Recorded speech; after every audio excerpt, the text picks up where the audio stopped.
I'll take 10 times.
If you just joined us in the last few minutes, on behalf of Northamptonshire County Cricket Club, we're very reporting to you on the Rothesay County Ground for this county championship match between Northlands and Kent, our first of the season. A few minutes ago, Northlands won the toss and chose to bowl first.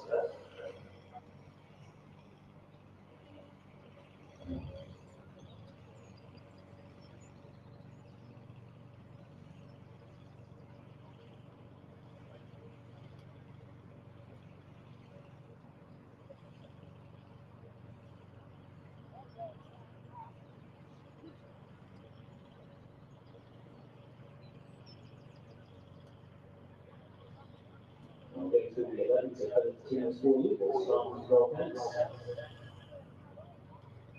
Squad number 2, Ian Proctor, captain. Number 14, George Bartlett. Number 75, Joshua George. Number 11, and His Northlands Daily, Ian Guthrie. 21, Rob Peel. 8, John Leach. 15, and Wicket, Lewis McManus. 5, James Sales. 27, Ricardo Vasconcelos. 84, Rafael Ravenel. 18, Saint Zaid. And Joel Cantley. Squad number 23, your captain, Daniel Belgrano. Number 2, Ben Compton. 16, Sam Corley. 75, Keith Dudgeon. 33, Jerry Ellison. 72, Keith Wicket, Harry Finch. 17, David Gilchrist. 34, Jack William. 14, Warren Mullaney. 19, Jan Smith, and 9, Grant Stewart.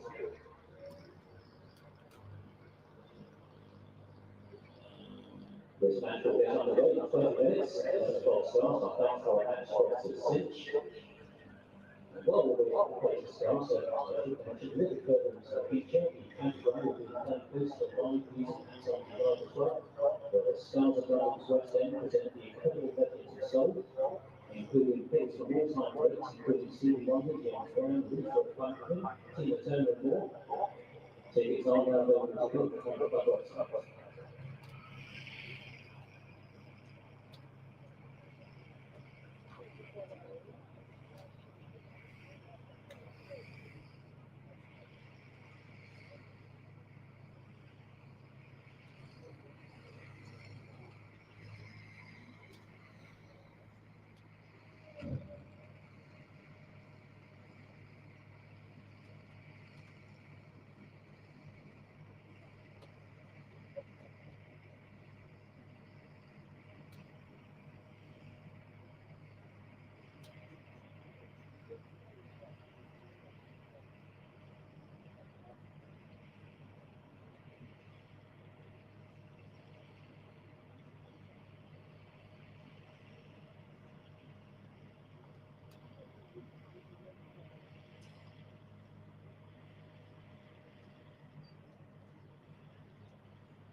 This natural gas started in 15 minutes. So a reminder of the refreshment available on the Steelbacks Cafe at the Western Centre End. Also, the head hostess in the property store, David Fagerman. And if you'd like to access our e-brand live 4x4 conference service, which is provided by Rothesay from the Northamptonshire Association of Television, you can do so by accessing a commentary headset receiver for a returnable deposit of £5 from any of our commentary volunteers who will be in and around the turn stand.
Hello and good morning. Welcome back to the county ground in Northampton. County cricket returns after what's felt like a long winter. Northamptonshire welcome Kent, the opening weekend of the 2025 Rothesay County Championship. My name is Dan Jadzovic. I'm joined by Phil Rowe. A stream here at Northamptonshire County Cricket Club is powered by DAFABet. But Rowie, great to have you back. Great to have cricket back. The sun's shining. We couldn't have asked for a better day. Perfect, isn't it? Yeah. It's always like this in Northampton, Dan. I've always told you that. It's beautiful. Home of cricket. Excited for the season? Yeah, very much so. Yeah. I mean, as a lover of the game, every season that comes round, you just counting the days down, aren't you? And here we are. I think particularly, given the change of personnel at the county ground over the winter, there's a sense of, there's a new broom. Will he sweep clean? I don't want to put too much on the coach. There's only so much you can do, obviously. But it'll be interesting to see the influence that Darren Lehman has when the real stuff starts. I'm not such a cricket badger that I hang around looking for snippets, but still have relationships with a number of the lads and a couple of the staff as well. And I've bumped into Darren around about a couple of times. Just seems that there's a very positive mood around the place. He is a very positive guy. Yeah, you just have to sort of watch him interview to know that. And from what I've picked up, very straightforward in his messaging, very clear, a lot of clarity on what he wants and what he doesn't want. Very simple. And it looks like the lads are feeling backed as well, which is important, that the coach has got their back. So the real business starts now. But in terms of preparation, the external environment, which the coaching team is largely responsible for, that external environment that the players operate in, from where I sit, there's a big tick in that box at this point. So good on him and good on the rest of the team. Yeah, maybe the first time in his career he's been referred to as a broom as well, Rowie. But there's a first time for everything, isn't there? You never know. I'm sure it's been called worse. Possibly. Well, more than likely, I suspect. But no, I agree with you. I think there's been a real kind of positive surge really around the club. And you get a sense of warmth, I think, from Darren when you get the opportunity to have a chat with him, and a real kind of genuine desire to be in Northampton and Northamptonshire and for the county to do well, which is really exciting. Kent have got a new man in charge as well. They've got Adam Hollyoake. He took over across the course of the winter and will lead the side from Canterbury through 2025. What's your thoughts about Adam as a human being and obviously as a cricket coach as well? Yeah, I mean, I don't know him, but I know people who do, and he's very well liked. I think he's one of those guys who, if you have him in your changing room as a player or now as a coach, you've got a good egg in there. Very much a team man. He's quite a punchy guy. I think he likes to put his foot forward rather than backwards. Be on the front foot. Be positive. Take the game to the opposition. All of those things. We shall see how he goes with Kent. Obviously, relegated last year, and he'll be looking to bounce back very, very quickly. So I expect to see a very busy Kent side, to be to nicely combative in the face of the opposition, looking to come away and dominate the first game, put a marker down not just here at Northampton but for the rest of the teams in Division 2. If they play in the style of the man, who was a very punchy, very talented cricketer, but he also made the best of what he had. He was a brisk sort of medium pacer and a punchy batter, bit sort of Steve Waugh-like in that respect. But I don't think his team will not be ready. I think they'll be ready for the fight. I think Northampton will similarly under their coach as well. So it'll be interesting to see these two spar against each other over the next 4 days. Absolutely. Well, Northamptonshire have just made their way down the steps and out onto the boundary edge. The first thing Kent will have to contest with is the new ball here. Northamptonshire's captain Luke Proctor won the toss at 10:30 this morning, and unsurprisingly decided to have a bowl first on a pitch from this distance anyway. I think it would be described as sporting, but we've seen pitches of a similar ilk here at Northamptonshire and actually played genuinely very well. But I will run through the two sets of 11 players just to give you an idea as to how these teams are going to line up. And obviously then we can talk about more specifics before the game gets going in 5 minutes. Northamptonshire will open with Ricardo Vasconcelos and Luke Proctor, George Bartlett, James Sales, Sabe, Rob Keogh with Lewis McManus with the gloves, Justin Broad, Dom Leach, Rafi Wetherill, and a debut for Liam Guthrie. Kent, Ben Compton will be joined by England test opener Zach Crawley at the top of the order, with Daniel Bell-Drummond, the captain, in at number 3. Tawanda Muyeye at 4, Jack Leaning at 5, Joey Everson 6. Harry Finch takes the gloves, with Grant Stewart. Keith Dudgeon, the South African overseas, makes his debut for Kent. Nathan Gilchrist and Jazz Singh round out their 11. Who stands out for you from those sets of 22, or that set of 22 players, Rowie? The things that catch my eye there, there's probably quite a few. So Luke Proctor opening the batting, I think that's somewhat enforced possibly by the injury to Gus Miller. Maybe Gus was being lined up to take that role. I don't know. Obviously, Emilio Gay is elsewhere. But Luke Proctor opening the batting, I think that's a good thing. I've wanted that to happen for a while. I think he is exactly what Northampton need at the top of the order. He's difficult to get out. He goes on. Maybe he could improve his conversion rate, but he bats a long time, Luke. So that'll be interesting to see. I like to see Rafi Weatherall. He's still very early in his career. If we can get him the ball whilst there's still a bit of shine on it, he bowls wicket-taking deliveries. Obviously coming back from an injury as well, so he'll be a little nervous, but it'll be good to see Rafi out there, see how he goes. The Kent batting is deep and good. I think that's what jumps out at me. When I look at the two teams, the Kent batting is deep and good. Northants are obviously without Sanderson, which is a massive blow. They're obviously also without Jack White. Again, who's no longer at the club. But a couple of years ago, had this fixture been a couple of years ago, you would have seen Sanderson and Jack White operating with a new ball, and they would have been as good an opening pair as you would find. And now that's not the case. So a bit of pressure maybe on the Northants bowlers to step up. Guthrie on debut, be interesting to see how he goes. A late signing, probably came with some input from the head coach, I would think, being an Australian. So it'd be interesting to see how Guthrie goes. But yeah, it's for me, we need to bowl very well to get through that Kent batting order, because it's deep and it's very good as well. Yeah, I think particularly when you look at Grant Stewart down at number 8, as you said, extends the batting lineup really nicely. And with Zach Crawley walking out to the middle, Daniel Bell-Drummond, the last time he came here, picked up a career high score of 300 not out that day when Kent went on to win by an innings of 15. Tawanda Muyeye scored 179 here as well. And that'll be the first job for Kent really in 2025 will be to survive this new ball. Was to Northamptonshire. It looks like it's going to be Liam Guthrie, doesn't it, from the Lynn Wilson centre end, as he just walks across there, flicking the ball up in his fingers. Left armour, bowls with genuine pace as well. And as you say, a link back to Darren Lehman there. I think they would have worked together at Queensland and the Brisbane Heat. He has played a bit of club cricket in the UK, Liam Guthrie, up further north from Northamptonshire. But this will be his first dip into professional cricket in the UK. So I'm sure a lot of people will be very excited to see how this first over for Liam Guthrie goes. Number 36 on the back of the Australian-born but domestic qualified player, which is handy. Gold. Yeah, you are definitely kind of trawling through to see what qualifications people have and don't have. And the fact that he's got an English qualification is gold. 4 catches in. I like to see that. 4 slips. Got to get in early. Compton is a nugget, isn't he? He sticks around. I've watched him coming out to bat, and Crawley was practicing all manner of drives and things, and Compton was practicing blocks on the way out.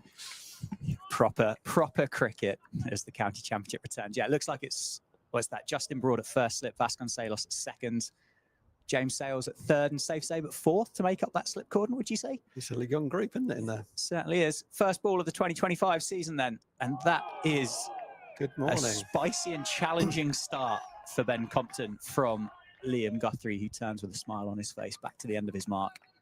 That's good morning, batsman. Good morning, bowler, isn't it? What a lovely delivery that is. Banged in, well back of a length, bounced nicely played, just dropped his hands very skillfully on that as it blew. No great danger of getting the edge because it was too short and the movement occurred quite early. Compton left it very well, but yeah, there's a nice round of applause for that delivery. And back on ball for the first time here at the county ground, just runs out to George Bartley, who finds himself at backward point this morning. say all eyes really on Liam Guthrie. I will say I've not been an avid watcher of Queensland Sheffield Shield cricket, so this will be my first view of Liam Guthrie in the flesh. But I have been watching a bit of Shield cricket, certainly the scores as well, because we'll come back to that after this delivery. There's a Northampton connection to where the Shield is. Nicely played. Yeah, so start us off with a rowy fun fact. Well, okay, so South Australia won the Shield. They actually did the double because they won the One Day Cup as well. But the Shield was their first Shield in 29 years. You think there's only 6 state sides that play for that Shield, and it's been nearly 30 years since they won it. So a huge occasion. And the assistant coach, one of the assistant coaches at South Australia, Stephen Peter Crook, formerly of this parish. And there's another connection as well, slightly more tenuous. But I keep in touch with Steve from time to time, and yeah, I think he's just about found his way home now. They picked up the Shield about 10 days ago. Crookie's just about found his way home. But one of the other assistant coaches is a guy called Steve Stubbins, who was briefly our batting coach here for a while. So and Stubbo's a great guy as well. So well done those two guys. Ryan Harris, the head coach, has won the double in his first season, so he'll become a knighted figure. Bowls better length. Well left by Ben Compton outside the off stump. What a bowler Ryan Harris was as well. I'm surprised he didn't get a knighthood from that delivery to Alistair Cook all those years ago. But I think to make it even more of a link back, I think Darren Lehman might have played in that South Australia side that won 29 years ago, and his son Jake played in the one that won just last week. So that's dead right. Is that enough Sheffield Shield cricket for a while? I want to say something about Ryan Harris. Go on. In a moment. Let's watch this live cricket now. Left alone by Ben Compton just to finish the over. So a maiden to start the 2025 Rothesay County Championship. Liam Guthrie starts his Northamptonshire career with a maiden. Stream powered by Daffabet. We'll be live all 4 days of the County Championship fixture between Northamptonshire and Kent. What have we got with Ryan Harris? Oh yeah, Ryan Harris. So Ryan Harris, I think, but for injury, will have been one of the best seamers of his time in the world. And for me, as a massive fan of fast bowling, at his best was the closest thing to Richard Hadley that I've seen since Richard Hadley, who is, for me, is the greatest bowler there's ever been. So that's some praise. But yeah, Ryan Harris could have been, but for injury, one of the greats. Okay. Another newish face for Northamptonshire supporters to get to know. Dom Leach take the new ball from the other end. Zach Crawley will face his first ball of 2025. Dom Leach obviously joined the county on loan at the end of last season, didn't he? And then made that switch from Yorkshire permanent over the course of the winter. Again, played a handful of first-class games in a relatively spaced out career. I think his debut might have been 2020, I think, for Yorkshire. Yeah, he started very young, didn't he, I think? Looking at that, you're right, so few games, there must have been some big injuries during that time, I would imagine. I would have thought so. 3 slips in for Dom Leach. Down the leg side and an appeal from Rob Keogh mid-on, but umpire unmoved, as was Zach Crawley, as was Lewis McManus. It's interesting, there's only been 8 balls of the game so far, but 2 balls that have been banged in have really gone through. Yeah. The balls that have been length have really kind of not gone through in the same way. The other interesting thing I'm spotting here is that there is a cover in for Zach Crawley, so 3 slips. It's the same field other than, same field for Guthrie, other than there are 3 catches rather than 4, and that extra catcher has gone into cover. We know Crawley loves a drive. Yeah. Dom Leach just oversteps there. And that is the first run off the bat. That's a terrible single. I mean, that is a terrible, terrible single. And Zach Crawley apologised to his partner. The thing that Compton did well was he just responded. I think the fielder, who was George Bartlett at mid-wicket, really couldn't believe they were going to run, and so didn't respond particularly well, because it could easily have been run out off a no ball, and Crawley just thought that ball had gone squarer than it had. Early season, not used to running between the wickets maybe, but Crawley will be happy that no wicket fell as a result of that pretty pretty poor single. He wanted to get off the mark. Yeah, 4 slips back in for Ben Compton. Obviously, Luke Proctor very aware of the attacking style of Zach Crawley in comparison to Ben Compton and can maybe afford not to plug that extra gap. But it must be kind of difficult for the two to go out there and open the batting with almost polarizing styles with the bat. As you said, there was no single there, but they took one in the end because Ben Compton reacted well to Zach Crawley's call. But it feels like Ben Compton could quite happily be 0 off 25, 0 off 30, and wouldn't phase him in the slightest. Would not bother him. Crawley feels like the kind of cricketer. Oh, it's well left. Tom Leach challenging that off stump. But Crawley feels like you get to 4-5, you suddenly go, where's my first run coming from? You only have to look back to that first ball of the Ashes those years ago, that glorious cover drive that he played. Yes, on the up, wasn't it? Yeah. Oh, it's nice cricket. And he's used to looking down the wicket and seeing Ben Duckett at the other end. And Ben Duckett and Ben Compton share one thing. Well, maybe 2 things. They're both called Ben and they're left-handed. And there's nothing else to say that can link those two in terms of the way they go about batting. Well left again by Ben Compton. But he's successful. You know, Ben Compton is successful. You've got to get him out. He will not give his wicket up. Yes, he'll make the odd mistake here and there, but very, very seldom. And it's important that, you know, he's got the strength of mind to play that way. As you said there, Dad, he doesn't mind if he's 15 not out at lunch. It's not out that's the important thing. The ball will be 2 hours older by that time. That's his job. Dropped into the leg side to Rafi Weatherall. Short mid-wicket. It's going to be another dot ball to finish the over. So it's 3 for no loss after 2. The 1 run off the bat coming for Zach Crawley. The 2 extras coming from Dom Leach, overstepping from the David Caper lens.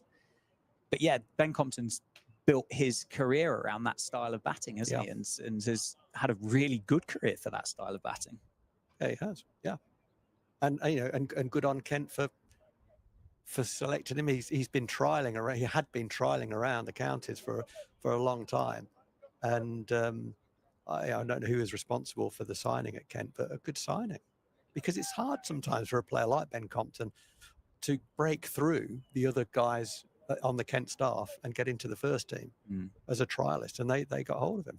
Good on them. Liam Guthrie to Zach Crawley. Left arm Pads into out. the pads, hit Zach Crawley on the front foot. Ooh. Big appeal. Umpire Rowie says it's out. Umpire Bailey says no. Shake of the head, but it'll be interesting to have a watch back of this one. Guthrie will be swinging the ball back in. Oh, it's maybe just missing leg stump, isn't it? Good decision. Good decision, Rob Bailey. You'd never make an umpire, would you? Well, do you know what? Because we're at sort of wide, long on, when the ball goes square on the offside, you kind of think it's straight. When it goes off the pad square, you think it's a bit straighter. Good to see some swing, though, and I like that length. Yeah, encouraging from Guthrie.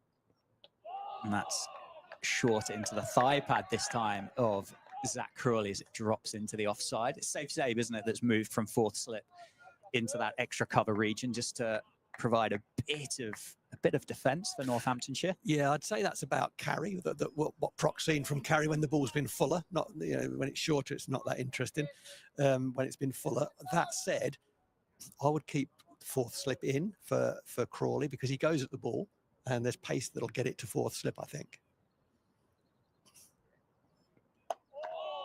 Again, that's just pitched up a little bit further from Liam Guthrie. And you're right in saying it just doesn't quite seem to have the life in it at the moment as the fuller the delivery. And the interesting thing that I'm going to try to work out as quickly as I can, and I'm sure others will be on the ground as well, is bowlers, and this is a bit of a cliche, but generally speaking, bowlers will have a sort of a natural length, and that will be honed by where they play. So can Guthrie get bounce and movement from a fuller length, or will it slide on? But the early signs are good. He's nipped a couple from a really good length, so that's good to see.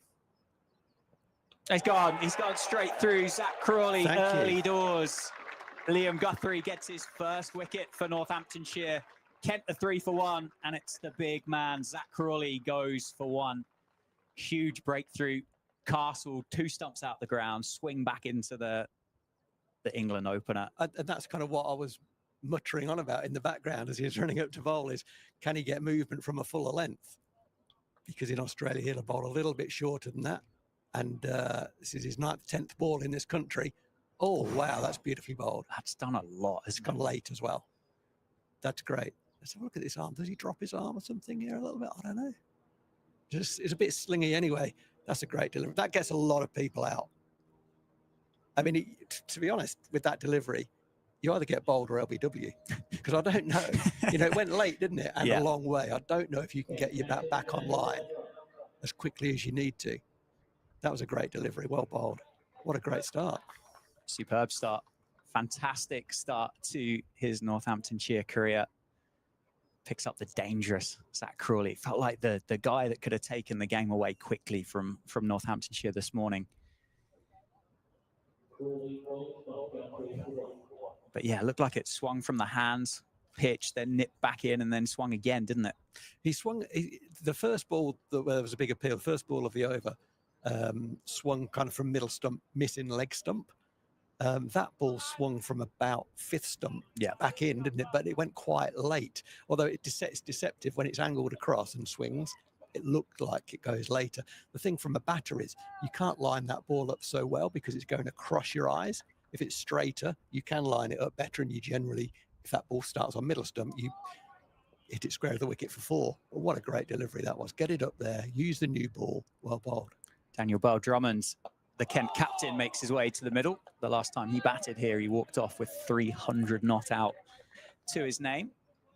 Looks like it could be a slightly more challenging experience today than what it was on that day. Was that the first ever Kookaburra trial game from memory that day? I think first or second, possibly. Yeah, I think there was one earlier. I think there was one earlier. It'll come to me in a moment. Back to 4 slips for Daniel Bell-Drummond. Safe save goes from extra cover back to slip number 4. That's into the thigh pad, tucked away nicely down to Dom Leach at fine leg. Bell-Drummond gets off the mark, adds another run to the score. It's 4 for 1 after 3 overs.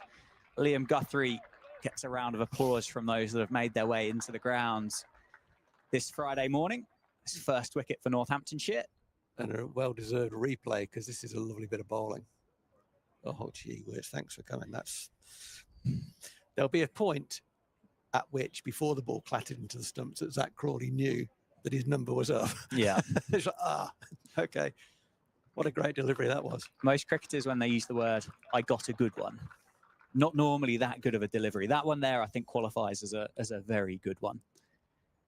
Dom Leach then from the David Capel lens. Vasconcelos broad in the slip cordon.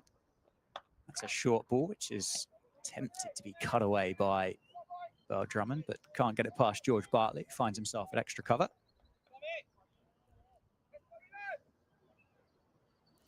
The perfect start for Northamptonshire. Couldn't have asked for a better one. Wicket for the debutant, having won the toss and elected to bowl first on a pitch that has provided swing and seam this morning. Yeah, that was old-fashioned left arm opening bowler, wasn't it? Get it up there, swing it back in. And there was a gate, and it went through the gate. Dom Leach overstepping once again. Sliding down the leg side as well. Crive catch it, but might have been more of an inquiry as it stands. Dom Leach has overstepped the second time in which he's done so this morning, just getting his run up right. A nice ball to the left-hander that. Bell-Drummond's just indicating to his partner that nipped. Just a little kiss off the surface. Yeah, get your foot behind the line, young man, because there's some movement on offer. We don't want to get a wicket off an OE. That's a lot fuller this time from Leach. Almost Yorker length to Bell-Drummond, who digs it out and plays it down to Luke Proctor at mid-off. The accidental Yorker. I think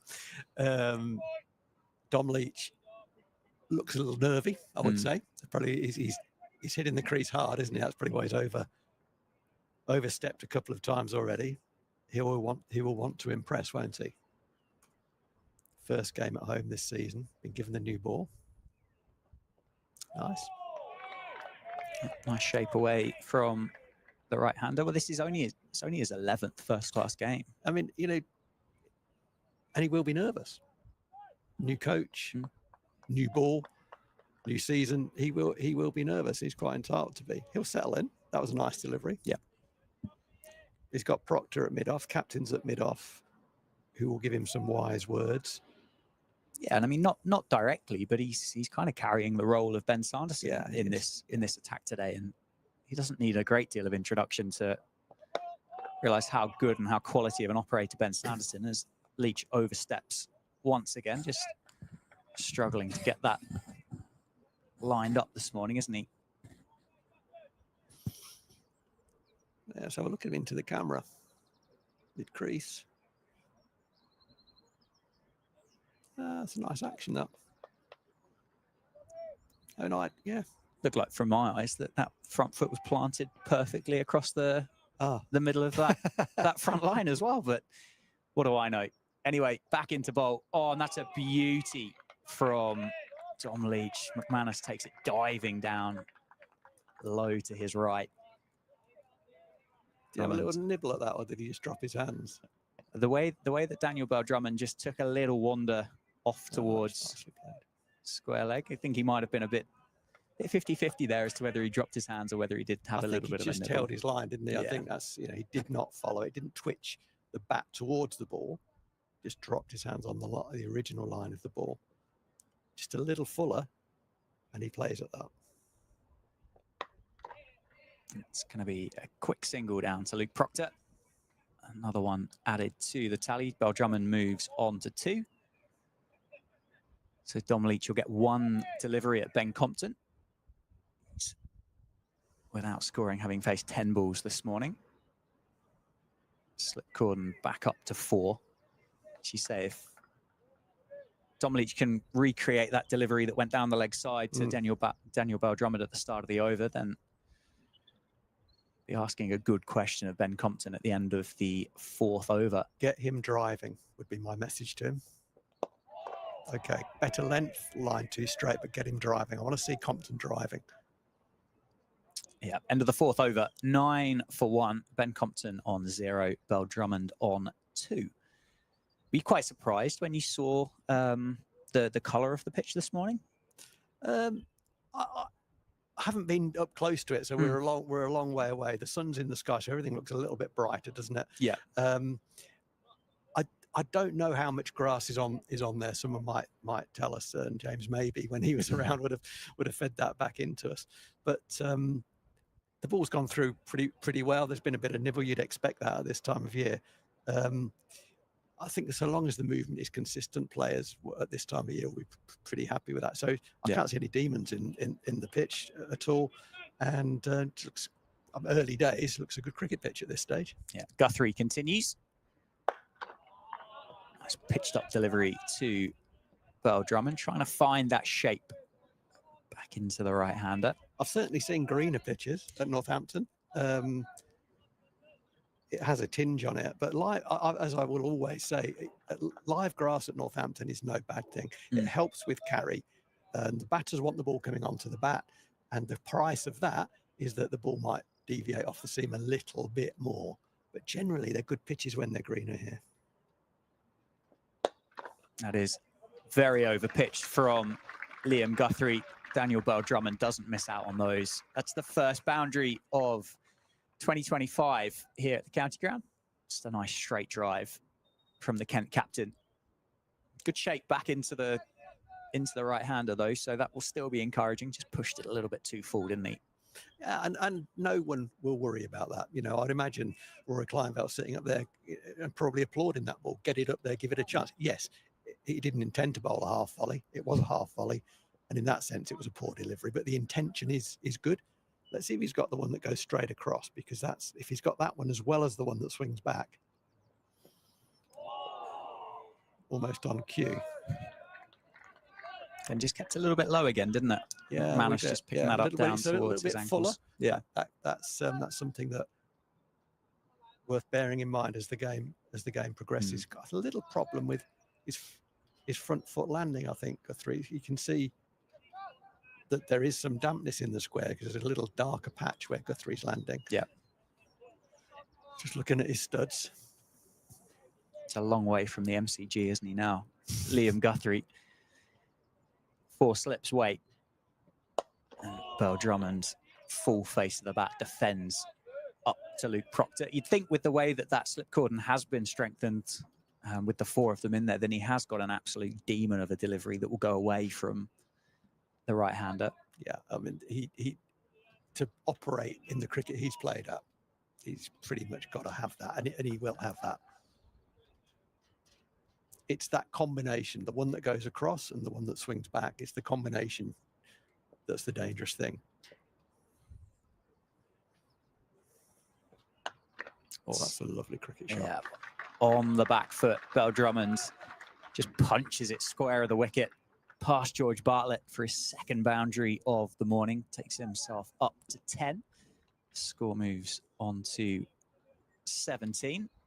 Just punches it really. No great follow through there from Beau Drummond, but just timed brilliantly through the offside. You know what? That is a shot of a man in great touch, isn't it? Yeah. Because he kind of knows he's going to find the middle of the bat. Wow. Lovely shot. Had a couple of 50s pre-season. Daniel Beau Drummond, 53, not out, retired, not out against Sussex, and then 56 against Essex as well.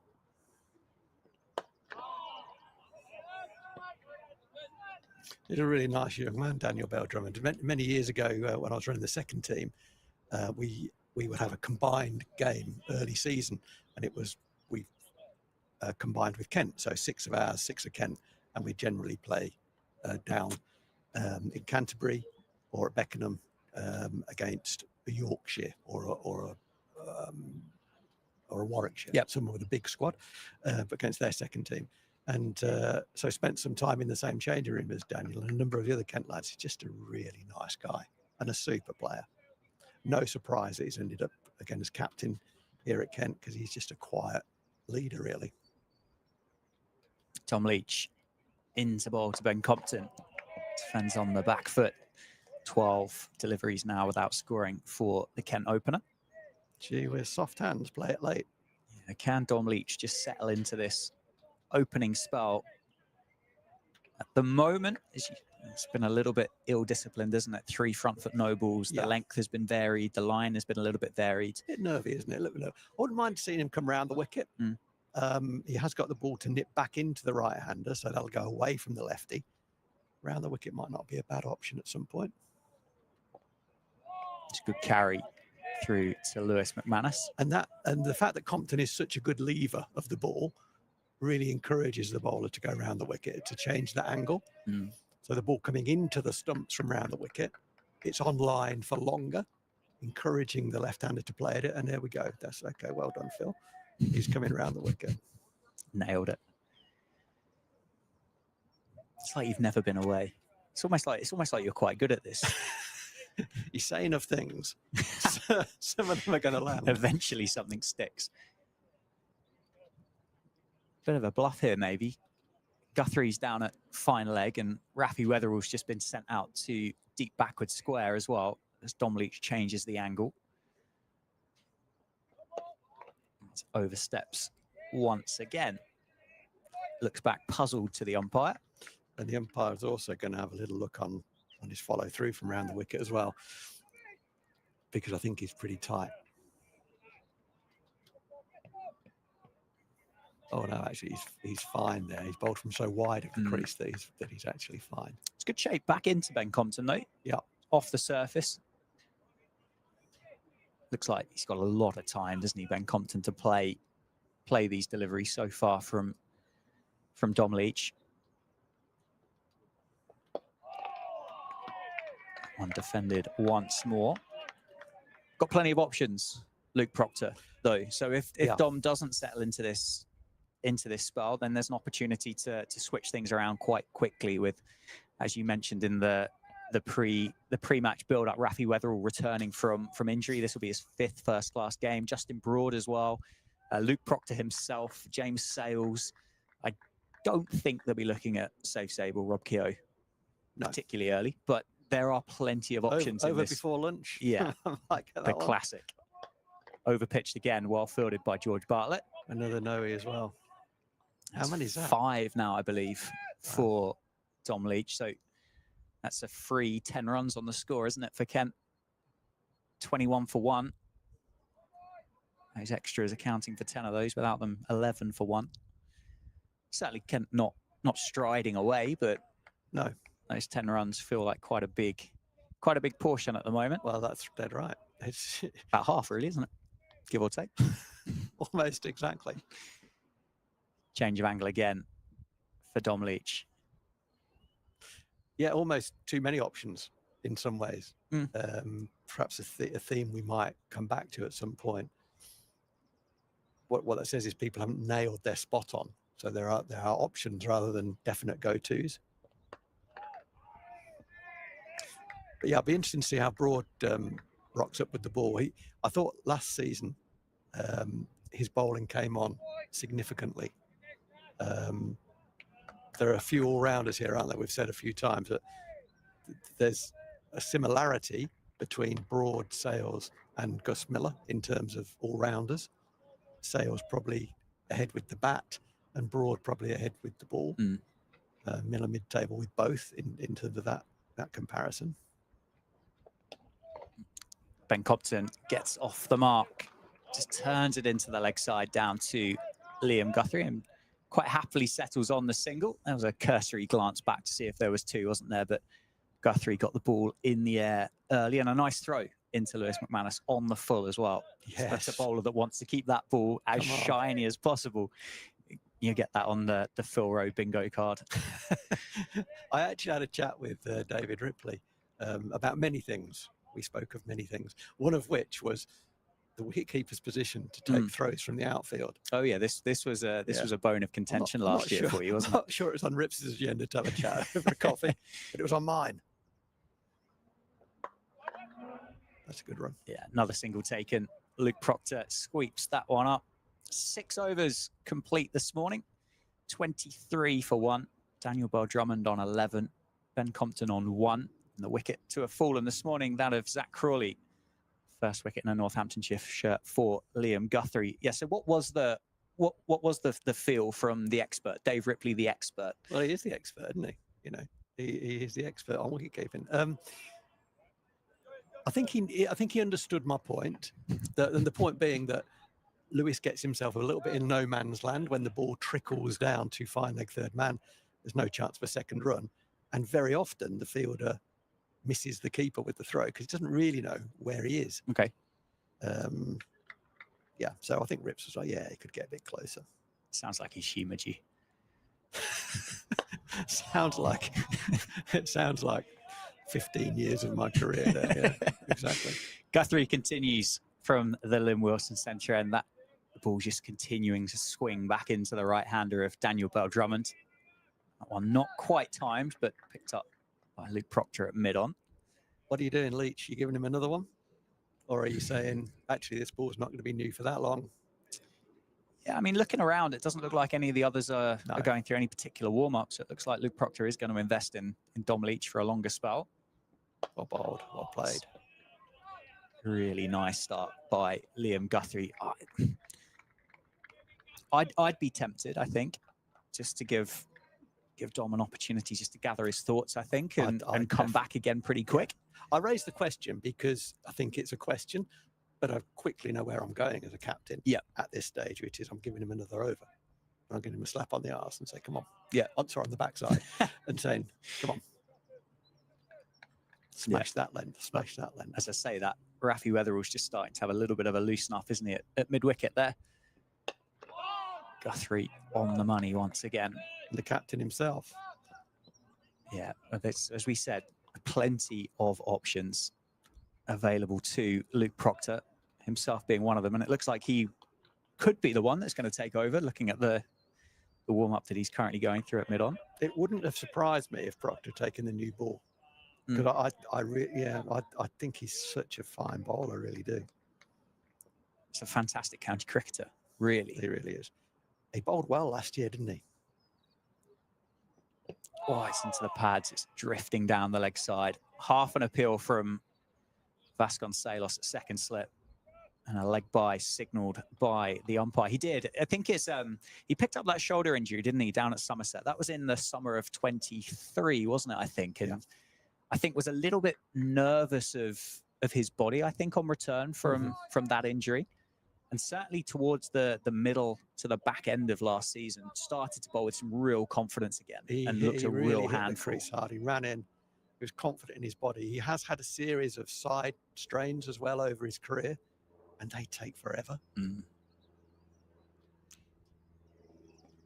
That's nicely bowled. That's nicely bowled.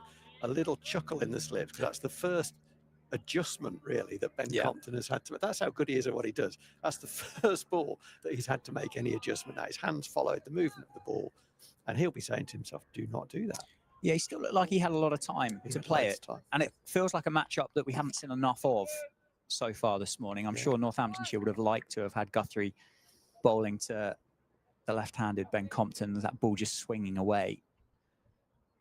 So I would say that's a bluff. So square leg has gone to deep square leg.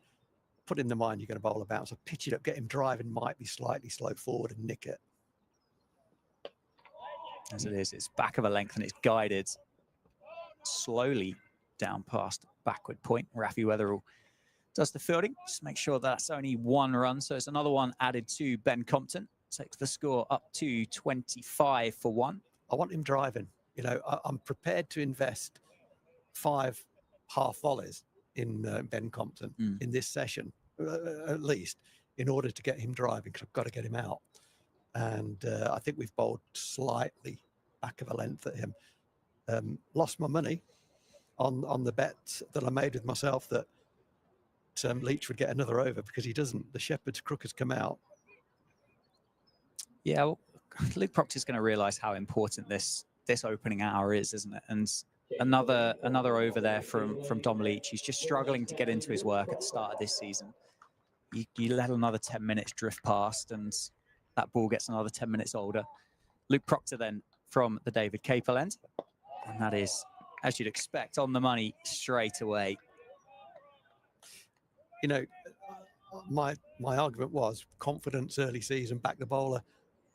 There's another argument which has won the day, which is this is not development cricket. You get the ball in your hand, you do the job. He hasn't done the job, he comes off. Like that, that's clear. Yeah, it's positive, isn't it? It's not the way I'd have gone, but I like it. And then, as a captain, you bring yourself on. You got to bowl a good over, haven't you? You do. And he started well. He's just on the money, challenging Ben Compton, as you'd expect, really, from Luke Proctor. It's the 9th season this now for Northamptonshire. For the captain. And again, just inviting Ben Compton onto the front foot. They have moved safe, haven't they, from 4th slip into cover, just to provide a bit of extra protection there. Well, it helps. That position does help for a number of reasons. Keeping the guy on strike so you can line him up is one of those, not letting him get off too easily. It's obviously a balance in that decision. God, this is a great start to the over, isn't it? 4 out of 4 on the money. Just making him play every single delivery. Finishes this over off well. He can take his cap off the umpire and look at Dom Leach and just give him a nod. So that's what we do. That's what we need from you, Dom.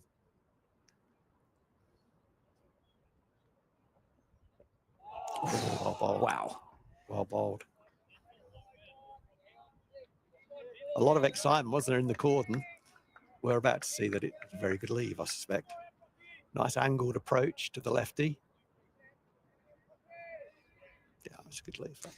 Yeah, I think it just looked a little bit more animated just for that ball, because it keeps a little bit lower the further, or the fuller pitch of a delivery it is. And that's left once again, swinging back as Lewis McManus takes that nicely, diving down to his right. End of the over, a maiden for Luke Proctor to start. She said there'll be a nod towards Dom Leach to say this is what we want from the David Capel end. Can I get my bingo card out? Of course you can. Challenging dot balls. That's one of mine, isn't it? Challenging dot balls. 5.5 challenging dot balls from Luke Proctor. That's what you do at this level. Very well bowled. Superb. Liam Guthrie then from the Lynn Wilson Centre end, starting his 5th over. 4 overs, 1 maiden, 1 for 10 so far. Been a good start to his Northamptonshire career. 3 slips in place for Daniel Bell-Drummond.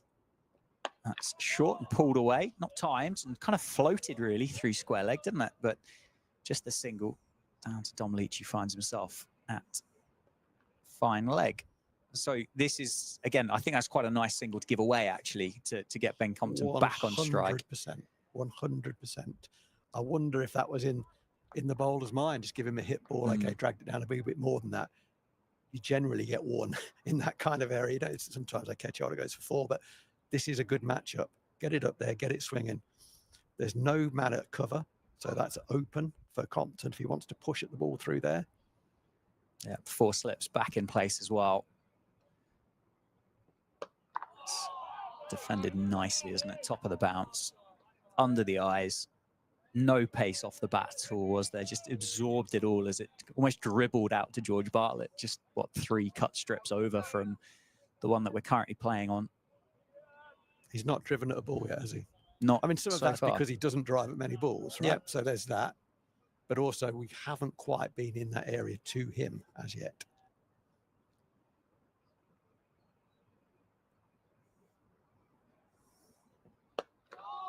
So again, not quite there, is it? A little bit too short, a little bit too straight from Liam Guthrie. But then that'll be a challenge, won't it, for the bowlers, having that left-hand, right-hand combination. Sure. That the line is going to change, the length is going to change, depending on which of the batters it is that they're bowling to at a particular time. So, yeah, Bell-Drummond does make a pronounced forward movement when he plays in defence on the front foot, and Compton's a bit more shuffly. Knows his game, though. There. Oh, it's a That's beauty. Where we live, well bowled. An absolute beauty from Guthrie. Can't believe he's not found the outside edge of Ben Compton there as he gets to the end of his follow through. Encouragement again from the cordon. Wow. That's done plenty. That has done plenty off the surface. Late swing for the left armour. Just a foot too short. 6 inches maybe. Just yeah. Get that slightly full against the nick. There. Oh, again. Oh, that's it. Deja vu cricket. It's deja vu all over again. Beautifully bowled. It's a different game up there, isn't it? Certainly is. Wow. Oh. Top of our 4th stump. Bowling coach's dream, that one, isn't it? You know, you got to miss them well as well, don't you? You got to miss them well. Last ball of the over. Oh, it's a beauty again. That one looks like it's really zipped off the surface that time as well. 3 to McManus, who's taken that high above his shoulder. End of the over. Round of applause again for Liam Guthrie. 26 for 1. Compton on 2. Drummond on 12. And Proctor getting towards the end of his mark straight away. I'd love to know what Vasco just said to him. Something like, well bowled. It swung and he missed it. Well bowled. Keep doing that. So that's 5 overs in the bank.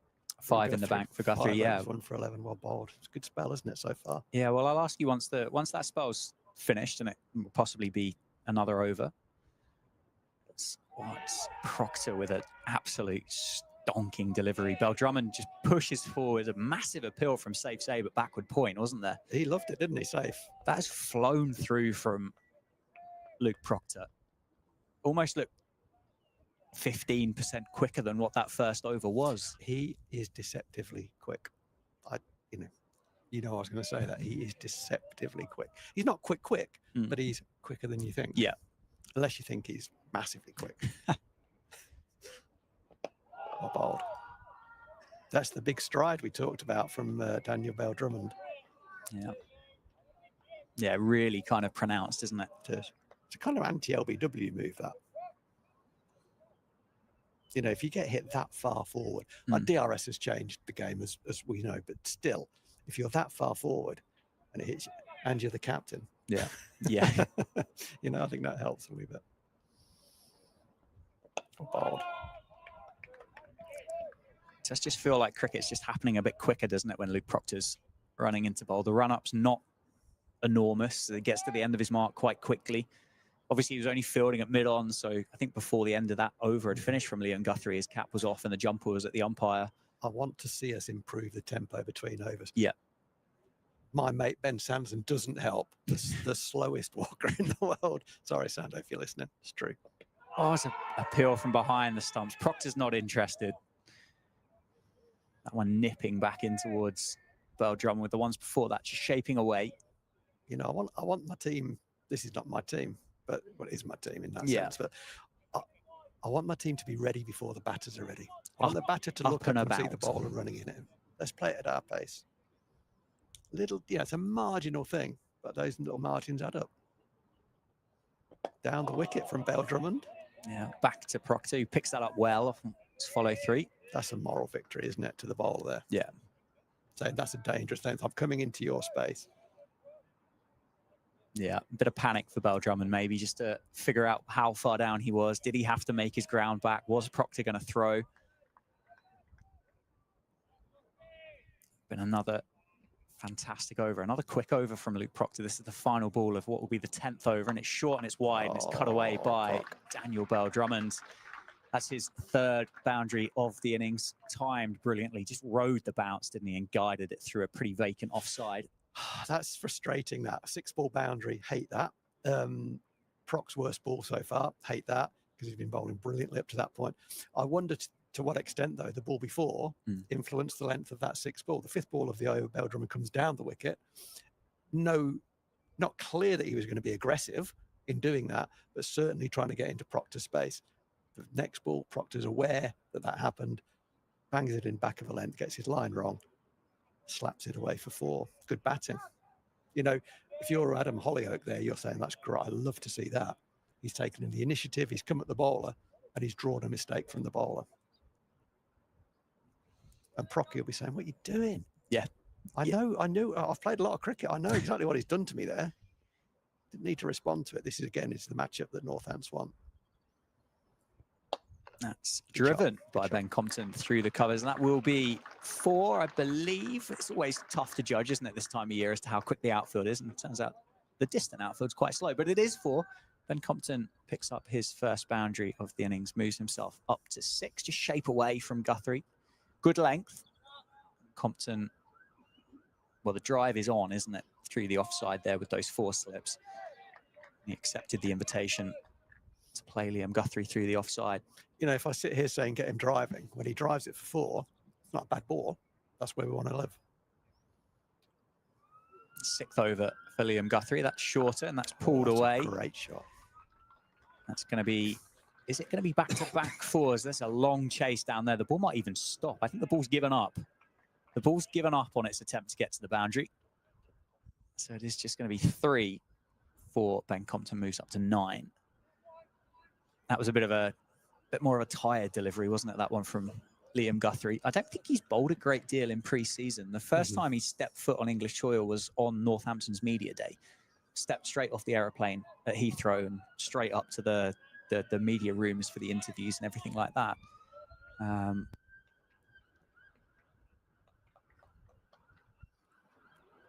It's been a little while before today since he would have last played competitive cricket as well. Did take 6 wickets on his last first-class appearance for Queensland against Victoria at the MCG. But that would have been a little while ago now. Well, you know, it's early days, isn't it? But 5.3 overs into his Northants career, and you can only judge it on those 5.3 overs. It's a great signing because he's bowled beautifully.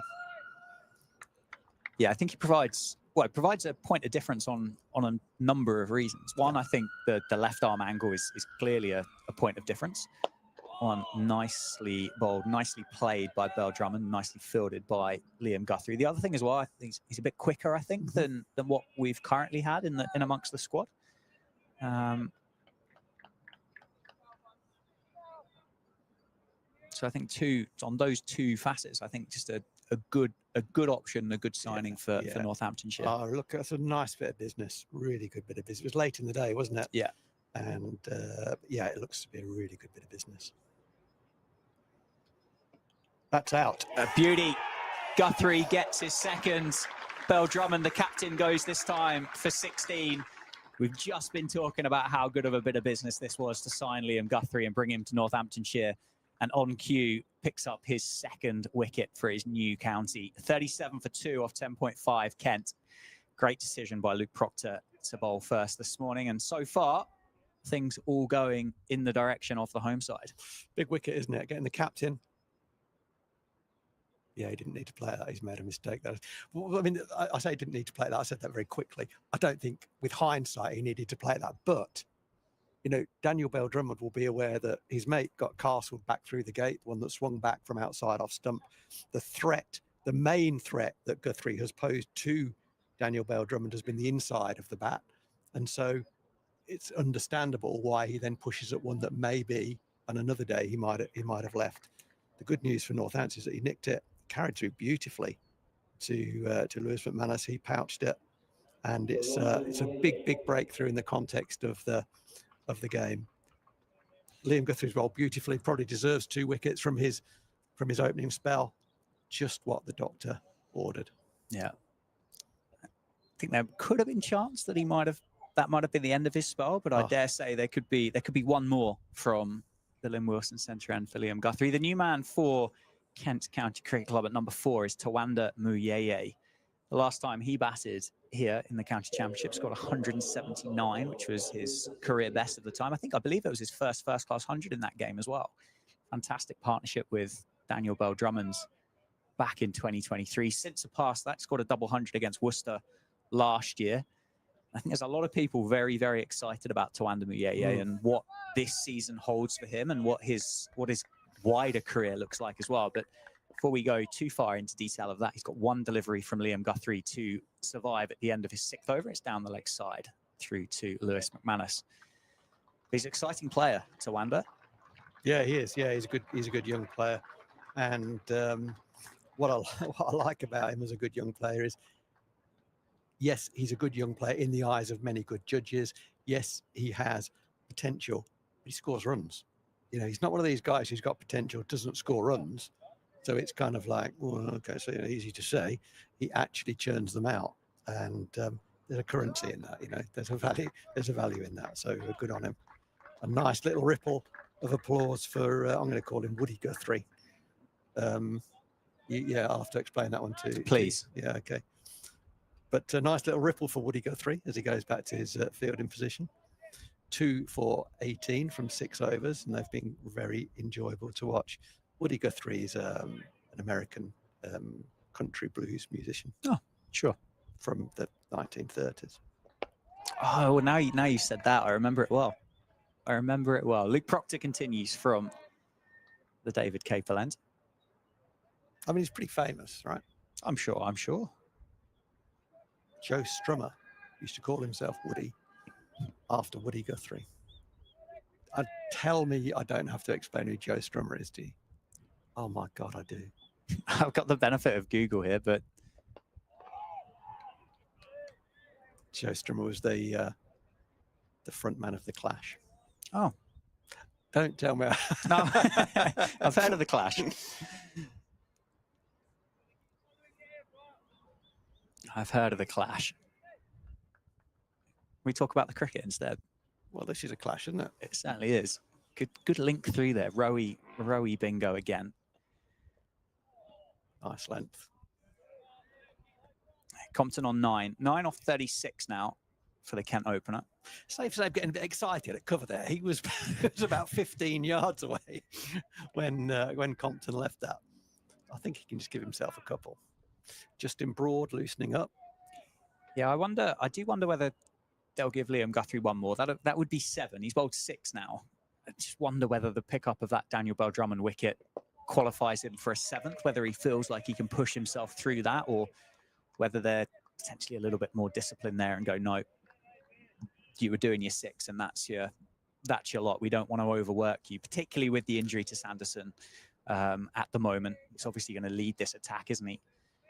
And as we mentioned, with the options that are available to Luke Proctor with Broad and with with Rafi Weatherall as well. That's a beautiful delivery from Proctor, just swing back towards Ben Compton. He just leaves it well alone and goes and stands there cross-legged, hand on hip. Just another day in the office for Ben Compton. We're getting excited about some of these deliveries that he's leaving, but it doesn't look like he's phased in the slightest. Good lever. You don't say that very often, do you, nowadays in the game? Good lever. Kind of a good leave is going out, isn't it? Yeah, It's going out of fashion. Much like some of those musicians that you just mentioned. Just a little shuffle forward there for Compton. He's energetic in there, isn't he, at cover, safe. Well, that's great, isn't it? That is exactly what you want, isn't it? Great body language. So I don't think I would give Guthrie another over as he takes his jumper off. No, it's not. It's going to be Justin Broad. Yeah, good decision, I think.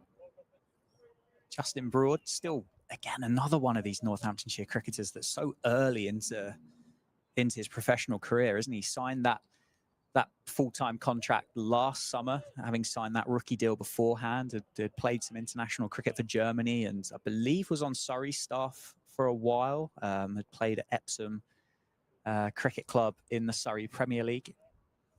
Did pretty much everything last year. Opened the batting, opened the bowling, bowled first change, stood first slip, batted number 8, batted 3. I think the only thing he didn't do was bowl off spin and keep wicket. But I dare say that if given the opportunity to do so, he would have said yes, please, and probably done pretty well at it too. And actually, you know, that's the strength of him as a character, isn't it? Yeah. Let me get involved. I'll do whatever's needed. You want a few of those around the place for sure. But actually, at certain points, that can be a detriment to the cricketer. Oh, wow. Good start for Justin Broad. Real slingy load up in the action for Justin Broad. The other thing we noticed last year as well, that the speed of which he delivers the cricket board had increased from that first summer that we'd seen him in 2023. Yeah. Just a winter of being a professional athlete. That's just a nice away swinger, isn't it, to Muyeye? Good length, invites the drive. A big shot, wasn't it? It certainly was. Well, he doesn't hang about, does he, to Ander Muyeye? He gets his runs and he gets them quickly. Yeah, what I probably need to clarify my point about the fact that Broad wants to do everything and can do most things pretty well. Why that can be a detriment in any way. And that is like, what is he? You know, what's he best at? Yeah. Can he nail down the third seamer, bat 8 slot? Can he do that? Or is he 6? He's going to get hundreds and bowl second change. Where is he? I do think his bowling has come on past his batting with the red ball. With the red ball, I would say. I think he has potential to grow with the bat in white ball cricket. Yeah. But in red ball cricket, he's got some more work on, I think, in terms of defensive capability. But I really like the way he's grown his bowling under the stewardship of Rory Kleinveld. Had a great year last year with the ball. And if he can kick on the same this year as he did last year, wow, then that's really something. Yeah, big appeal into the pad of the umpire Bailey unmoved. Not much support was there from McManus and the cordon there for Justin Broad. Might have just pushed that one down the leg side as it cannoned into the pad of Tawanda. 0 off 5. Little trigger across there, and yeah, quite comfortably missing another stump, if not 2. I agree with you with Justin Broad. I think it could be a detriment if you don't have a defined role in amongst the team. It's nicely bowled, nicely played, nicely fielded. One thing, tremendous athlete, quality fielder, one of the best in Northamptonshire. I'm sure a few of his teammates would like to stick their hand up and say that, no, I'm as good, but he's up there with the very best. And I'd like to see him this year, I think, in that number 8, first change, second change bowler, and have that role stand at first slip when you're not bowling. And have that role and really kind of turn it into his own, because I think he has every attribute as Ben Compton takes a quick single and Bartlett there takes a shy at the non-strikers. And I think Muyeye had made it through, but he's got himself off the mark for a single. But I think he has every attribute to make that role successful. I do, yeah. 8 and first change. I could see him nailing that slot down. He's still got a bit of growth to get into, to confirm that. But that's where I'd probably see him. If he snuck up to 7, you know, I wouldn't be surprised either. But 8 would be a good balance, I think. And first change. I mean, he has opened the batting in red ball cricket for Northampton, which just felt like a sacrificial lamb, really. Bless him. And he, you know, he'd have put his hand up for that because he's that kind of kid. But yeah, his work with the ball has gone very, very well. It's good to see. Nice start. Good first over of the season. Yeah, Luke Proctor continues. This will be his 4th over. 2 maidens in the 3 that he's bowled so far this morning. That's imposing forward defence, that from Muyeye, wasn't it? A little bit of a disdainful look back towards the batter from Luke Proctor. Almost, how dare you take that big of a stride in towards me? I'm just, I mean, that's a big move, isn't it? That's a big, I wonder how quickly or how long it'll be before he just gets one up his nostrils. So he wants to come forward, doesn't he? Yeah. But he's batting just outside his crease and moving well forward from there. Again, sort of like an anti-LBW move. He's had a little look square of the wicket there. Always interesting to see where batters look between deliveries. He's looking at square leg. Where is he square? Is he mid-wicket? Where is there a man out? No, there isn't. Okay. He's clocked that. It's defended again into the leg side. Yeah, that's something that all cricketers of all level, I think, can relate to. You stand out there in the middle with your cricket bat in hand and you think, okay, where's the option that I want? Where's my get out? And if you're not that sly about it, it can become quite telegraph, can't it, to the opposition captain and the slip cordon to be kind of, okay, so he's always looking through this area. And there is that area whipped through mid-wicket, wasn't it? Just shimmied across with that slight trigger that he's got. And works Luke Proctor through the leg side, gets his first boundary, moves to 5, takes the score up to 42. He's coming at you, isn't he? He's always coming at the bowler. He doesn't hang about. He's got a first-class strike rate of 64 with the bat. Average 33.5 last year for Kent in Division 1.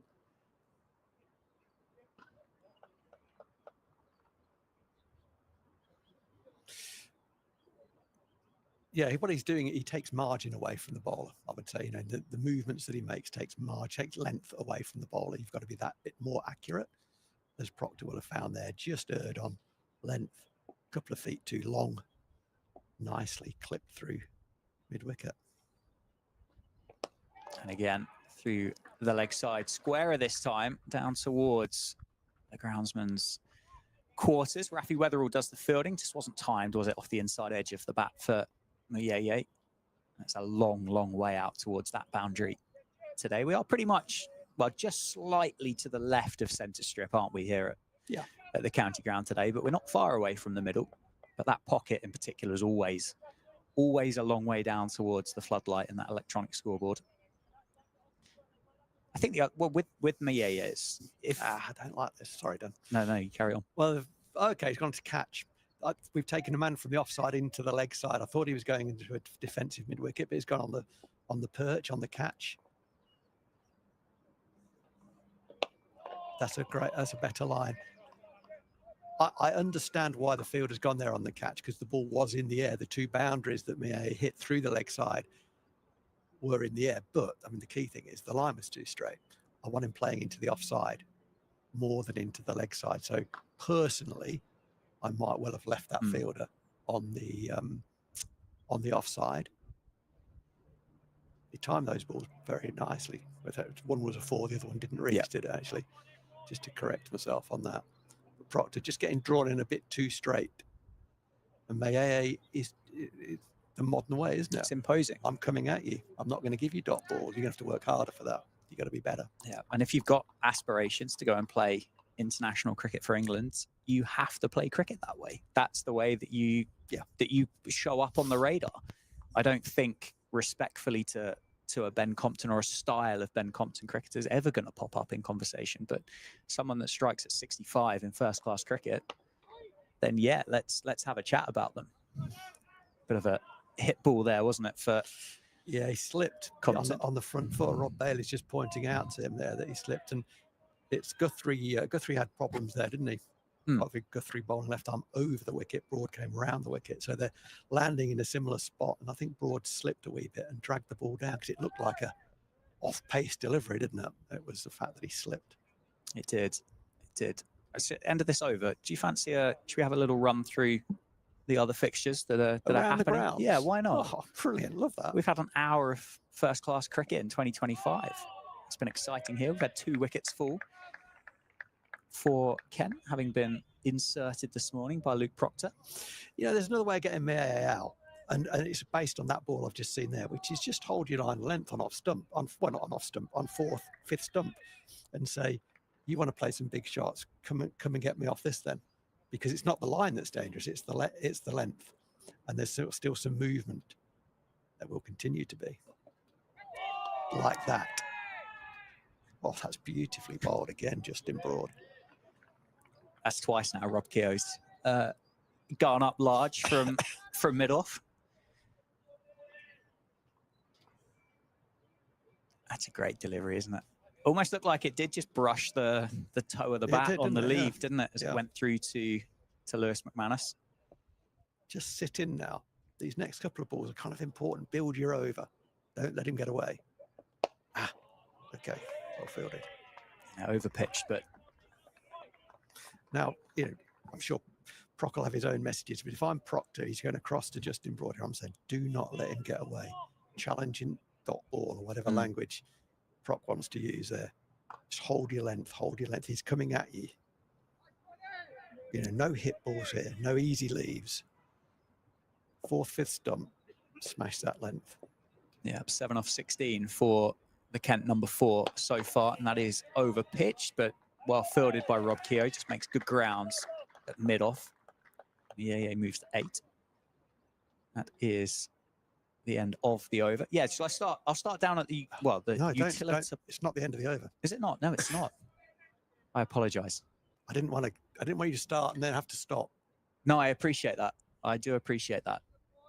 You're always looking out for me, aren't you? I've just stopped you walking in front of a car, basically, there. Safe. I mean, is or saved your behind life the bowler's too arm, strong? I think. I'm not sure. Maybe. I'll buy it. Broad to finish the over then. Down the leg side, tickled, in fact, a diving McManus. It's gone through his buys, actually. I thought that just brushed the thigh pad of Ben Compton, but that's done a lot off the seam, isn't it? It has. Yeah, it absolutely has. It looked for all money that it would be leg buys, but yeah. And the angle doesn't help the keeper there, does it? But it swung after the bat, didn't it? Yeah. It does do that here. It does wobble, and that one wobbled well out of Lewis McManus's reach. Just carried on, didn't it?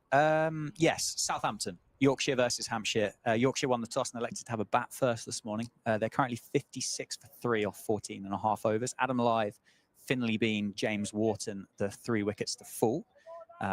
So who got the wickets there? Spread around. Kyle Abbott, Brad Will, and I believe they're New Zealand overseas that they brought in, who first name escapes me, but surname is Hampton. I want to say Brett Hampton. Proctor continues from the David Capel end. Oh, that's good cricket, isn't it? It certainly is. On the money. Worcestershire, blimey, they're 70 for 1 down at Taunton against Somerset.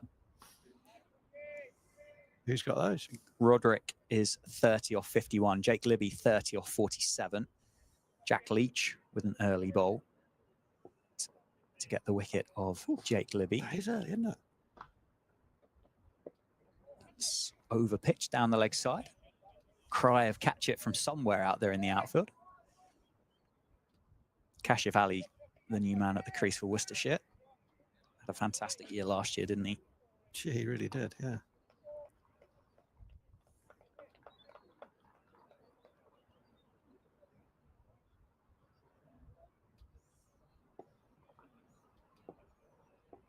He's going to go caught mid-wicket, isn't he? That guy who came over.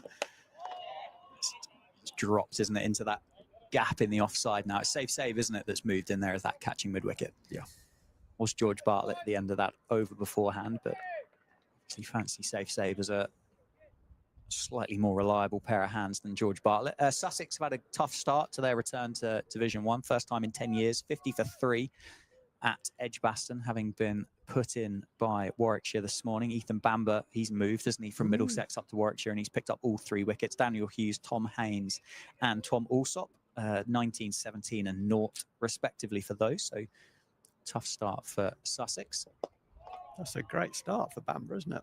So he's quality cricketer, isn't he, Ethan Bamber? Yeah, he is. I'm surprised that it does. Middlesex allowed him to go. I didn't really want him to go. I'm just surprised that happened. Yeah, it's, I guess, the draw of Division 1 cricket, I suppose. Yeah, and yeah.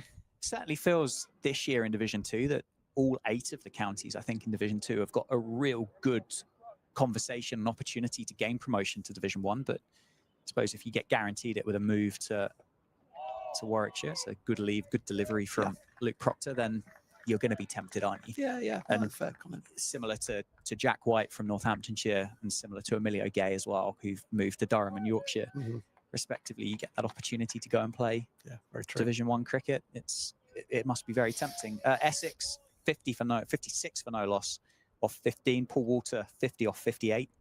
And Charlie Allison, 5 off 33. So differing styles there for the 2 Essex openers. It's another beauty, isn't it? Paul Walter opening the batting. I'm surprised at that. I hadn't seen that. I haven't up to now, but clearly gone out there with a role in mind. Tall Paul. Where are we, else? Middlesex versus Lancashire, the game at Lords. 62 for 1. Middlesex, having been asked to bat first this morning by Lancashire. The wicket to fall was Nathan Fernandez. Sam Robson's on 35 and Max Holden is on 19. So Max is batting. Is Max batting 3 there? Yeah. Justin Broad continuing from the Lynn Wilson centre end. It's a lovely shot by Muyeye. It's a bit of a gentle bit of cricket there, isn't it? As the ball just trickles into that pocket in the outfield, and Rob Keogh almost, jogs alongside it. Yeah, and Rob's entitled to jog alongside because it was one of those where there's always 2. Yeah. So let's say that first and foremost. That said, I just want a little bit more urgency there. For no good reason, really, other than it sort of keeps the standards up. Yeah. But it was a nice cricket shot, wasn't it? It certainly was. Nicely controlled, nicely played. That's a better cricket shot. That gets past Liam Guthrie, and that's going to be another couple of runs added to the Kent tally. We've gone past 50 now for the team total. Glamorgan, 51 for 1 off 16 overs against Leicestershire at Sophia Gardens. Leicestershire won the toss and elected to have a bowl first. Eddie Byram, 36, Sam Northeast, 17. Ian Holland with the wicket of Zainul Hassan. Of course, he's on a long loan there, isn't he? From Hampshire. Is he on a long loan, or has he been signed permanently? I think he might have been signed permanently over the winter, yeah. Has he really? So they had a couple, didn't they? Ben Green is on loan at Leicestershire. He's the long loan, okay. Scott Curry was on loan last season, but he's stayed at Hampshire, I believe, this year. Gloucestershire, 46 for 2. There's a lot of cricket going on today, isn't there? Gloucestershire, 46 for 2 off 15.5 overs. Derbyshire won the toss and elected to have a bowl there. Where's that one? That is at Derby. That's at Derby. Okay. Chris Dent and Ben Charlesworth, both being picked up by Lewis Rees. Solid, good cricket from Justin Broad and Tuanda Muyeye. I think there's one more. And then I'll stop waffling about other games. 58 for 2, Durham against Nottinghamshire. And Nottinghamshire won the toss and elected to have a bowl first as well. Emilio Gay, 0 off 8 balls. Fergus O'Neill, the Australian overseas for Notts, has got the 2 wickets there for the visiting side. He could be a fantastic cricketer. I don't know whether you watched much of the Big Bash through the winter, but he looked absolutely brilliant with the white ball in hand and just felt like the mould of a cricketer that would do well in the county championship. But yeah, not a good start to life up in Durham for Emilio Gay. Actually, I should have asked about the Yorkshire. Did you notice if Jack White is on the not on the field because they're batting? Where's that? Oh, it's flashed away. I thought that was going to carry for a moment. It was low, wasn't it? low down Yeah. to George Bartlett. He does well, I think, to get a couple of fingertips on that and just take the pace off it, because that would have been raced away over towards the coffee van. Just on the tiptoes of Mayeye, wasn't it? Yeah, he's been exclusively scoring off the front foot, hasn't he? That's the first time he's scored off the back foot, I think. He's sort of raced away to 15 relative to his partner, Ben Compton, who's still on 10.57 for 2. Hour and 10. 3 down first session, 4 down would be ideal. 2 down, Kent win the session. 3 down, even money. 4 down, Northampton win the session, I would think. It's interesting, like across all of those fixtures that I've just gone through, everything feels after that first hour very 50-50, doesn't it? Yeah. Most of the counties are 2 down. Most of them have got about 50 runs on the board.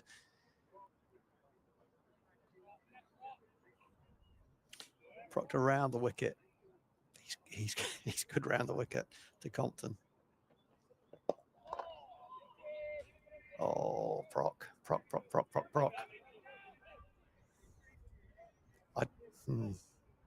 Just looked a bit easy, that run, didn't it? Yeah.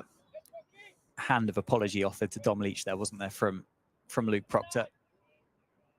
I don't know why. It kind of looked like he gave up on the idea of fielding that, didn't he? Yeah. I don't know why. No, no, I don't. It's a funny one, that. I think he maybe thought that mid-on had it covered anyway, but he'd forgotten that he was wider. Maybe he was too wide as he'd come around the wicket. Perhaps he should have straightened up a bit. Short there ball. It is. There we go. Just an attempt to push Mayeye back into his crease. Very short, wasn't it? Very short. I think Ben Compton is doing some gardening, indicating quite how short that was, maybe a third of the way down the wicket. But that kind of delivery from Luke Proctor would rush you, wouldn't it? Because it is that kind of quick, strong shoulder. Oh, that's pushed back at Proctor. He does well to get a boot to it, but just grimace, don't you, when you see a bowler stick a boot out? It was incredibly well timed, because that got back at him very, very quickly, didn't it? Oh, yeah, you don't want that on the ankle bone, do you? Looked like Proctor's initial thought was, I'll get my foot in the way, and then before he could change his mind, which he actually did change his mind, it had hit him. Whether it hit a spike, I don't know, but the umpires are now looking at the ball. It could have hit the bottom of the boot, couldn't it? Made a bit of a gash in the ball. Could well have picked up a bit of a spike. Are they going to change? They are. Yeah. In whose interest is it that we change the ball? So what is the ball is 17.5 overs old. The lacquer will be well off one side by now. Yeah, I mean, the ball hasn't offered as much in the last half an hour as obviously what it did at the start, but then you'd expect that, wouldn't you? Yeah. I think, hey, for 45 minutes, if Northamptonshire can get a different cricket ball in their hand, I think they'd be quite open to the idea of seeing what happens. I think worst case scenario, it's going to offer the same off the seam as what it is at the moment. Yeah, you'd hope so. Yeah. Yeah, I mean, yeah. I want to see my captain and bowler with his head in that box, talking to the umpire. We want this one. Exactly. No, but this one still has the gold writing on it that says Dukes. Luke, you can't have that one. That's Rob Keogh that's made his way over, isn't it, to offer assistance to the umpire?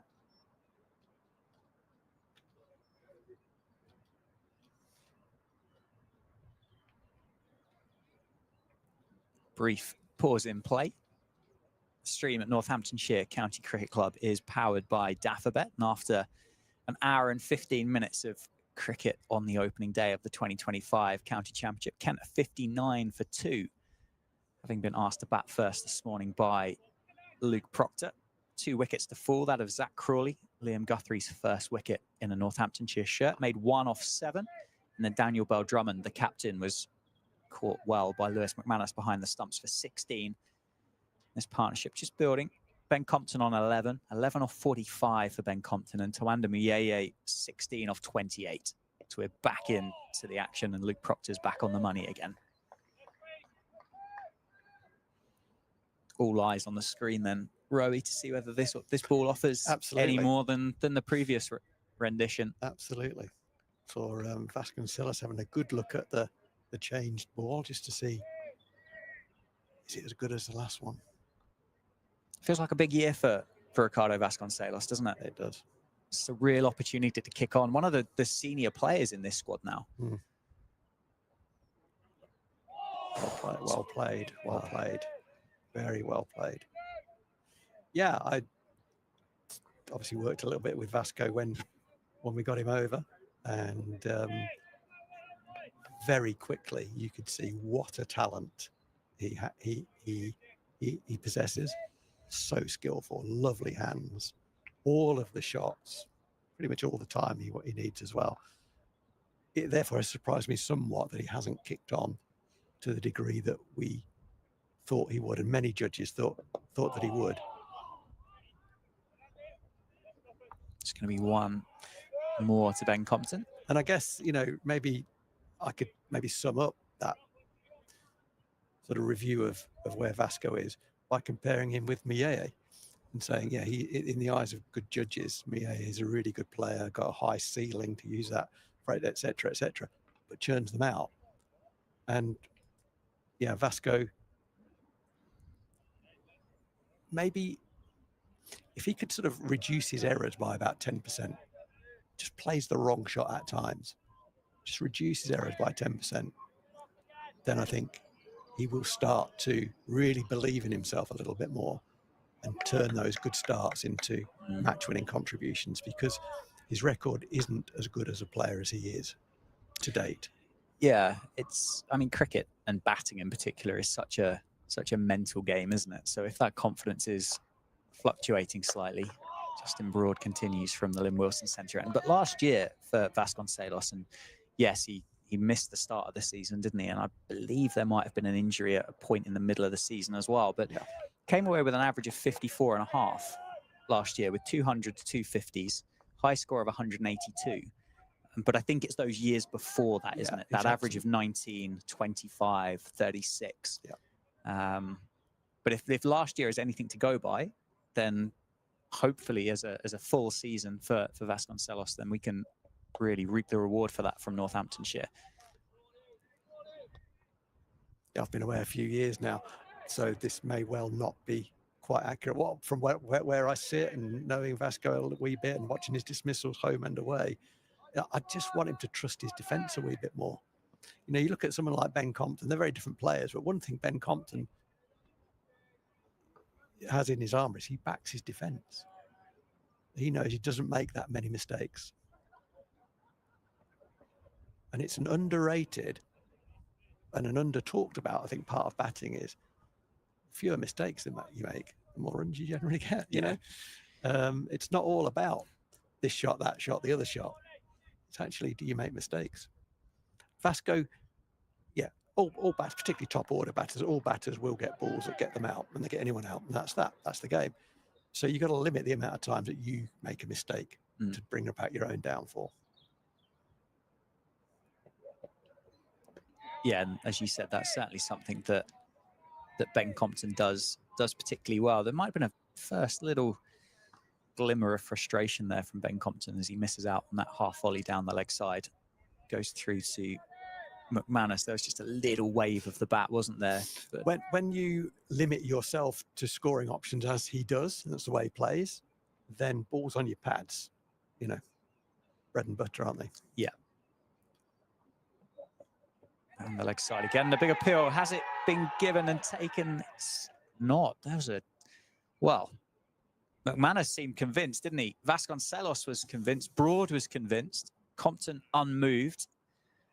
Umpire unmoved. You see the replay here. Down the leg side again. It might have just brushed the back pocket, might not on the way through, but... It's interesting that we all stare at the screen at the replay in the knowledge that we're not going to be able to tell. Yeah, not going to be able to tell or change the decision of the umpire. Yeah. Well, one thing you could tell is his hands weren't away from the body. Yeah. You know, if the hands are past the pocket and there's a deflection, well, it can only be one thing. Well, that wasn't the case. That's the case, though. Straight through him. Well, Justin Broad has served up 2 deliveries before down the leg side. This one on the money, a Yorker, really, an off-stump Yorker. And it's gone tumbling back out of the ground. And that is a big wicket for Northamptonshire. Ben Compton, 12 off 54. Would have been Must have happy to swung. have batted all day.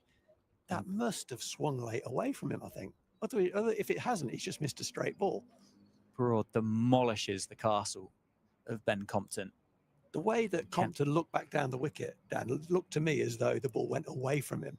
But we shall see on replay. What a lovely sight, though. Big appeal of the ball before, and then off stump cartwheeling back. Let's have a look at it. Whatever it was a good delivery. Stood him on the outside a bit, isn't it? He's fallen over it a bit as well.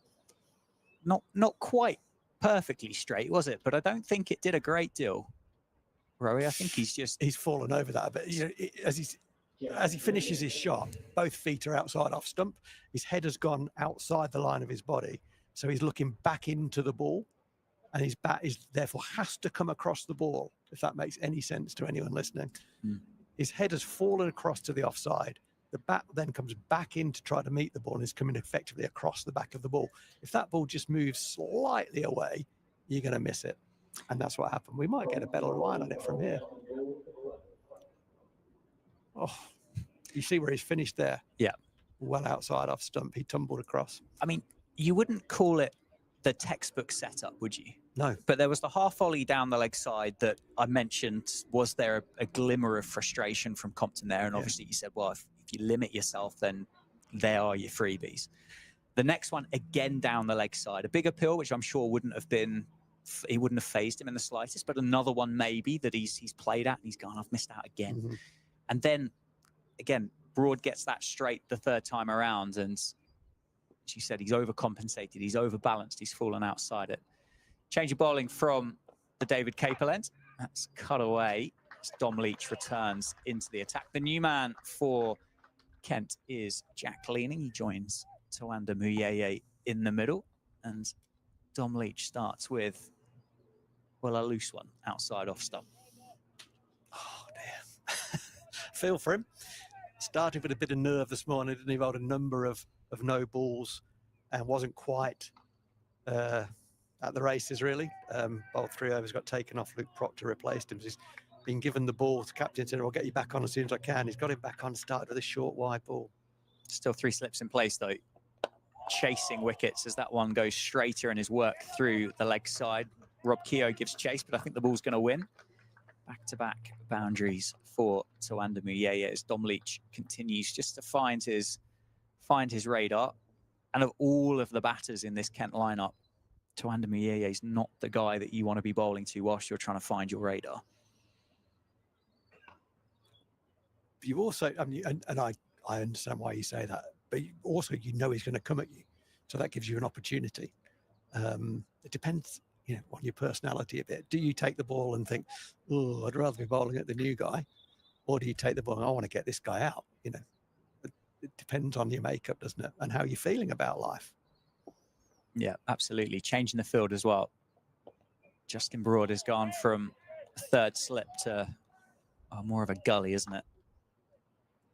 Fifth slip / gully. Yeah, I'd say that's a very fine description. Yeah, and just drifts down the leg side. Options obviously to Luke Proctor. It could have gone to Rafi Weatherall from the David Capel end. Surprised to go back to Dom Leach, or do you bring Dom Leach back as early as you possibly can?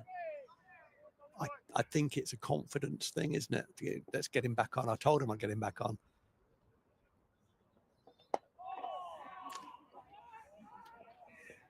Drops into the leg side, perfectly weighted. So we'll allow Tawanda Muyeye to come back for a second, the 10th run of the over. The problem that Luke Proctor now has, and it's very early into Dom Leach's second spell, but the problem he now has is he's gone for 10 off his first 4 balls. He got the shepherd's crook out after 3 overs first spell. He's gone back to him to give him a bit of confidence. Second spell, how many does he give him? That's a headache for the captain now. It's a better delivery left alone from Muyeye. Just 1 ball left of this over. Yeah, you're absolutely right. And particularly, as we said, with the options that there are available. Exactly. It's not a case of, well, we have to keep bowling until we find confidence. It's a case of, well, if you don't find it, somebody else might. Yeah. And there is as I mentioned, Rafi Weatherall, who this will be his 5th first-class game for Rafi, I believe, and someone who started really excitingly last year. Finishes the over well, 70 for 3 then, after 19. And maybe James Sales. We didn't really see James Sales bowl at all last year, but no. And pre-season, he's bowled lightly, hasn't he, as well? Carded at 4, so maybe that's an indication of where that role is heading for James Sales. Maybe second change, third change, batting at 4 might be where, it might be the role that's cut out. That's not to say that can't change. It's early in the season, of course, but if you've got, there's the issue with all-rounders, isn't it? What is their strength? And when you've got 3 young all-rounders, how do you get them all in the team? Who bats where? You want to give someone a run as well. You want to pick the side and say, this is a team for the first 4 matches. Yeah. Barring injury or Sanderson's return. Obviously, he comes straight back in when he's ready. Yeah, Broad continues. It's a shorter ball. And that'll allow Jack Leaning to get off the mark straight away. That's a bit of fielding. George Bartlett, isn't it, down there on the offside? Just at point. That is a really good indication of where this group is, because George Bartlett gives the, I don't know him, I've never met him, and I'm an admirer of his cricket. Sometimes on the field gives the impression of a bit of a spaceman. So, oh, cricket, oh. What a shot. Tuanda Mayeye climbs into the drive off Justin Broad. That is a deeper pocket, but I don't, it's given up the ghost again. So Tuanda just strolls back for a 3rd. It was overpitched by Broad. Mayeye just climbs into that cover drive. In a month's time, that would have raced across the outfield and disappeared over towards that Jackson Grundy stand. Does get so quick, the outfield here, doesn't it? We must be due a great summer. Oh, please. So I think this will be my 3rd season here at Northamptonshire, and every month of every game that we've played, the outfield has looked as lush as it has on day 1. Broad searching for that full length, that Yorker that cleaned up Ben Compton. I like that. I don't know whether that's a deliberate thing for Justin Broad or whether it's an accidental Yorker that you mentioned. I think that was a deliberate Yorker based on his reaction. I like Yorkers. I don't like receiving them. I like Yorkers, and I'd like to see more of them. During my time here, we had an analyst called Richie Barker who knew his cricket and a big fan of the Yorker in red ball cricket. And another one. And again, that's nicely played, though, by Jack Leaning. Give Luke Proctor a bit of work to do. It'll just be 2. Yeah, I'm just going to go back and finish that point about George Bartlett and his body language in the field. And at points, I think I've been critical of that from a million miles away just as an observer. But I really like what I saw there. From point, raced out, full length, sprawling dive, got the ball away really quickly and prevented a 2nd run.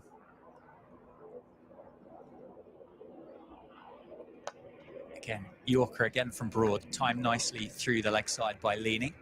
That's going to be, I believe, 3.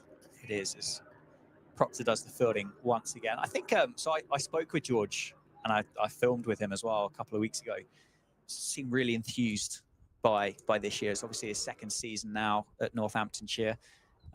First season, I dare say, would be a little bit kind of settling in and finding your friends and learning the area. There's more to this than just switching clubs, isn't there? There's kind of moving a long way up the country from home as well. Yeah. That's beautifully timed by Mayeye. It's another 4 for the Kent number 4, moves into the 30s, and Kent moved 83 for 3. But he averaged 44 last year with the bat for Northamptonshire. I think it was only the 100 which he picked up at Leicestershire. Again, was a bit in and out of the side, wasn't he, at times? Got 100, I think, in the 2nd 11 midway through the season as well. But yeah, that was, he smashed it in that innings, didn't he? Yeah, in the seconds. Yeah, I mean, the only thing I'd say about George's cricket is I want to see a little bit more presence. That's all. And do you know what? I am seeing a little bit more presence, so happy. Not happy with that last over from Justin Broad. just lost his length there, didn't he? It ended up as an over of throwdowns. I mean, they got treated as they should be. They didn't miss out. But he'd been holding a really nice length. Yeah, it was, well, 60 on the board when Ben Compton departed, but it was about 50 for 2, wasn't it? For what felt like a long time. It's quickly turned into 74 for 3. And with half an hour still to go in this session, then Kent are well on course. If this bowling continues to be closing in towards 100 before lunch, is Leach to continue from the David Capel end. Kind of feels like this is the over that he's got to settle this in. Otherwise, I think it has to be a look at Rafi Weatherall or potentially Liam Guthrie with a change of ends. Just keep an eye on that helicopter that's circling around. Yeah. Kind of did a pass, didn't it? It did. The moment before, and it's just coming in. Yeah, it did. Slightly lower over the pavilion. It's quite ominous, doesn't it? It is. Tom Leach makes his way into bowl, and that is cut away back of a length by Jack Leaning. And cricket at the moment just starting to feel a little bit easier for Tawanda Muyeye and Jack Leaning in the middle. Partnership worth 23 now already. Change of ball, wasn't it? Well, that was 17.3 overs the ball was changed. So just, 4 overs ago. Muyeye moved on to 33. Jack Leaning on 10. 10 off 6 balls for Jack Leaning. Good player, Jack Leaning. Good county cricketer. Looks like the helicopter looking to land. Oh, hello. Has Tom Leach just out. taken a fingertip on that? I think he did, but Muyeye didn't move. He was back. What a way that would have been to have burgled yeah, we'll have it. a wicket. Yeah, I started to get a bit of PTSD with that helicopter floating around. Is that the right description for what a helicopter does? Probably flying. Could be. Hovering. Hovering. We'll use the word hovering. Had one game a couple of years ago that I was playing in that we had to stop because the cricket field was used as a landing site. Better by Tom Leach. We had a glider stop the game where I played for the academy side here many years ago. That must have been an impressive landing looking at the houses that were.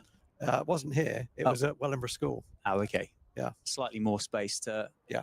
So I feel like they would require slightly more area to be able to land than a helicopter. It did. It landed and its follow through took it onto the edge of the game. We kind of people were getting out of the way.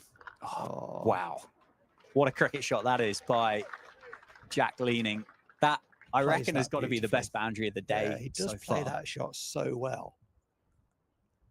It's worth a replay. That's a beautiful cricket shot. Those high hands for Jack Leaning. Tiptoe. Yeah. Just raced all the way across the square. It's a big square, isn't it, at the county grounds? There's not much outfield left once you get past the practice strips. Hit that hard, on that side. Timed that well. You know, reminiscent of a bloke another Yorkshireman who played that shot brilliant was Jeff Boycott, and he played it just like that. Oh, it's whipped through mid-wicket over Rafi Weatherall, in fact. And that's going to be another boundary. That's 3 4s in the over there for Jack Leaning. The cry of catch wasn't there for a while, but I don't think Rafi Weatherall was that interested in getting on the end of that one. It's going to be very interesting here, Rowie, to see what Luke Proctor does, because we're now 95 for 3. It felt like I said that 100 for 3 at lunch was likely. There's still 25 minutes to go. Yeah. I think he's got to come off because I think he's bowling poorly. Fundamentally, he's bowling poorly, evidenced in that over by 2 short wide balls, and then a clip off the toes was his response. So he doesn't really quite know where it's going just now. You know, batters are allowed to be rusty early season. So can bowlers. That's not to say Tom Leach, he can't come back and bowl well during this game. Later today, maybe. But for now, I would be making a change. There's a change at the Lynn Wilson end.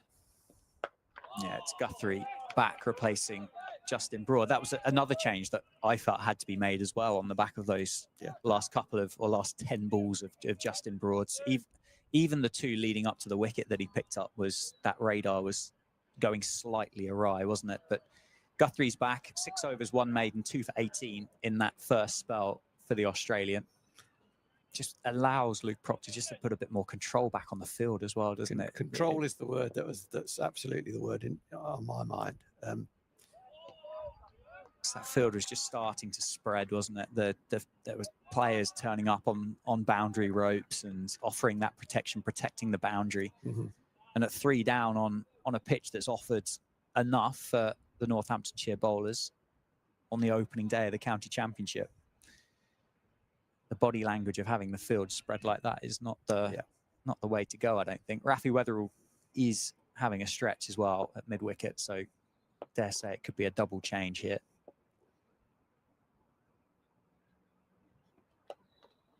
Yeah, the captain wants a bit of control. The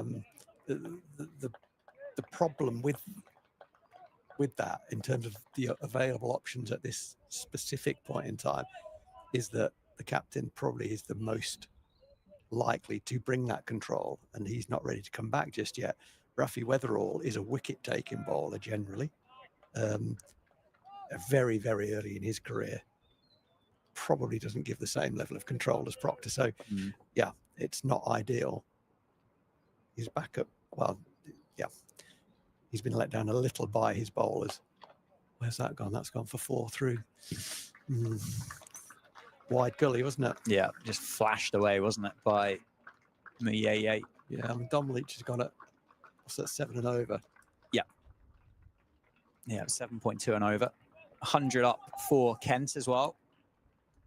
In the second hour of the game, 101 for 3 off 22.4 overs. Muyeye's on 39, leaning 18 off 10. Still the 3 slips in place for Liam Guthrie. And that's driven through the offside again, just over pitch. Safe save. Does give chase, but I don't think he stands a chance at winning that one. Back-to-back boundaries for Muyeye, who moves into the 40s. So one thing I remember from that innings of 100, I think it was 179 he scored in 2023 here. Just so stylish. Yeah. So enjoyable to watch. I was just watching the replay. It was just like, that is how you play that shot. He hits the ball very, very hard whilst appearing not to hit it very, very hard. That's a sign of good technique, isn't it? Certainly is. Just timing it really nicely. Rafi Weatherall drops out to deep square. We lose the 3rd slip as well. Justin Broad goes from 3rd slip into mid-wicket. So just an indication there that this Duke's cricket ball's not offering as much for Liam Guthrie in his 2nd spell. Oh, and that's hit to Muyeye very hard. Into the thigh pad, wasn't it? That could leave a nice badge on the thigh of Tawanda Muyeye. End of the over then, 23 down, 105 for 3. Yeah, it was round the wicket, wasn't it? Round the wicket from Guthrie. It's a heavy thud, wasn't it? It was a heavy thud, and the ball came straight back down the wicket. So he took all of the force of that ball. He's not rubbed it though. No, there was just a slight kind of glimpse of a leg collapse, wasn't there? Just on the end of it, where he just kind of went, "Oh, no, my muscles didn't like that much." Oh, that's hard. You know, I think this is the right decision. No doubt to take that decision being to take off Dom Leach and replace him with Rafi Weatherall. I don't think he had a lot of option, but it's not the morning that that Dom Leach would have been hoping for. A 3 over spell and a 2 over spell. Not at all. I'm excited to see Rafi go though. Yeah, likewise. Made his debut, didn't he, against Middlesex last year? I think first wicket was Mark Stoneman. Yeah. And then the Kookaburra did nothing for the rest of the match. But very exciting. Bowls with good pace, swings the ball both ways, tall as well. Played England under 19s. Studying for his exams, wasn't he, last year? So we didn't get to see as much of him as what we would have liked to have done. Wow. What a snorter that is. Well, there's a delivery to a man that was 18 off 10 balls and just gone, okay, it's not going to be that easy for you out here, Jack Leaning. Great ball, wasn't it? Don't waste your bouncer. And he didn't. I'll tell you what, it was played very well as well. Good bit of cricket all round. Wow. Very nice bit of cricket. It's the universal indication from Jack Leaning there that that's just done a bit. Went through nicely. It's good to see. What's a nice Nicely shot. played. Beats the dive from Rob Keogh. Over pitch, wasn't it, from Weatherall? So Jack Leaning has an answer to that delivery, the brute of a delivery before. It's just a glorious on drive down to the Spencer Lounge. Heck of a shot, wasn't it? Yeah. I was right in line with Rob Keogh there, and knowing that it was Rob Keogh, knowing how Rob Keogh, I kind of expected him to make that ground, and actually ended up about 6 inches short. I mean, that's how well it was timed, right? Beautiful cricket shot. That could be shot of the day. He's got a couple of contenders. It's going to be close to being another one there, isn't it? I think Safe is going to cut that one off down on the offside boundary, so it is just going to be 2. Blimey, Jack Leaning's wintered well, hasn't he? 24 off 14. I thought early season batting was meant to be difficult. I mean, I think he's I'm a Jack Leaning fan. Okay, let me say that first and foremost. We've bowled poorly at him, and he's tucked us away. Yeah, well, the 50 partnership was brought up from that cover drive as well, just as an indication of the rate at which the two of these have gone about their scoring since the departure of Ben Compton. It must be challenging, I suppose, for Luke Proctor and Northamptonshire with the bowlers that are available at the moment, with the absence of Ben Sanderson. Obviously, as we mentioned, Jack White no longer part of this setup here at Northants. But you've got an inexperienced Justin Broad, an inexperienced Dom Leach, and an inexperienced Rafi Weatherall. They all provide value in their own. Oh, well bowled. Their own right, but which one do you go to try and get that control from? Yeah. I mean, in the ideal world, you wouldn't have all 3 playing in the same team at the same time, would you? You'd stagger them. You know, they'd come in to the side. Yeah, that's nicely bowled. Just a foot fuller he'd have been playing at that. Bowled from wide on the crease and it swung. Yeah, it's a problem. There's no doubt about it. I mean, and then we've not bowled that well. It's Justin Broad bowled nicely, then bowled a very poor over and got dispatched. Dom Leach has not really hit his straps at all. He's gone at 7s. So the captain has a problem. He's got to find a pair that can just get some control, whilst also bringing some threat as well. You know, we stuck them in, we've got to bowl them out. Yeah.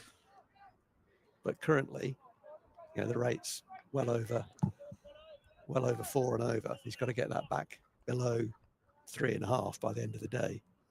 And hopefully, we'll be batting by the end of the day. But, you know, if you bring your control back, you get the rate down, and you probably increase your wicket-taking threat as a result of doing that, you know?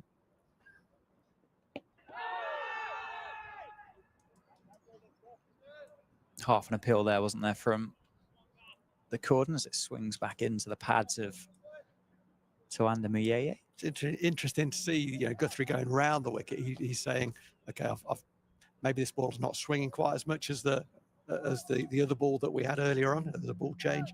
And also I've been tucked away through the offside by Muyeye. I'm going to come round and bowl at the stumps, at middle stump. No width. And that's close. Better appeal, isn't there? No movement from the umpire. Had a good look about it, didn't it? Head in hands, wasn't there, from Guthrie? That's probably missing leg stump, is it? That ball ran out really hard into the covers. Yeah, that's going down. Yeah, we're about none from 5, I think, up here this morning. That hit him hard, didn't it? It did. He's I said he's a point of difference, Guthrie, where he is quicker than what Northamptonshire have got, or had even. But it's similar to Luke Proctor in that sense, isn't it? Oh, there's a chance here at the non-strikers end. It's a tough throw, wasn't it, for Broad to get round his body, but a bit of confusion between Leaning and Muyeye. But it's no kind of, it's not a sprinter's run up, is it, into the crease? No, it's not. It's gentle. The arm has a nice kind of waggle to it as it runs in, and then it's a real strong shoulder again from Guthrie. He's barrel chested, isn't he? Strong top half.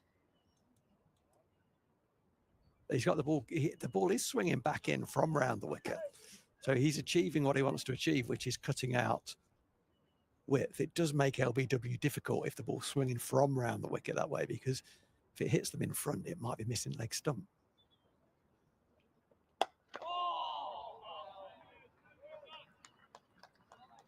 But he's, this is I need some control, and I'm limiting the threat that I bring. I still bring threat because I can swing the ball in at good pace, but I'm going to get control first. And I think that's right. Stop. Stop the hemorrhaging. That would be my thing. Okay. Get a plaster on it. Stop the bleeding. Okay. We're alive. What are we going to do? What's the next thing?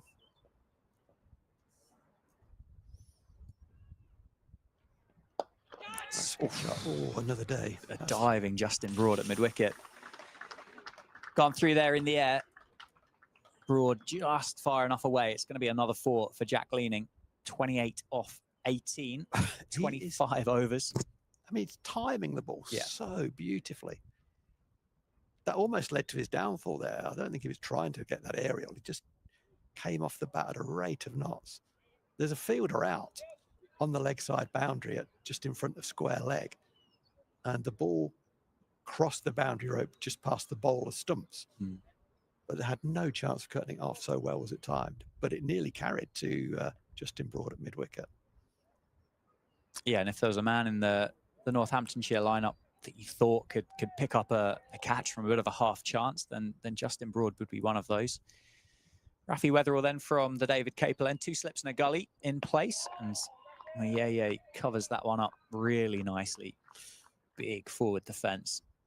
I've liked the way that he has mixed attack and defence, Mayeye. If you bowl a good line and length, he respects that. But he's coming into that space, and if it's just the wrong side of good line length, he's going to drive you, either on the up or not. But if he gets into your space, but he's making good decisions. To the point I made earlier about mistakes, he's making good decisions. Oh, and that's gone straight up as it carried. Oh, he's gone down. That just ballooned up, didn't it, off the shoulder of the bat there. There's that Dom Leach running in from mid-wicket. Oh, wow, that would have made him feel a lot better about life as well, wouldn't it? That's just popped off a length, isn't it? It did carry. Yeah, It's got 2 hands to it. It'd have been better going one-handed. With hindsight. Yeah. Unfortunately for Northamptonshire, that's been grasped by Dom Leach. Mayeye gets a life on 44. But Weatherall he's asked questions, hasn't he? He's bowled some brutes of deliveries in this spell so far. Started very, very well. Started very nicely. Looks natural, doesn't he? Yeah. I don't know the guy. I've spoken to him a couple of times, but I've never worked with him. Joined the club basically straight into professional ranks, pretty much. Just looks very, very natural. Again, another beauty. Play and miss, wasn't it, from Mayeye that time? Just needs to gather his thoughts, I think, after that one that just popped off the shoulder of the cricket bat a couple of balls before. But you're right, it looks like a comfortable run in for Rafi, a really kind of exaggerated load up. I'd like to see him ideally a little taller in the body. The body just crunches a wee bit. Just crunches away to the offside. So you see quite a low head position at release. Yeah. And that can be a precursor to injury as your body goes across as a right arm bowler to the offside, to the right-handed batter. That side crunching can wear and tear can lead to something he's already had, which is a stress fracture in the lower back. So he'll get stronger as he gets the bones thicken out. A little bit taller wouldn't hurt. Oh, wow, that's hit me incredibly hard. He didn't react to the one off Guthrie, did he? He's trying not to react to that. He's really struggling to get back to his feet there. Good over for Rafi Weatherall. Looked like that jagged back at him. Yeah, was that right in the unmentionables as well? Oh, yeah. Close. Did Jack, didn't it? It did. But then you said that about Rafi. You said he's a wicket-taking bowler. Wicket-taking you bowler. don't bring him in to gain that control, No. but you bring him in as a strike bowler, as somebody that is going to challenge the batters. And so far has bowled, say, 4 or 5 of the deliveries that have made the challenge there. We are going to have a look at spin. The county championship bingo card, the over before lunch. Well, not quite the over before lunch. I think we'll get another one. But Save is going to replace Liam Guthrie from the Lynn Wilson centre end. Left arm finger spin of Save. He's been busy over the winter, isn't he? He's played a lot of cricket. He has. He's become a dad as well. He has. He's worked very, very hard on his bowling in the last few years. He's always been a handy bowler, but he's actually developing into a genuine all-rounder in red ball cricket. Jack Leaning is a very fine player of spin. Yeah, I'm sure there'll be, or Safe will be there. Won't need to take a wicket, but I dare say from Luke Proctor, it could be a case of just get through here to the break and see where we are. I agree. Just on the money. But yeah, as I mentioned, he's been busy this winter. He went out to Zimbabwe. I think that was through the relationship that he built with Sikandar Raza. So played for Sikandar's team and played some first-class cricket in Zimbabwe. Did pretty well, did not? A couple of 50s, I think, in that first. I think he might have only played 1 first-class game in the end. Some wicket ball as well. No. I'd have to double-check that one, but quite possibly. Then went and played in the Nepal Premier League and player of the tournament in that competition as well. And then obviously, more recently than that, just drafted into the 100 for this summer. It's Welsh Fire, I think, that picked him up. Bit of bounce. Save as it's turned around the corner from Mieye, moves to 45. But again, he's another one of these Northamptonshire cricketers that has had that kind of promise and potential for a long time. And there's an opportunity now with a new coach and some new faces to... He's a senior player in the squad now, isn't he? He's been around a long time. Yeah, he's been around a long time. Made his debut at 15. So he's been around a very long time. And I think pretty much in the last 5-6 years, every year he's got better in one aspect or another. And it's good to see him out there. I think he's a sort of cricketer, having talked earlier about players having defined roles and growing into those roles and securing those roles in a balanced team. You know what you've got. Safe can do a number of different things. He's, in that sense, he could be a utility guy. You know, he could bat 4, he could bat 7, and anywhere in between. So he is a very, very handy cricketer. But he's shown year after year that he's improving, and that's what you want, isn't it? Yeah. And he's hungry. He wants to do well, wants to improve. Well bowled. This is. I've only bowled 2 overs so far, Rafi Weatherall, but what a good start. Really enjoying what he's doing so far.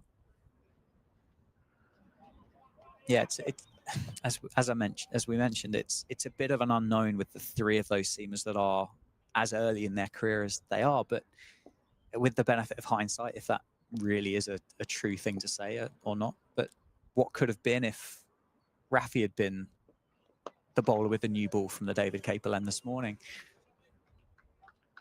Turned away into the leg side by Tuanda Muyeye. It's going to be another 2. He's going to move to 47. 3 away from 50 now for Muyeye, and 120 for 3 on the board for Kent. 27.2 overs. You said 3 down would have been 50-50, having won the toss and elected to have a bowl first this morning with Northamptonshire. With 120 runs on the board, is it slightly more in favour of Kent there? It's not quite the 50-50. Yeah, I think you're right. Yeah, I think that's absolutely right. 6 minutes to go before lunch. We could get this and one more. It's a shorter ball that's just guided nicely down towards Save, who gets the ball in the air a little bit slowly, allows Mieye to come back for a couple. Moves to 49, so he's a run away from a 50. James Sales is doing some very gentle limbering up. I'm not sure if that's just to remind the captain that actually I bowl a bit as well. Or it didn't look particularly as though he's getting ready to bowl. And that is 50 for Muyeye. What a shot to bring it up. A glorious cover drive. Another boundary added to his tally. Moves to 53. That's his 9th first-class 50 for Tawanda Muyeye. Receives the applause from the Kent balcony and a round of applause from those that have got themselves into the ground this morning. A nice turnout, isn't there, for the Friday morning? Yeah, it's good. It's felt like there's been some real excitement for county cricket this year in the build-up to the season. So it's fantastic to see those that have made their way into the ground, and Muyeye defends Weatherall back to Luke Proctor, having just passed that milestone. 53 off 61 deliveries for the Kent number 4. A real counter-attacking innings, wasn't it? They were in a spot of bother, weren't they, when Daniel Bell-Drummond departed earlier on this morning? But he's been positive throughout. Yeah, he has. He's good intent. Well, that didn't come out right. So as he's finished that over there, so it's 28 overs gone. I was just looking at the boundary count, and the boundary count is 16 boundaries, so 64 runs in boundaries, which is more than half the total, which is a high percentage, and that tells a tale. You know, sometimes you watch the game and you look at the stats, it doesn't quite add up, but actually, this is exactly what we've seen, isn't it? We've bowled too many 4 balls. And to Kent's credit, gee whiz, they've put them away well. I think particularly Muyeye, a little bit leaning as well, but particularly Muyeye has brought errors from the bowlers with his intent. But Yes. there hasn't been many poor deliveries they haven't hit for 4. No, that's over-pitched by Zabe. That might be one of the few poor deliveries that hasn't gone to 4. But yeah, Muyeye's been imposing. Yeah, he looks tall at the crease. He's got that big stride forward. Certainly be going at the bowler, won't he? Leaning, I think, as you said, fantastic cricketer. But I think of the two of them, I think we've bowled worse to Leaning than what we have to Muyeye. I don't think Leaning's had to be imposing to put the balls away. Well bowled. That's beautifully bowled. Nice. I just held on the wicket a wee bit. Bowled safe. He has had a tendency for his bowling arm to be a little bit low at release and undercut the ball. That's nice. That's over the top. That's really well bowled. Makes such a difference. That seam position is a little bit more vertical. So 45 degrees is perfect. You get drop on the ball. Yeah, that one there, just slightly rounder arm, wasn't it? Is it a bit quicker? Wasn't it? A bit flatter, yeah. Just mixing it up. Last ball of safe second over. Defended again by Muyeye. Good over that. Northampton will be round quickly. They'll be looking for another over before the lunch break. Still 2 minutes to go on the clock. It looks like it's going to be George Bartlett for a bit of finger spin to finish off the session. Not sure he was expecting to bowl there, George Bartlett, as he's had his GPS tracker on over the top of his playing shirt, and he's just had to quickly whip that one off as he's taken the jumper off. Possibly wasn't on his list of things to do this morning. That's taken everyone by surprise, I think. Well, yeah. Wonder how many times the standing umpires had to hold on to a GPS tracker through and over there. I mean, does this over count towards the analyst work for the season? If it's not GPS tracked, did it really happen? Yeah. It's a bit like when you go for a run, isn't it? Did it really happen? Okay. Yeah. Sore subject. Very sore. Bartlett then from the David Caper lens. Got away with that one. It's another one. He's been working hard on his bowling. Yeah, I've seen a lot of him bowling. Yes.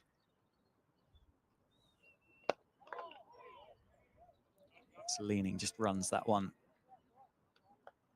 down to mid-on for a single. I guess one of the number of interesting things about this over is that it's not Rob Keogh as well. Yes, yeah. Which raises a question.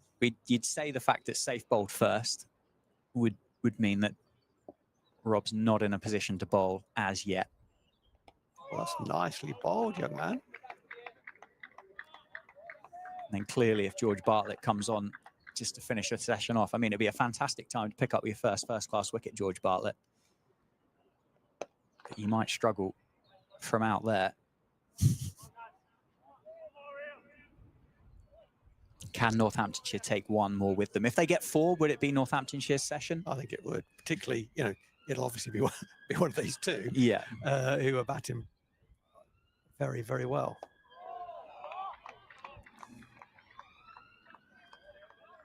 I think by all accounts, it's been, well, a brilliant second hour for Kent, hasn't it? Yeah. They're going to walk off for lunch with the score 128 for 3. Tawanda Muyeye not out, 53 off 70. Jack Leaning not out, 31 off just 24 deliveries. Impressive start to Northamptonshire career for Liam Guthrie. 2 wickets with the new ball. And Justin Broad picking up the wicket of Ben Compton out of, well, a bit of nowhere, really, wasn't it? 12 or 54 for Ben Compton. But yeah, 128 for 3, 4.3 runs per over for Kent. What have you made of that opening session? I mean, to be honest, you've left me very little to add to that. On the positive side, Guthrie, Weatherall, I think a bit of the captain bowled nicely as well. I like our out cricket as being good generally, as you kind of would expect first morning of the season. Far too many boundary balls. Well played, Kent. Yeah, but it's been great to have cricket back. It's been a fantastic opening couple of hours here at the County Ground in Northampton. The stream is powered by Daffabet. We'll go and grab some lunch, and we'll be back for the afternoon session.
Returning to the middle, umpires Rothesay and Hassan.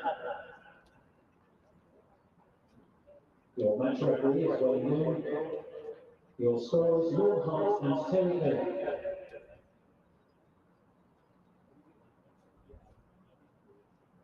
Northampton's returning to the field, captained by Luke Proctor, and keeping wicket Lewis.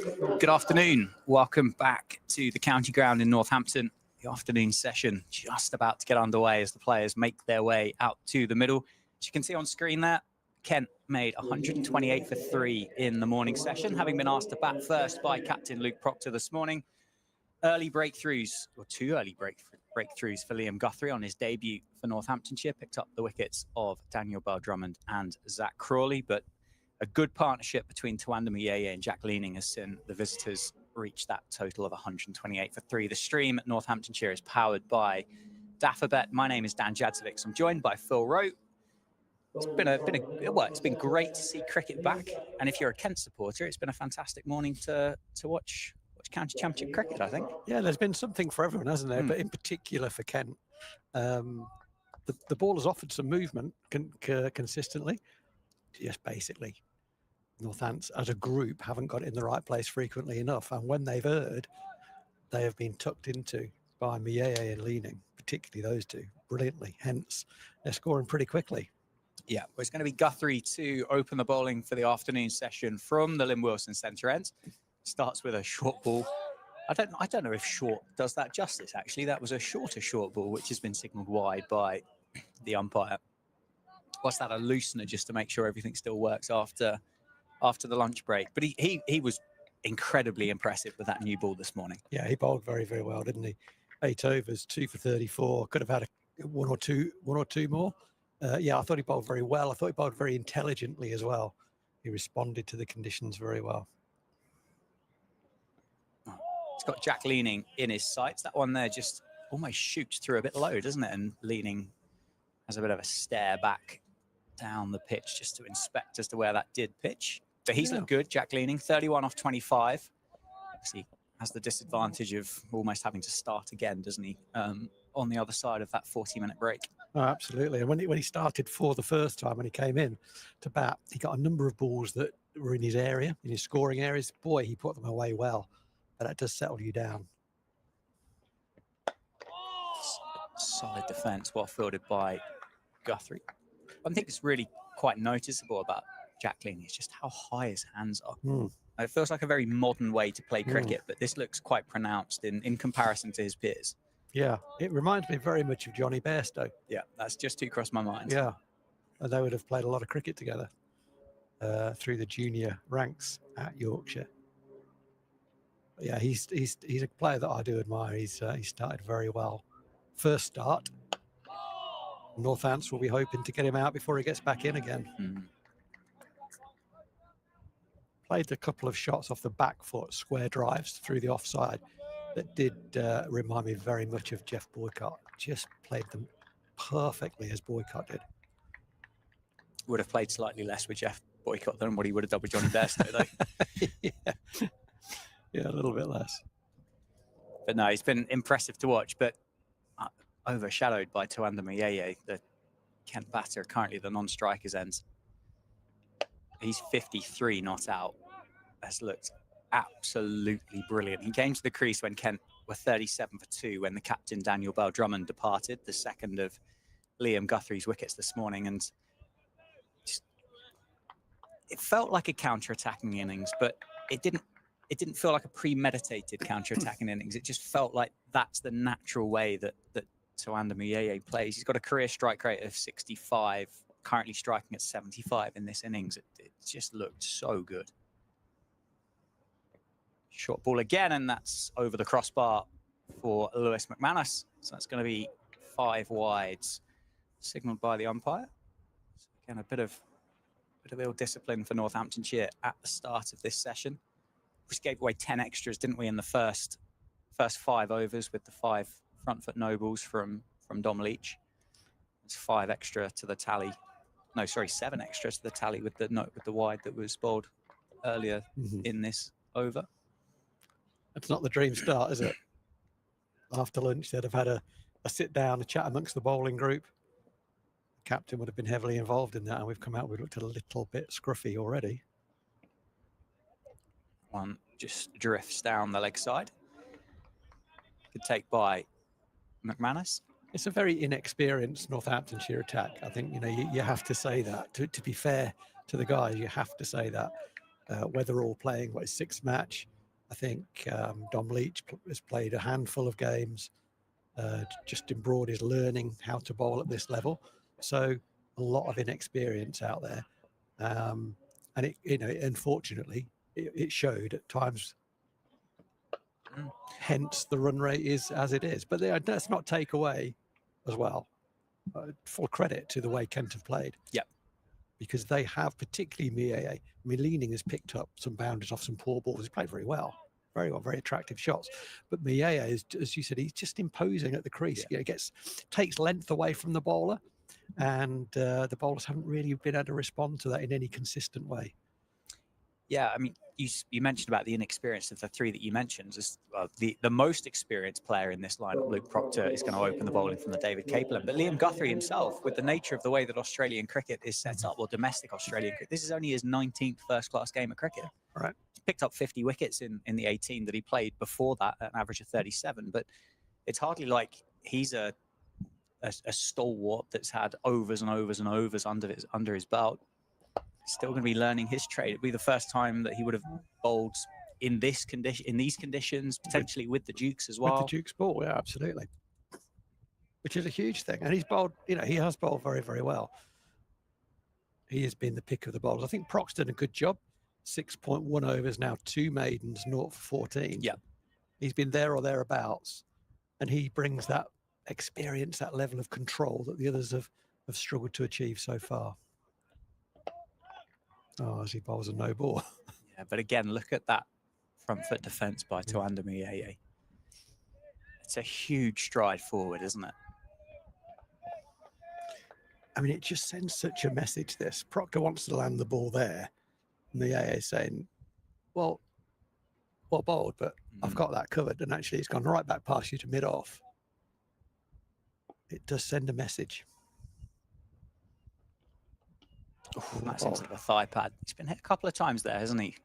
Mieye. Just going to run down past James Sales for a leg by. The other thing as well, and I don't know whether many people would even notice it or pick up on it at all, but you mentioned the body language of Mieye there with that front foot defence, but he's also walked out to bat with a towel just kind of tucked into his trousers. And if that's not the sign of I'm here for a long time, there isn't one. I mean, done well to remember it in April. I'm not convinced many people would have thought, you know what, I'm going to pack a towel for early April because it might get a bit sweaty. But you're there for a long time if you're prepared to tuck one of those into your waistband. He'd bring a book with him as well. Kindle. Nicely played by Leaning. What's the plan here for Northamptonshire then? Well, we have to gain some control, right? So whatever it is we do, we have to bowl more dot balls and cut the boundary count out. I think that's priority number one. That in itself, with these two guys who want to go at a certain rate, brings a bit of pressure on them to get back to where they were. And also, you know, if we're in the right area and the ball does something for us, then it brings opportunities potentially. Yeah. So I think it's very simple. You know, the best plans are simple plans, which is let's bowl a bit dry and to get ourselves a foothold back in. We've got to slow this rate down. As I say, as it happens, I believe that is right now our best chance of getting a wicket as well. And no, it's about doing the right thing consistently, being more consistent basically, which is an underrated part of bowling. You know, we talked earlier on, and we'll probably continue to talk about it, about the sort of the balance between accuracy and wicket-taking threat. But the best bowlers bring both. You know, Jimmy Anderson, he's very accurate. Stuart Broad is very accurate, and so on and so on. Mitchell Stark, Josh, they're very, very accurate, and it's underrated. The reason they get so many wickets is because they're in the right area when something happens. There, that's the right area. It's not normally the skill that gets spoken about first, is it? It's normally the away swinger or the wobble seam or the back of the hand slower ball or something. That's the reason why that wicket's taken. But as you say, that accuracy is the is the bit that builds that pressure. And I mean, the plan for Northants, as you mentioned there, to gain a bit of control back, obviously a nod to the fact that it's Liam Guthrie and Luke Proctor that have opened up in this afternoon session. So there is a 8 to 12 over attempts there to gain that control back. Then what happens after that? What do we go for? Then do we see more safe save? There was a bit of turn. Do we go back to Justin Broad, who got a bit wayward at the end? Dom Leach, who struggled this morning, or Rafi, who's bowled some really good deliveries? Which do you look at after these two? You probably mix it up a bit, more frequent changes than might normally be the case. You're desperately trying to find that second pair of bowlers that between them give you some scoreboard control. The thing about a captain is if his bowlers are bowling well, he's a good captain. If his bowlers are bowling badly, that's a different situation. There's not a lot that you can do. You can move a man here and move a man there, but if someone keeps bowling half volleys or cut balls, that doesn't make you out to be a good captain. So no. He needs his bowlers to step up. This is not, I'll say it again, this is not development cricket. This is first team cricket. So you got to learn quickly. Short ball, quick over the crossbar again from McManus. That has really risen, that, hasn't it? And I think that's, I dare I say, potentially harsh that's been called. I think wide. That's harsh, yeah. I think that ball, as it can do, Rips used to talk about this with Paul Taylor, another left arm bowler who played it, that sometimes the ball wobbles after the bat. Yeah, that's not a wide, which means that the ball sort of swings, or sometimes it swings both ways, side to side movement. But sometimes the ball can go the other way and it actually ramps up in the air. And that was one of those. So by the time it got to Lewis McManus, it was well over his head. Yeah. But passing Mieye, I don't think that was a wide at that height. It was a quick bumper, though. I mean, the bowlers have got to be allowed to bowl a bumper, haven't they? I would say so. But it was quick from Guthrie, which is just exciting. And that's into the thigh pad of Mieye once more. It's going to be another leg by added to Battalion. What about Kent? I guess these two just bat a bit of time here, get themselves back in again after the break, and then look to see where they are after half an hour in this innings. Kent could largely kind of push the game in this session. They could potentially by tea time be in an incredibly strong position in this game. And I think that's a sign of a good side that recognise these moments and don't make me. They keep playing. If Northampton bowling doesn't improve, as we expect it will actually, but if it doesn't, and these two continue to play well, then at tea time Kent will be in I won't say unassailable because it's too early in the game, but in an extremely strong position in the game, and that would be their ambition. It's okay, we've got a good start. We're 140 for 3, haven't been stuck in. This partnership is 80 odd now, 83. Okay, let's make it 183. Yes. And then we get ourselves into such a strong place. Yeah, and I mean that was the blueprint really that happened here in 2023, wasn't it? It was just batted one team out of the game and there was no way back. But it was the area of the game that I think was the biggest struggle for Kent last year, was the ability to be able to take wickets in Division 1. Yes, okay, fine. There's a drop down to Division 2, but whether it's that big, I think just depends as to who you want to speak to as to the percentage difference there. But I think they conceded over 507 times in 2021 innings, over 400 another few more times on top of that as well. So they will be looking at this going, well, we need to get a big score on the board because we know from our experience these wickets are going to be tough. That's the beauty from Guthrie for leaning. Just a little poke at that one as it goes through. But you'd certainly say both of these lineups, the stronger area of their games are their batting lineups. I think anyway, personally. Certainly the side we've got out today. I mean, Sanderson is so important to Northants that once he's out of the side, almost inevitably, batting becomes relatively stronger than the bowling, almost inevitably, not quite. Certainly on today's showing, that's the case. And as I said before the start of the play, it's not rocket science. The Kent batting lineup is very impressive. There won't be, someone might prove me wrong on this, but from what I see, that's going to be one of the very strongest batting lineups in this division. Yeah, I'd say Lancashire's top 3 would rival it, but their middle order the likes of Matty Hurst and Rocky Flintoff get a little bit inexperienced, a little bit green. But Well, yes, I think Hurst is going to be an amazing player. I think a fantastic player. And Yeah. I mean, another one that's got a great career ahead of him is Joey Everson, who's carded to come in next. He's fresh off a double 100 against Loughborough University last week. Harry Vinch as well at number 7, who's had a bit of a revitalization to his career since being signed by Kent, having been released by Sussex. So yeah, certainly that top 7, top 8, if you extend it down to Grant Stewart, who averages 24 in first class cricket, number 8. He's dangerous as well, isn't he? Because he gets them quick. 163 strike rate in T20 international cricket for Italy. Yeah, he gets them quick. Doesn't hang about. It's the kind of cricketer that you'd have nightmares about. Oh, gee. Go on a PTSD kind of cricketer when you saw him walk to the crease. You go, oh, not again. 2 slips for Luke Proctor. This Northampton field is just spreading slightly as Kent just settle into this afternoon session. Inside edge there from Muyeye, really well fielded by George Bartlett there, as Kent, I think, assumed there was going to be a second there, but a good call from Muyeye to say no. Moves up to 54, leaning 31. The score 144 for 3. Just shy of 33.5 overs gone in this innings, and the streamers you would have just seen as powered by Daffabet here at Northamptonshire County Cricket Club.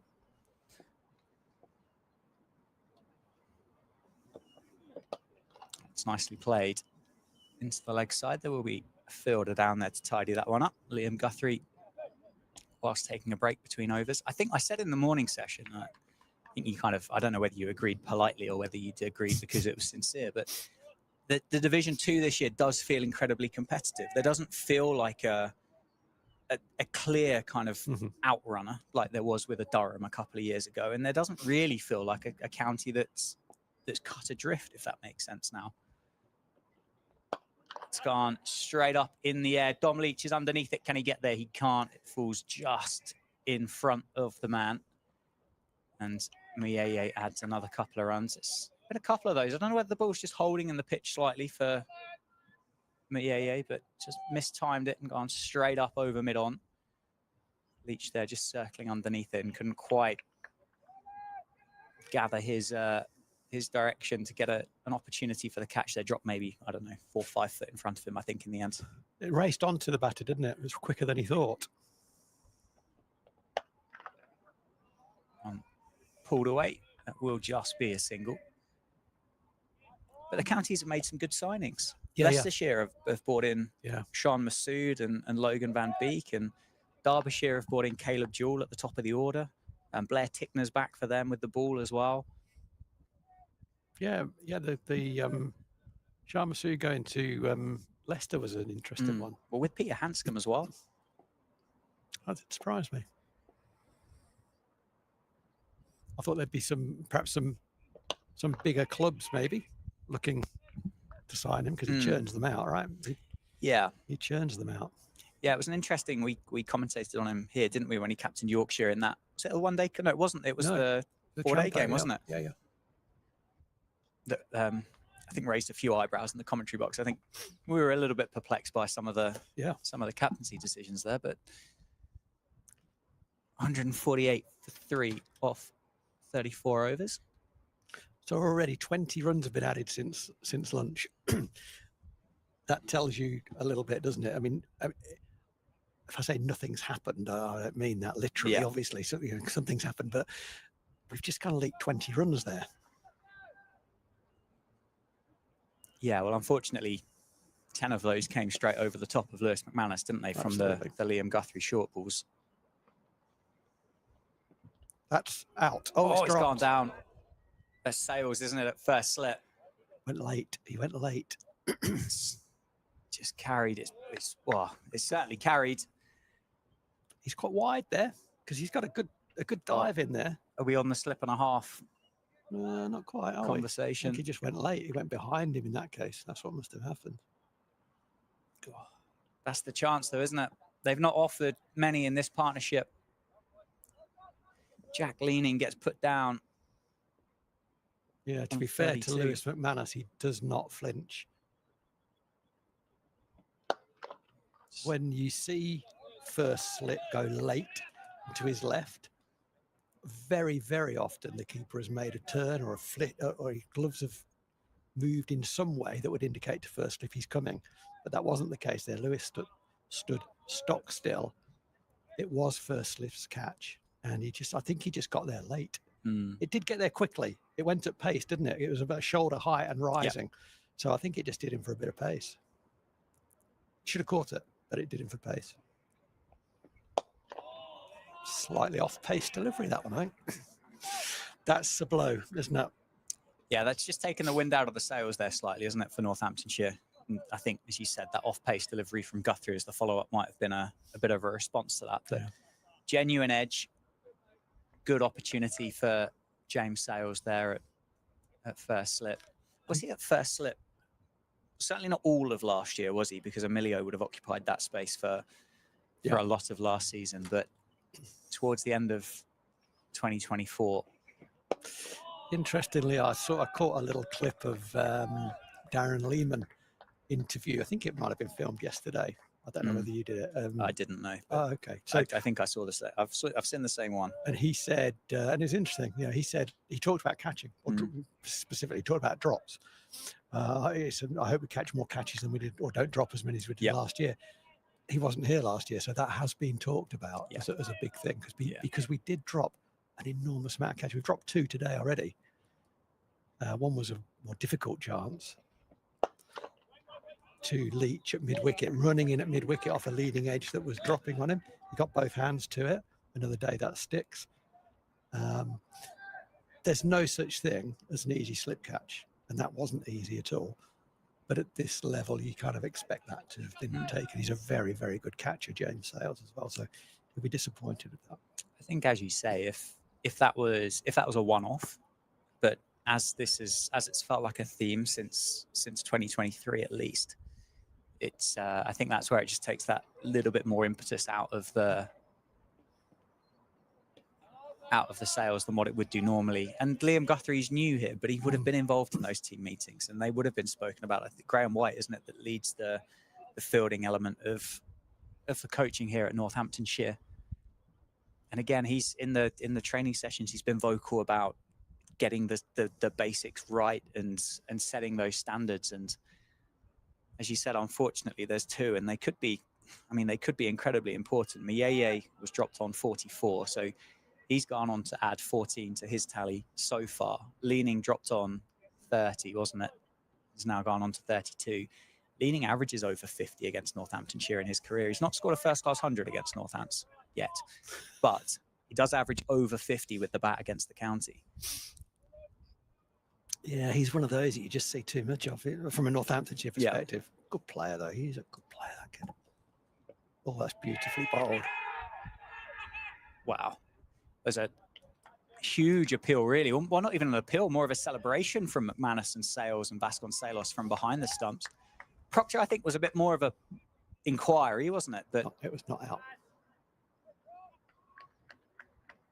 It was not out.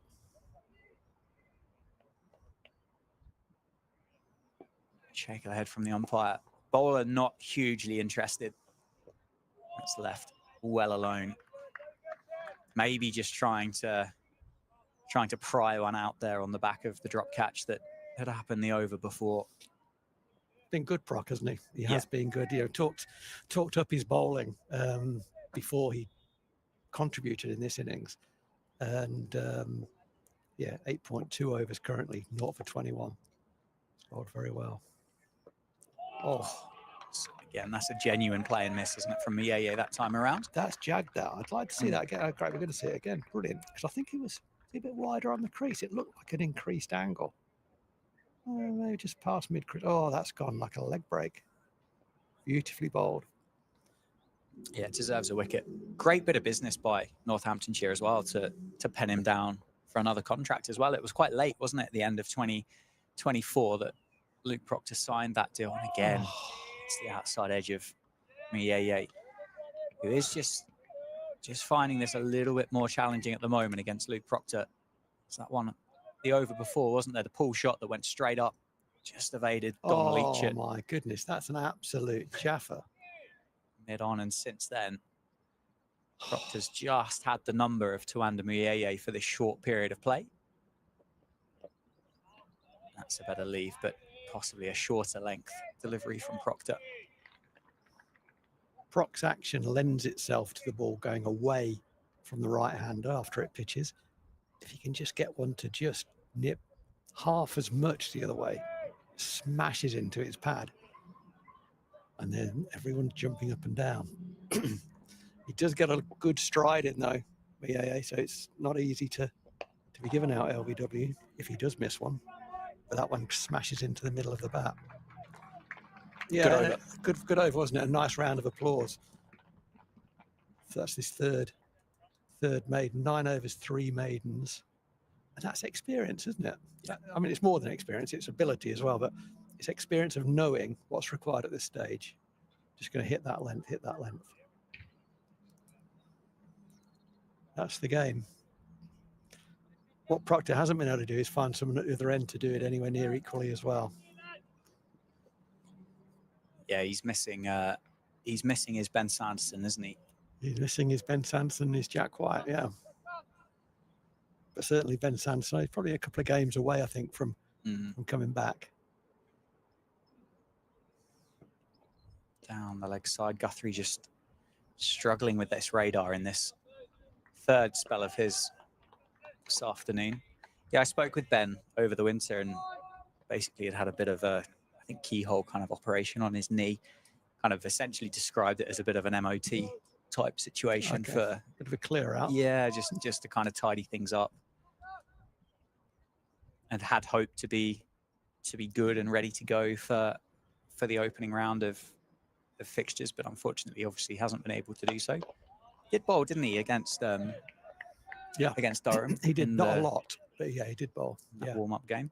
I mean, I think that game coincided with his kind of return to play. He'll have a return to play, which is all things being equal, certain markers.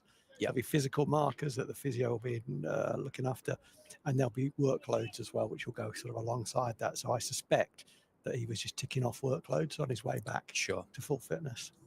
Yeah, he was out there early doors this morning with Jack, the S&C coach. Short ball down the leg side again from Guthrie. Leaning, feel like he misses out. Before lunch, I dare say that would have split Safe Save and Dom Leach down on the boundary, and that would have raced away for 4 down towards the steps of the Kent side of the heavy suite. He just needs to get his radar back, doesn't he? Guthrie, he's just lost it a wee bit. Leaning's been very impressive on the front foot. To everyone other than Guthrie, he's just been a little slow to get forward to Guthrie. Well, he's played that one beautifully, just on cue. That's where Northants need to be. Yeah, it's kind of like as simple as that, really. There as often as you possibly can. Yeah, these guys are not bowling machines; they're human beings, and bowling a cricket ball is not an easy thing to do. But you can make life simpler for yourself by firstly understanding what's required in this over, and secondly having an action that is very repeatable. If you want a consistent outcome, which you probably do, then you want to have a consistent input. That's incredibly timed. Has he got that for 4? By Jack leaning off the back foot. That is just going to win the race. That's shot of the day, isn't it? That is superbly timed. It's almost cannoned off the middle of the bat there for Jack leaning. That was an absolutely beautiful cricket shot. 150 up for Kent as well. Going to use my first David Ripleyism of and not my last, of the summer. Think extra cover too, he would say about coaching that shot. Think extra cover too. And that's exactly what Leaning was thinking. Extra cover too. Ooh, I've timed that beautifully and I get 4. Lovely cricket shot. It's short and wide from Guthrie, and that's going to be another 4. Timed beautifully again. This time a bit square of the wicket, but geez, Jack Leaning's got a good cricket bat in his hands there, isn't he? That is absolutely flying off the middle of the cricket bat for Jack Leaning. I think Guthrie take a break. It's his 7th boundary, Jack Leaning, in his innings of, what's he on now, 30 on 40 now. 7 of those have come from 4s. That's a poor delivery, wasn't it? To end the over, having been punched, beautiful cricket shot for 4, to then finish up with, as Brett Hutton, the Notts player who was with us for a few years, would say, cut ball, cut ball. Didn't bowl many, but he identified them well. Oh, that's bounced. Luke Proctor just continues to ask questions here, doesn't he, of Mieye? I think these two, maybe Jack Leaning less so, but I think Mieye will be desperate to have a change of ends here. I was thinking along similar lines in that one of the problems for Proctor is that he's got no one doing anything like what he's doing at the other end. And so they've got an open end, essentially. So there is no pressure to score off Proctor. He's got another edge there. That'll be a couple, I should think. It might even be 3, I think. Might be 3. Yeah, Jack Leaning comes back for a 3rd. Really well run by the Kent pair. It's the 100 partnership, I think that ripple is for. It is. Wow. 100 runs off 111 balls in an hour and 10 minutes for Jack Leaning and Tawanda Mieye. That's, well, at the point that these two came together, Northants were on top. I think would be fair to say. I don't know whether I'd go so far as to say well on top, but they were on top. 60 for 3, wasn't it? This is raced away from Northamptonshire and is starting to look a little bit out of control for the home side. Captain Luke Proctor doing his absolute utmost just to gain that control back here for his side and his county. But as you say, he'll be looking around his other bowlers, wondering as to who he can count on to do a job at the other end. And I mean, Luke's not going to be able to bowl all day. As a captain, you want to meet people's eye when you're in this situation. What a shot. Well fielded.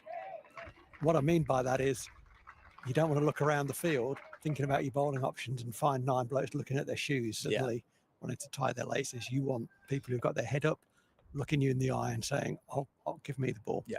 And I've got a man in sight doing exactly that right now. Does he have number 75 on the back of his jumper by any chance? Number 75 on the back of his jumper, Justin Broad. Give me the ball, Captain. I'll do the job for you. Can't have too many of those folk in your side. Well played. Yeah. It's Leaning there, just almost showing Mieye how that should be played, isn't he? Yeah, have nothing to do with it. Absolutely. Good judgment. 160 for 3, 37.5 overs.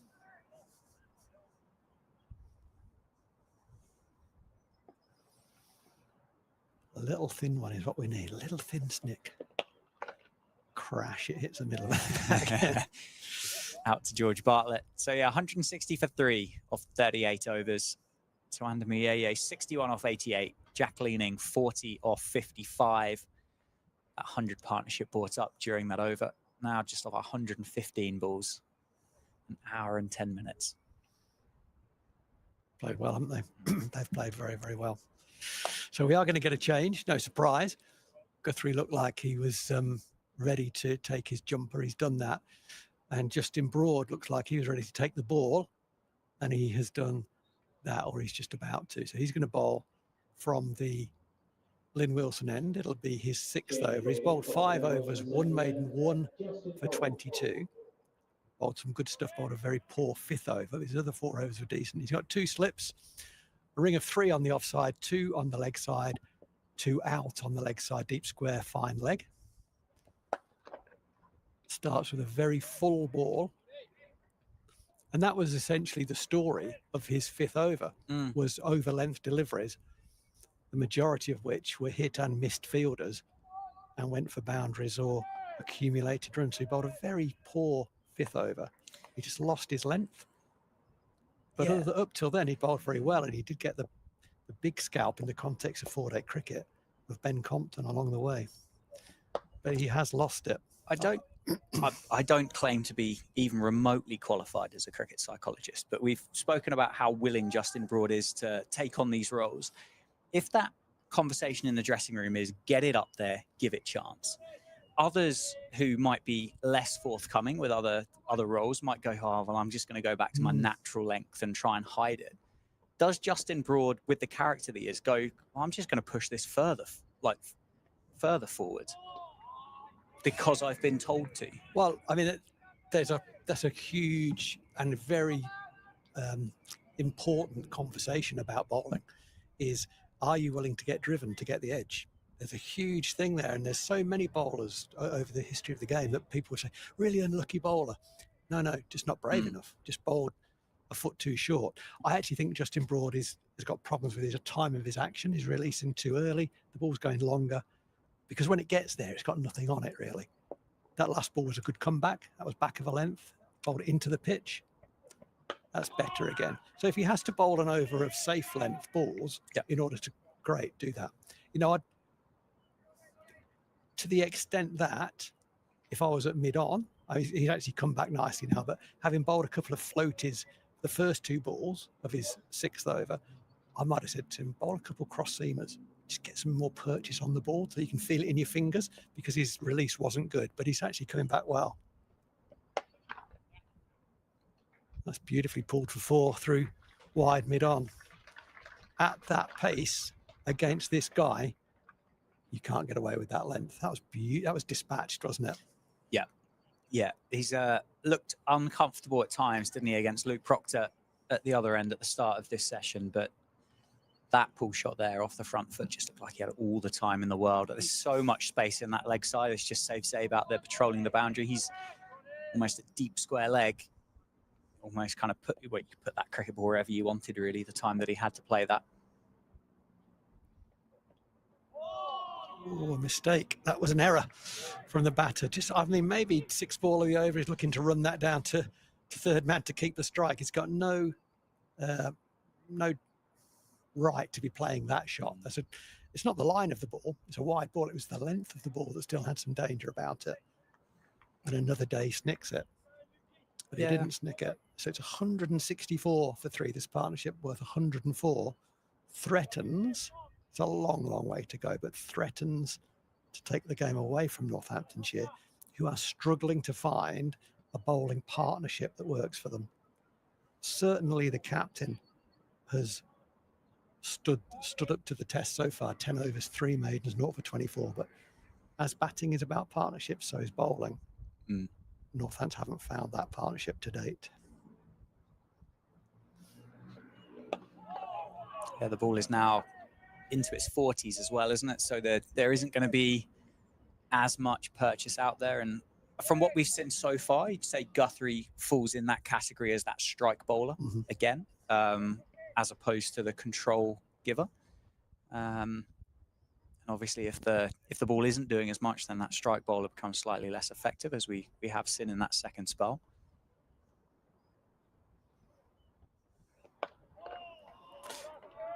And unfortunately, to Darren Lehman's point about we need to hold on to our chances, is we've taken 3 wickets, we've created 5 chances and spilled 2. And you cannot afford to do. Both these in-batters would not be here had we taken those chances. And suddenly the world looks a better place from a Northamptonshire perspective. But that's the game. Yeah, catching's a skill just like batting and bowling. Yeah, well, it's cost Northamptonshire cumulative just about 30 runs, I think, from the both of them. Mieye and Leaning have added since their respected drops. I mean, Kent would still be in an incredibly good... They'd still have 130. They would be 5 down. Yeah. They'd still be in a... I think a lot of people early season, 130 on the board, I think. It's a bit of an anomaly this weekend, really, isn't it, with the temperature that we've got and the clear blue skies that we've got. You'd be forgiven if you walked outside the commentary box and you went, God, June feels nice, doesn't it? But had we caught them and they are 130 for 5, then you've still got a 40 overall ball and you're bowling at 7. And let's get into the tail, and then someone does something and there's a good candidate and it's 195 all out. Yeah. It's not going to be 195 all out now, is it? Well, it would seem unlikely. Not exactly Nostradamus there. That's beautifully bowled. A very loud buzz on your phone there, Dan. Yeah, that was a message from one of our commentators, Joe Gardner. Oh, yeah. Just commenting about good luck playing that to the delivery that Zach Crawley got first up. Yeah. Well, I think if you don't get bowled, you're LBW. Yeah. I don't know that you get a bat back on that. If you hit that, you're playing pretty badly, I think. Oh, he's tried to swing that one. That was a swing ball. He knows where it's going, Luke Proctor. I think last year at times he bowled absolutely brilliantly. Didn't really get the rewards that his effort deserved because he hit the bat hard consistently, bowled some hard overs. And such is the case again today. 11 overs, 4 maidens, another maiden from Luke Proctor. Yeah, that's the end of his. He's waving at someone. Fifth. Who's that at third man? Is that Rafi? I think that's Rafi. I believe it is, yeah. Yeah. Well, it's the end of his 5th over in that spell. That's him done. Looks like Weatherall's going to replace him at the David Capel end. But for now, ball Justin Broad, good. Yeah, he had a problem, didn't he? I'm not going on about it. He's had a problem with release. Just been releasing the ball slightly early, but it looks like he's getting through that now. His line has been pretty good. An improving young bowler, an improving young cricketer. Very willing, very capable, multi-talented lad.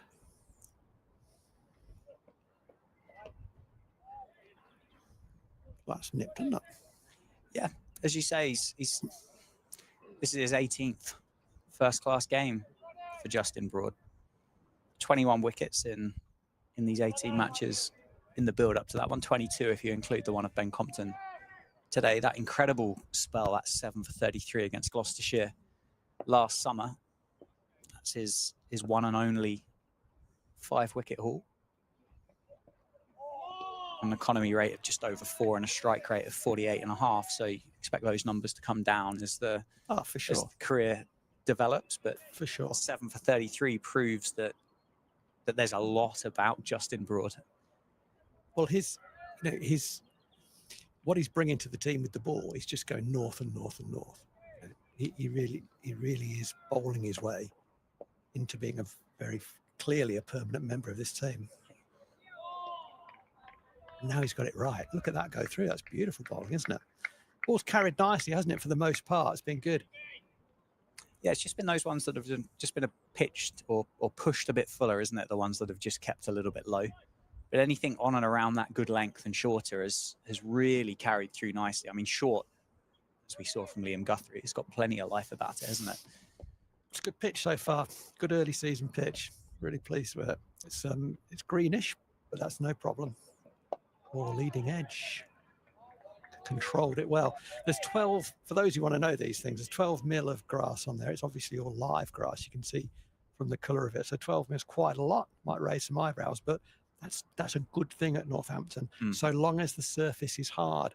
And I did have a quick chat with one of the ground staff in the lunch break who told me it's clegging well. It's clegged as well as a wicket does at this time of year, which basically is a little meter they have. It's a weight. They drop it onto the pitch and it rebounds. Yeah, it's called the cleggometer, and that tells you how hard the surface is. So a hard surface, live grass, good cricket pitch at Northampton. Well bowled, Justin Broad, good over. I thought you were going to start talking about last of the summer wine then. With Clegg? Yeah. You're too young. You're too young to know about last. We've been told the wicket has compoed well over the course of the winter. But no, it's yeah, I mean, Craig and his team do a fantastic job, don't they, at the county ground, producing these pitches. And as we've had numerous conversations about over the 3 years or the 2 seasons before this that we've been commentating with one another, and your experience here before is when the pitches have a bit of grass on them, live grass, that's the best they play at Northamptonshire. Well, here we go. They're scoring at 4 and over, and because the ball's got pace on it, and that's what good batters want. Play through the ball. You can time your shots. Rafi Weatherall replaces the captain at the far end, and he's got a wicket first ball. A big wicket it is too. Well bowled, Rafi Weatherall. Well done, Luke Proctor. Back into the attack. Only his 4th over, his 19th ball of the season. It just moved away fractionally from Jack Leaning. It was good enough to get the outside edge and a comfortable catch through to Lewis McManus. My goodness me, Northamptonshire needed that. Yeah, it's just cost 8 in the end, that drop from James Sales at first slip. So fantastic response from the home side. Rafi looked like he could do that from his spell this morning. He did. And this time he's bowled that and he's picked up the reward. He's got the outside edge of Jack Leaning and he's got to go for 40. A good score for Kent, a good score for Jack Leaning and a good partnership with Tawanda Muyeye. But fortunately for Northamptonshire has been broken and they'll get to have a look at the new man, which is going to be Joey Everson. I mean, it's a victory for Northants when Jack Leaning walks off without having raised his bat for 50, isn't it? Because he, as we said, he loves playing against Northants. Yeah. Average is 50. Well, that's come down slightly, but yeah, a really good. What a start! First ball back. He only bowled 3 overs this morning. I was surprised that he didn't bowl the last over of the morning. Actually, to be honest with you, it was given to George Bartlett instead. But into the attack he comes on the back of the captain doing a really good job. First ball on the money. No guarantee it's going to get the edge, but it was full enough. Deviated slightly, took the outside edge, and a very good bit of bowling. And this kid continues to really impress. He's very young, he's very inexperienced, but he bowls wicket-taking balls. And actually, he's improving. Or from what I've seen so far today, his accuracy has improved from where it was last summer as well. So a lot to like there. And in the context of this game right now, gee whiz, Northants needed that wicket. They certainly did. They certainly did. A cricketer that, we were both incredibly excited about make his debut last summer against Middlesex. Capped by England under-19s, wasn't he, the summer before? Played those under-19 test matches and performed really well. But the new man for Kent is Joey Everson. A genuine all-rounder, isn't he? Joey Everson bats, bowls, fields really well too. Rafi, I think it's fair to say Rafi, from what we've seen this morning, has got his tail up. I think he's thrilled to be back out there bowling again. I used the word natural earlier, and just seems like a really relaxed character. Nice and natural. He's not getting in his own way. Well, that's a good start. That's a good start. Thick inside edge runs down to fine leg. Keeping things as simple as possible. There's a lot more to it than this. But a big part of 4-day bowling is bouncing the ball in the right place frequently. I heard Mike Hendrick talk about that. And he could bowl a cricket ball. It's about bowling the ball in the right place as often as you possibly can. And then your attributes can be leading to wickets. Where's that gone? It's gone very fine, down to fine leg. Guthrie gets round, fields it, just a couple to Muyeye.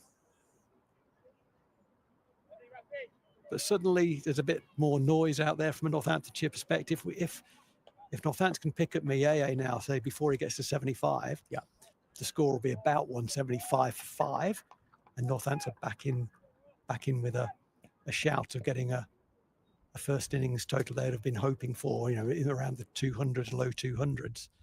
Whilst the previous partnership was going, it looked ominous. Cool, nice shot off the back foot. That's a good cricket shot, isn't it? Oh my goodness me. We've seen some really good shots off the back foot and the front foot today. For me, that's the best, because there wasn't a lot of width on offer there. That was fairly tight to his body. Oh my goodness me. That's a great cricket shot. We've seen, haven't we, through the course of the morning, the fact that there is a bit of it takes a bit of pace off the outfield at the moment, but that one has raced across. Given Sabe, who's one of the quickest across the turf here, absolutely no chance to cut it off. Mieye's now into the 70s. Picks up the single down to fine leg. Rafi just erring. He doesn't want to bowl another back of a length ball. Look what happened to the last one. So just goes over length, and Muyeye can just work that down to fine leg. But that's no bad thing, because I think as many balls as we can need to be bowled at the newcomer. Good player that he is, and man in form as he is. The double 100 in one of the warm-up games. But Joey Everson, he's a good cricketer, this kid. Was on the staff at Notts. Yep. Decided to make the move. A brave move to make. drops it into the leg side and will retain the strike. They've Yes. run well, actually, between the wickets in general. There was one early where Crawley called Compton through for a run that really wasn't there. But otherwise, they've run very, very well. It's nice positive intent.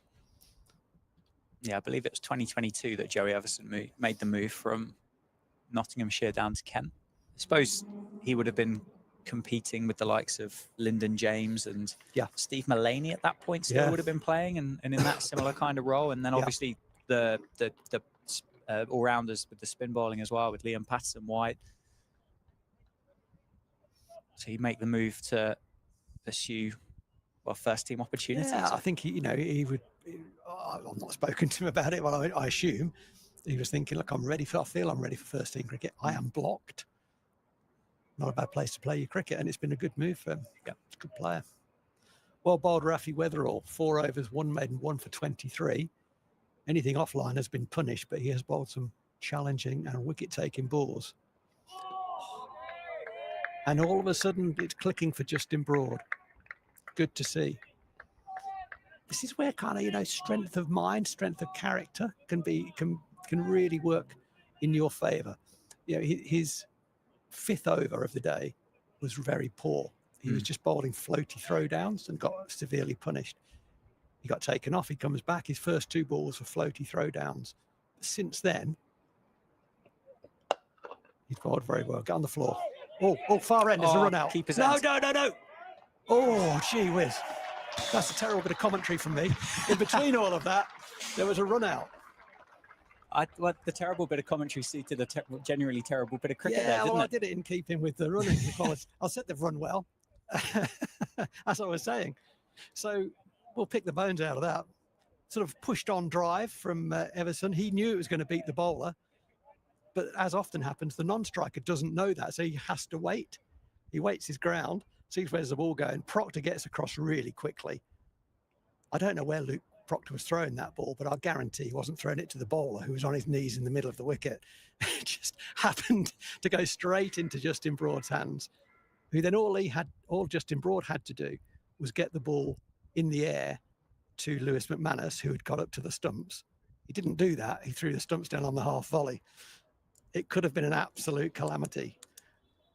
And they could have failed to execute that run out. They tried to fail to execute the run out, but they didn't succeed in failing to execute the run out. And Joey Everson has to go for 2. What a bonus. Bang, bang, as they say. What a bonus that is for Northamptonshire. If we can get a replay of that from behind the bowler's arm as well. That initial throw from Justin Broad was, wide, I'd say, of off stump. And that seamed back nicely in. Here we go. For the run out from Justin I'm coming Broad. Through. Oh, you're not moving anywhere. Oh, it did. See that seam back in at the top of off. Well bowled, Justin Broad. It's a shot. I mean, there were 2 pretty bad throws there, both of which were successful. The one from Proctor, which found the bowler in the middle of the wicket. Yeah. God knows where that was going. And the one from Broad, which was intended for the keeper, ended up hitting the stumps.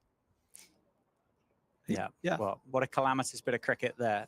Kent and Joey Everson failing on that one. I have 173 for 5 now. Mieye had to jump out the way of it. It was Joey Everson's call. I think it was a bad run. I do, because all of the time in Everson's eye line was the non-striker who was not moving. And he should have taken note of that. It was kind of like, I'm coming.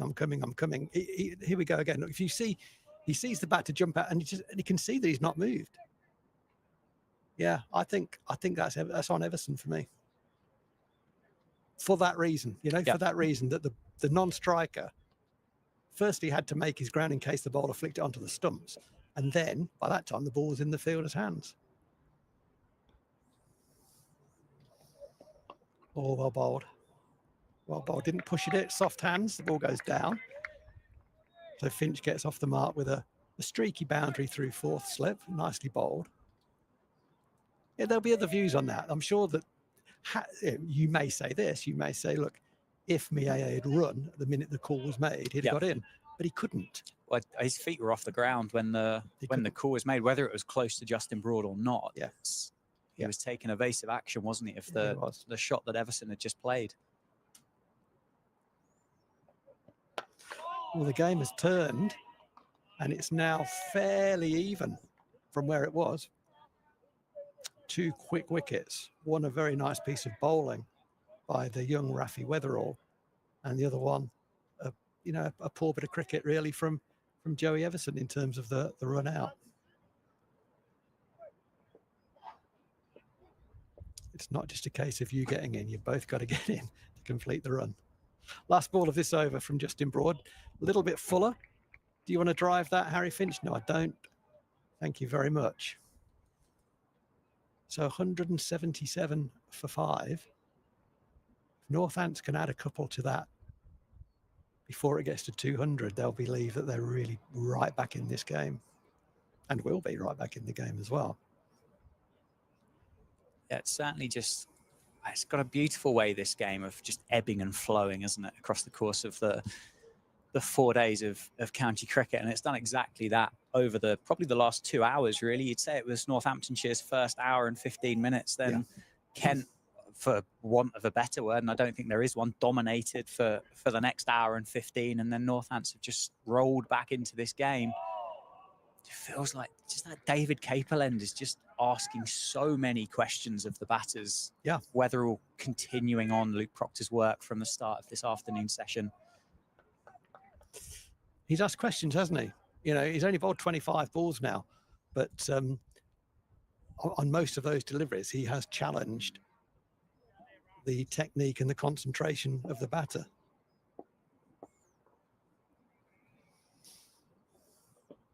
Oh, and there's another one. Nip back. He's gone past the outside edge a couple of times. He's now gone past the inside edge. It's just great to sit here and watch a young English fast bowler for Northamptonshire developing and growing in the game. It's an absolute pleasure to watch. Harry Finch, he's got 5 first-class hundreds. He's batting at number 7. That's a dangerous record to have coming in at 7 against a ball that's 43 overs old. Oh, and that's the one.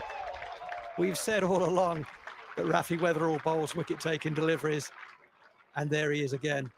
The prize scalp of Tuanda Mieye, 72. He's in, he's batting brilliantly, and he's just been absolutely cleaned up by Rafi Weatherall. Beautiful delivery. We'll see it on the replay. He's just bowled absolutely brilliantly. Well, it went pretty straight. May have held its line a little bit. He's played all around it, and it's smashed into the top of off. Don't think it did a great deal. Well, I just held its line. It held its line. Was good enough to beat the outside edge. We talk about top of off. That's what happens when you get it to the top of off. Off stump, cartwheeling back.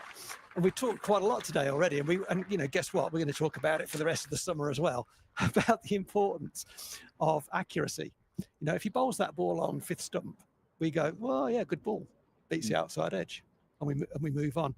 It's about that accuracy. And already, as I mentioned earlier, in this spell, or today, because he's bowled, this is his 2nd spell, I've seen an improvement in his accuracy, an improvement in his grouping, and that's where you get your reward.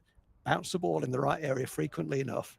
Yeah, another day might have got a thick edge on that one. It just passed the outside edge. It's cannoned into off stump. That's a huge dismissal. What a great wicket. 177 for 6. The game has changed. Massively so, and quickly as well. Those 3 wickets have happened, in a blink of an eye, isn't it? And Rafi Weatherall, as we mentioned, is a genuine wicket-taking bowling. Yeah, fine. He might not offer the control that you and I were talking about at the start of this session, but he's turned up and he's taken 2 quick wickets in the afternoon session and really turned this game on its head for Northamptonshire. And that 2-over spell before lunch, he bowled some absolute snorters. Yeah, he did. He did. Really got the Kent batters kind of jumping around in a situation that they looked pretty comfortable in until that point. This is massive now. This will be a good sign for Northampton where they are mentally, because there'll be a relief, right? There'll be a collective relief. Oh, thank God for that. We've got Mieye. He's gone. Oh, Stewart early into that one, nearly carried to the cover fielder. So there'll be a relief, right? We're back in the game. We're not going to be 400. I mean, I hopefully don't, I'm not speaking out of turn. Yeah. That partnership's gone. We're into the bowlers now. Stewart's an all-rounder. Okay, this is good. This is good news. We're back in. This is the time to really put your foot on the throat. Mm-hmm. Have we got that? Or are we happy to be where we are? Got to kill, we've got to kill the game off now. I suppose the question is who do you look to as a bowler to do that, to be able to put the foot down a bit harder? Yeah. Rafi's now into his. This is only his second over in the spell, so say maybe another 3 or 4. Yeah. At that point there, do you go back to Guthrie, who's looked less impressive this afternoon than what he did this morning? Proctor's just bowled a long spell after lunch, a 5-over spell after lunch. Grant Stewart gets himself off the marks. He runs it down through the offside for a couple. I'm happy, Dan. I'm happy with Broad continuing here. They can bowl another 6 overs between them in this spell. The key thing, I think, is what do they do? Don't blink now. Don't go off script. There was a poor run out. That's what happens. Mother Cricket, looks after you. We did some good things. These two guys with the ball when they first started their spells. Mother Cricket gives you a wicket. That's great. But don't blink now. Keep smashing that length. Don't go off script. Don't look at, don't go searching for wickets. Don't think we're going to have to bowl the highlights. Just keep smashing that top of off area. That's my message. And I'm sure it's the message that Proctor is passing on right now to Justin Broad. Yeah, well, it's just doing enough, isn't it? In that area, it's not doing plenty off the surface. It's not doing plenty through the air. But unsurprisingly, that, what do you want to call it, a channel or a corridor of uncertainty. Early season, people that haven't batted outside for a while, it's just going to be slightly wider than what it would be normally. And Broad, Weatherall, Proctor, Guthrie this morning have just occupied it really well. That's been good to see. Been good. It's been a bit of a test of character for the side, and we've responded well to that. Oh, a lovely bit of fielding by Guthrie at cover. Very pleasant tumble. That's what you want from your fast bowler, isn't it? Yeah. Lovely diving stop, extra cover there. This is what I was, in a way, what I was talking about was, our bowler's going to meet the captain's eye. Do you want the ball? These two have shown that, their body language, their intent, and then what they've executed as well has been really good. I'm delighted with this phase of cricket, but it's not over. We've got ourselves back into this match, and I want to see us go on now.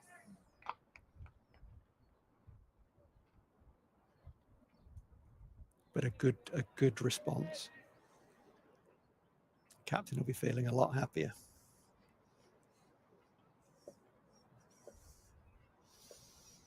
Got a nice thumbs up. He is feeling a bit happier. It's good to see. 2-2-2 was the call, and 2 it is. The good thing about playing in the middle of the square at Northampton is that the square is very, very firm. And if you get the ball across the square, it runs very well, doesn't it? Yeah, it does. The outfield's still lush, as we've said, but the square is running really quickly. Yeah, it's quickened up a touch, isn't it, throughout the day, as you'd expect it to, with the sun being out on it.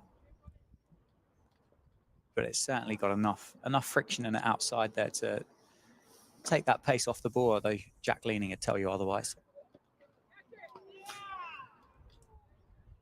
Nearly burgled one there. Short wide ball, and Harry Finch plays and misses a square cut. It's 181 for 6. Finch 6 not out. Stewart 2.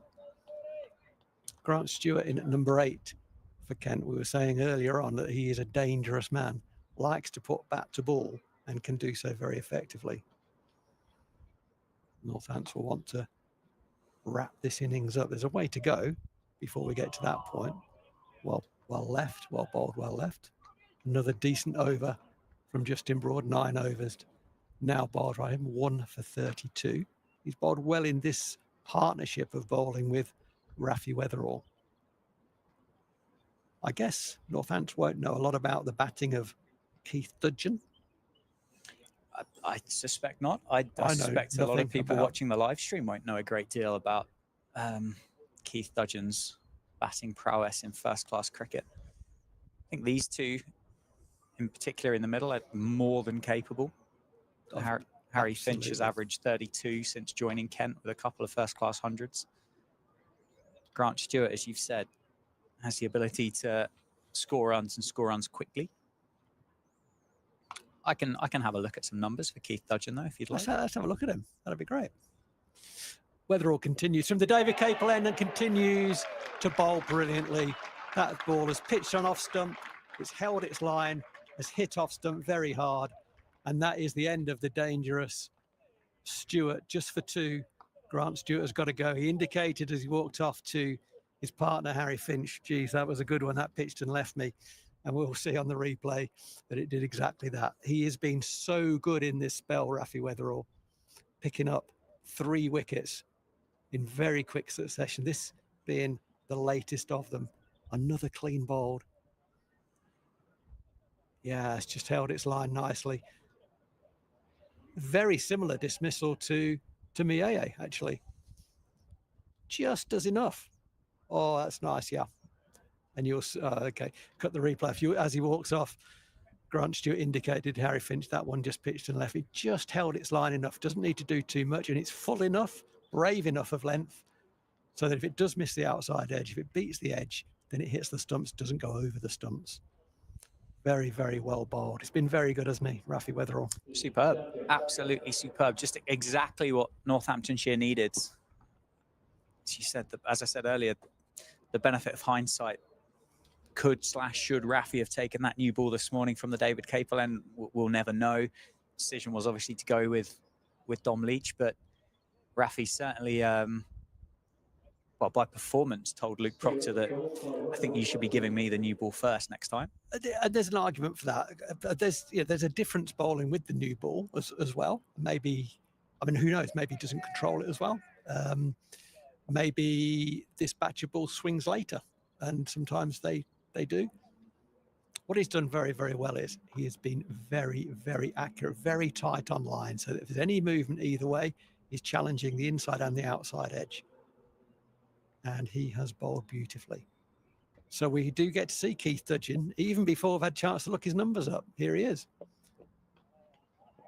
Well, he can leave a cricket ball nicely. We know that much. Yeah, this is his 77th first-class game. I think everything before this would have been played in South Africa. It looks like he's played for a number of South African sides. He's got a high score of 88, average of 19 and a half, 650s. Okay, that's decent. Yeah. And a strike rate of 55. So clearly not a flash in the pan kind of cricketer. Wants to bat a bit of time there. Yeah. And has the ability to get some lower order runs as well. There's a big difference in the South African numbers, batting numbers and bowling. I'll come back to that. Oh, that has bounced. That has bounced. That's the first one that's really shown anything other than good behaviour. He got it down well. He punched it down well, Keith Dudgeon. Yeah, my old colleague Richard Levy would quickly and consistently tell you about the difference between batting and bowling numbers, depending on whether you play down in Cape Town or whether you're playing in the high veld, as they call it, Joburg way, where it's altitude. And yeah, Richard would say that runs are worth more down in the Cape Town area than they are in the Joburg area because of that. Lo and behold, Richard played in the Cape Town area, so that point wasn't lost on me. But I think, as you say, I think he's been around a bit, hasn't he? He's nearly 30 now, I think, Keith Dudgeon. An experience. He came over very recently. He's only been in the country about a week, I think. Catch. Yeah. Oh, he's dropped it twice. Oh, that's the third drop. It was a full ball from Rafi Weatherall. Do you fancy a drive, Keith Dudgeon? Yes, I do. Didn't really get his weight over the ball, so edged it. It went very, very catchable. Height to third slip, who's just in broad. Went fingers up firstly about head height. It bounced out of his hands went up and he was unable to grab it as it came back down again. 3 drops. You know, that's 10 chances, right? Yeah. We should be walking off now. Yeah, absolutely.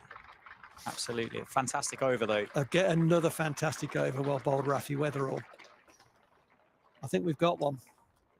Yeah, absolutely. I think we've got one, you know.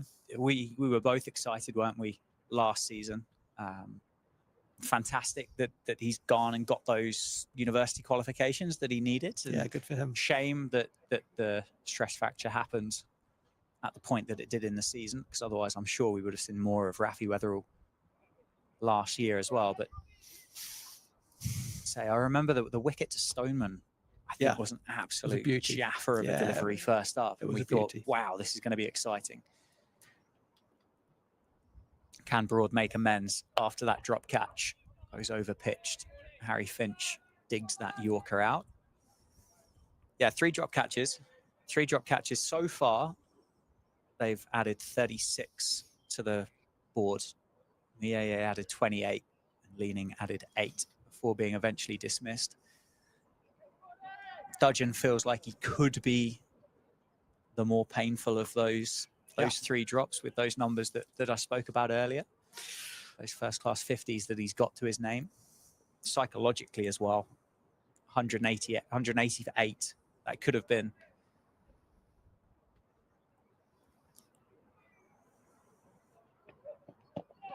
An appeal for LBW. I think there's an inside edge on that. Sounded batty, didn't it? Through the effects mic at the county ground. Big appeal from the cordon. No interest whatsoever from the umpire. It certainly sounded like there were 2 noises. So that went into the pads of Harry Finch. Yeah, he smashed up. Yeah. Stream at Northamptonshire County Cricket Club, powered by Daffabet. 181 for 7 off 46.2 overs. Harry Finch on 6. Keith Dudgeon yet to get off the mark. There's a lovely bit of cricket by Harry Finch. If we can replay that appeal, that would be fantastic. Because one thing umpires don't like is when batters show them the bat. Okay, so watch this. He shows him the bat without showing him the bat. This is beautiful. I quite enjoyed this. So Nick, look what there.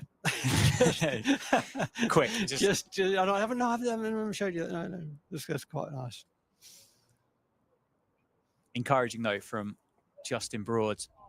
Again, bit of a play and miss. Just maybe pulls the hands away at the last second there from Harry Finch. He's an interesting one as well. I mean, he had a year out of the game when he got released by Sussex, or moved on from Sussex. I suppose at that time, what would have been 2022, would have been in competition with Ben Brown before he'd have moved to Hampshire. Then obviously John Simpson came down to the South Coast. Ollie Carter, Charlie Tier as well down there. So again, similar to what we spoke about, Joey Everson, was a case of, okay, I'm blocked. Yeah. I'm going to go somewhere else. But he got 3 first-class hundreds for Sussex in the time that he was down there at Hove. I may have got this wrong. My gut feel is that he batted top order, 4, 5 maybe, for Sussex. I'd have to double check. I had him higher than a 7 in my mind. I might have got that wrong. That's a nice shot off his pads. Is that going to go? That is going to go. Nicely timed. I mean, you said earlier, Dan, the outfielders are sped up, and there's an indication of that, because that wasn't absolutely perfectly timed. It's raced away square of the wicket for 4. A 6-ball boundary. We don't like 6-ball boundaries, do we? Who's going off the field there? Rob Keogh is going off the field. Having a look at his right hand. Hopefully nothing too serious. He's wringing his hand a wee bit. Is that Rob Keogh? Yeah, it's Rob Keogh, yeah. The way he's holding that away from his whites kind of indicate there might be a little bit of claret. A little bit of claret coming from the fingers there of Rob Keogh. So it is an amazing day, isn't it, out there? It's not like those early season Aprils where cricketers are out there in beanie hats and there's hand warmers and you could quite comfortably sit around the county ground in shorts and t-shirt today as Weatherall continues from the David Capel end. 185 for 7. Be cold tonight at the Saints, though, Dan. Wrap up warm. Saints at home against Claremont tonight. Be heading there. Looking forward to that. Have you got yourself your Saints rugby top? Are you wearing one of those as well? And a Saints woolly hat? No. No? No. There'll be a few, are there? I thought you'd have pulled off a Saints woolly hat quite well. On appeal for LBW. I think that's a bit high, actually. It is a bit high. Well fielded in the end by Vasconcelos and James Sales. Half appealing, half fielding there, just to make sure that didn't just run through the cordon embarrassingly down for a couple of leg buys. It's almost into the thigh pad, wasn't it, of Keith Dudgeon. They don't like showing the bat to the umpires, but quite happy to let you rub your thigh pad because it hurts on your way past. It's a funny game, cricket, isn't it? Oh, Dudgeon advances at Weatherall there. I think Weatherall's just seen him coming there and he's dropped that in short. Dudgeon's ended up flailing that, cutting it away, uppercut over save, gets off the mark with a boundary. Quite a stylish shot in the end there from Keith Dudgeon. Well, it's width. He's so his numbers suggest that he likes to put bat to ball, and there's an indication there. It's width. I'm putting my hands through it, and if I get half of that on it, it's going to go somewhere for a boundary. I think Rafi just showed a bit of inexperience there. As you said, there was an early indication that I'm coming forward from Dudgeon, and Rafi's response was to bring his length back. Nothing wrong with that, but lost his line in doing so. I think Rafi, just keep doing that, bowling that top of off. You're going to get this guy out if you continue to do that.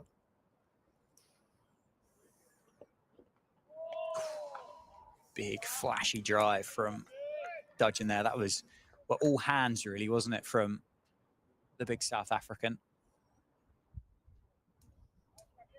It's just an interesting position really for Kent, isn't it? They've still got a genuine batter at the crease in Harry Finch. Mm-hmm.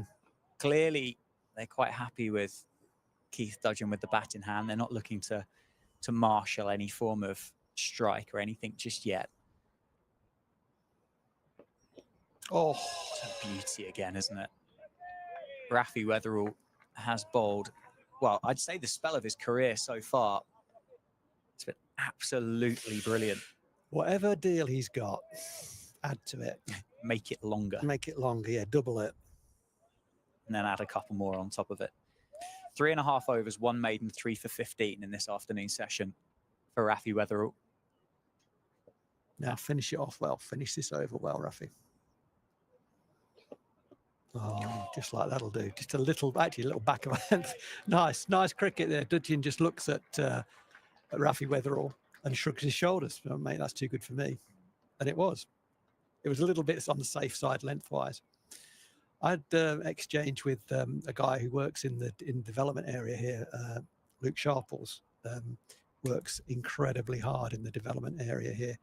And he was involved in having a look at Rafi Weatherall when he was recommended to us by Buckinghamshire Youth Cricket, a guy called Richard Hudson, who runs Buckinghamshire Youth Cricket. And it was his late movement that Luke Sharples identified as being a real standout. Doesn't swing from the hand. He said, it goes off the wicket, starts to swing, goes off the wicket, as it often will do. And it was that late movement that made, I think we'd have probably had him anyway because of his other attributes, but that late movement and that ability to get good players out meant that he came our way. And what a good signing it's proven to be. So well done, Luke, and well done, Richard Hudson. Well done, Buckinghamshire Youth Cricket. Absolutely right. Well, it's a change of ends for Dom Leach. He returns to the action this time from the Lynn Wilson centre end, replacing Justin Broad, who finished those 5 overs, 1 maiden, none for 14. I might have given him one more, I think I'd have been tempted.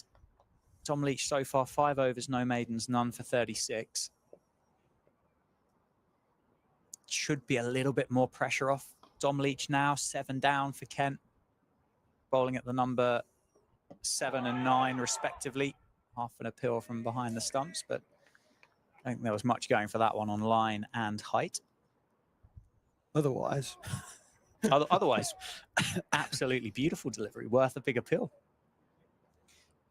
Harry Finch has Potentially got a little bit of competition now at Kent with the signing of Chris Benjamin from Warwickshire over the winter. I don't know whether that's everybody moves up one when obviously Zach Crawley ends up going off to play for England, or whether there is competition for the gloves there now between Finch and Benjamin, but Benjamin not named in the squad for Kent for this fixture. Yeah, you mentioned about how strong their top 7, top 8 was. To add Chris Benjamin into that lineup as well, it doesn't take anything away, does it? Still looks fantastic. Yeah, quite envious of that. Yeah, 190 for 7. Finch there just adding another 1 as he moves up to 11. And you got Joe Denley to add back into that as well. Yeah, he is a good player too. Oh, that's out. That's out. Very good appeal. Rowie says it's out. Umpire Bailey shakes his head. That's Vasconcelos there at second slip, isn't it? On his knees. He can't believe it. Let's have a look at the replay. Bailey's got this right again, I'm sure.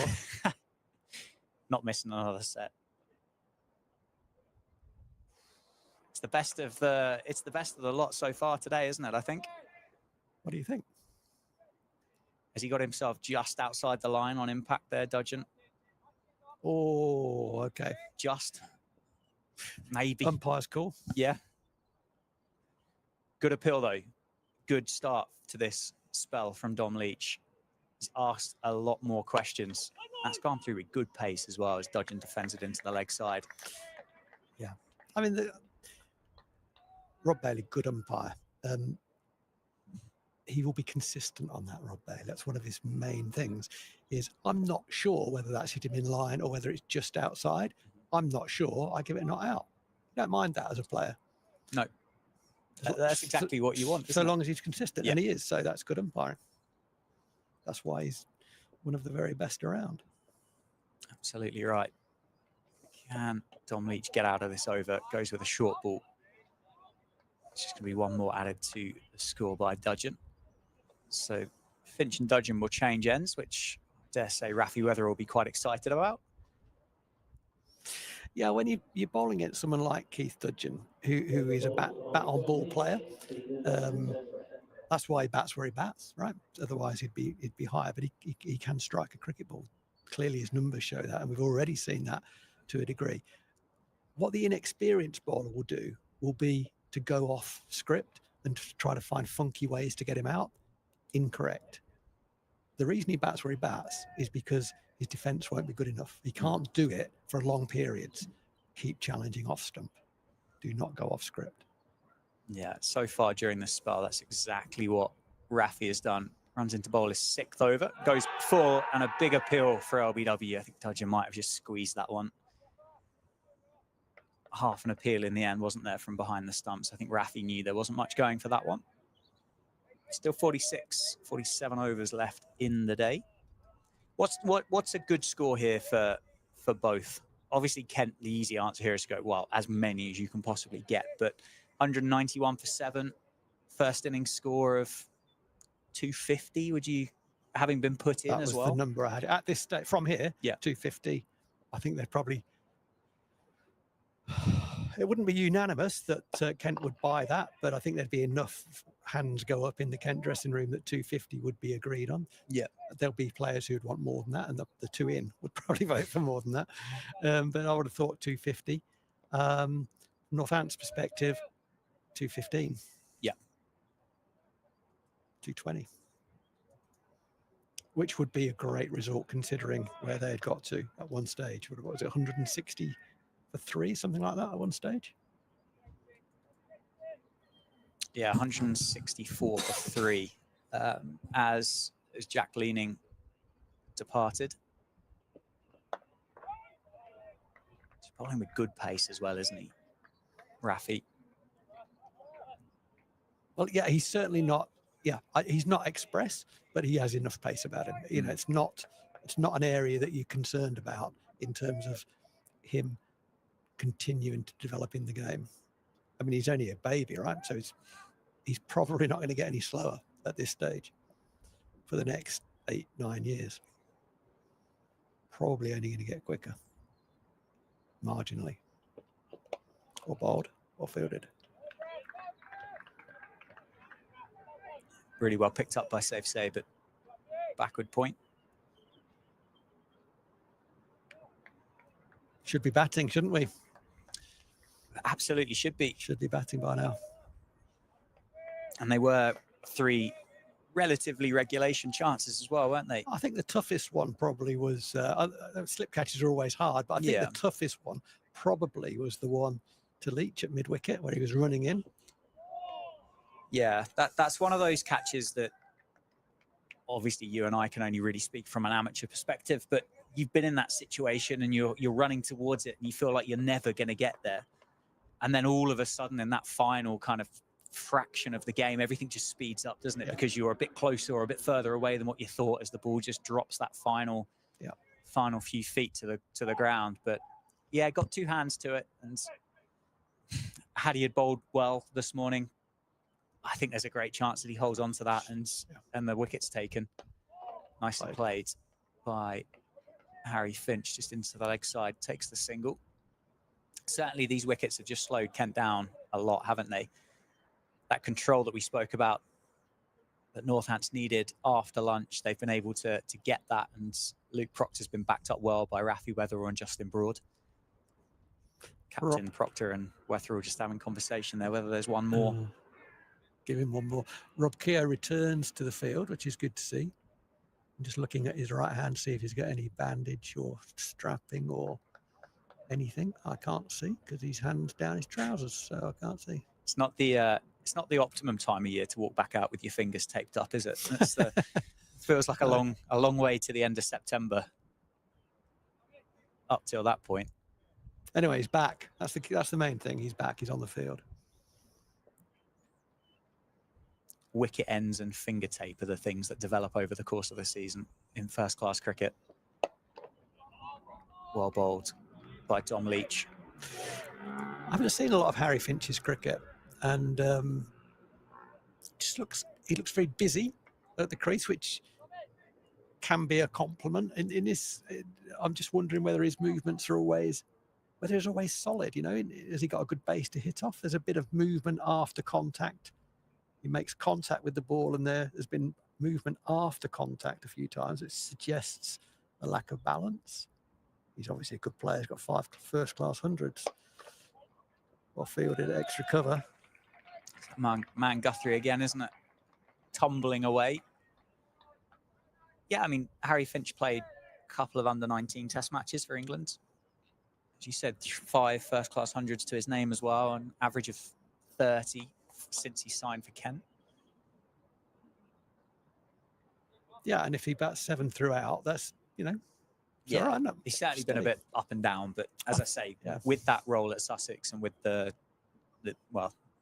signings of Simpson and then the occupation of Ben Brown, it's a lovely shot, isn't it? A bit of width on offer from Leach. It's the first real kind of loose one he's bowled in this second spell from the Lynn Wilson centre end, and Finch isn't going to miss out on that one.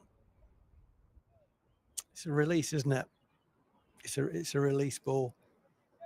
I think he was trying to get a bit square than that. It ran down to the vacant third man boundary, but it was, you know, if you look at his field, he's set up to bowl fairly straight with 4 fielders on the leg side, 2 out, deep square, fine leg, and that's 7th or 8th stump.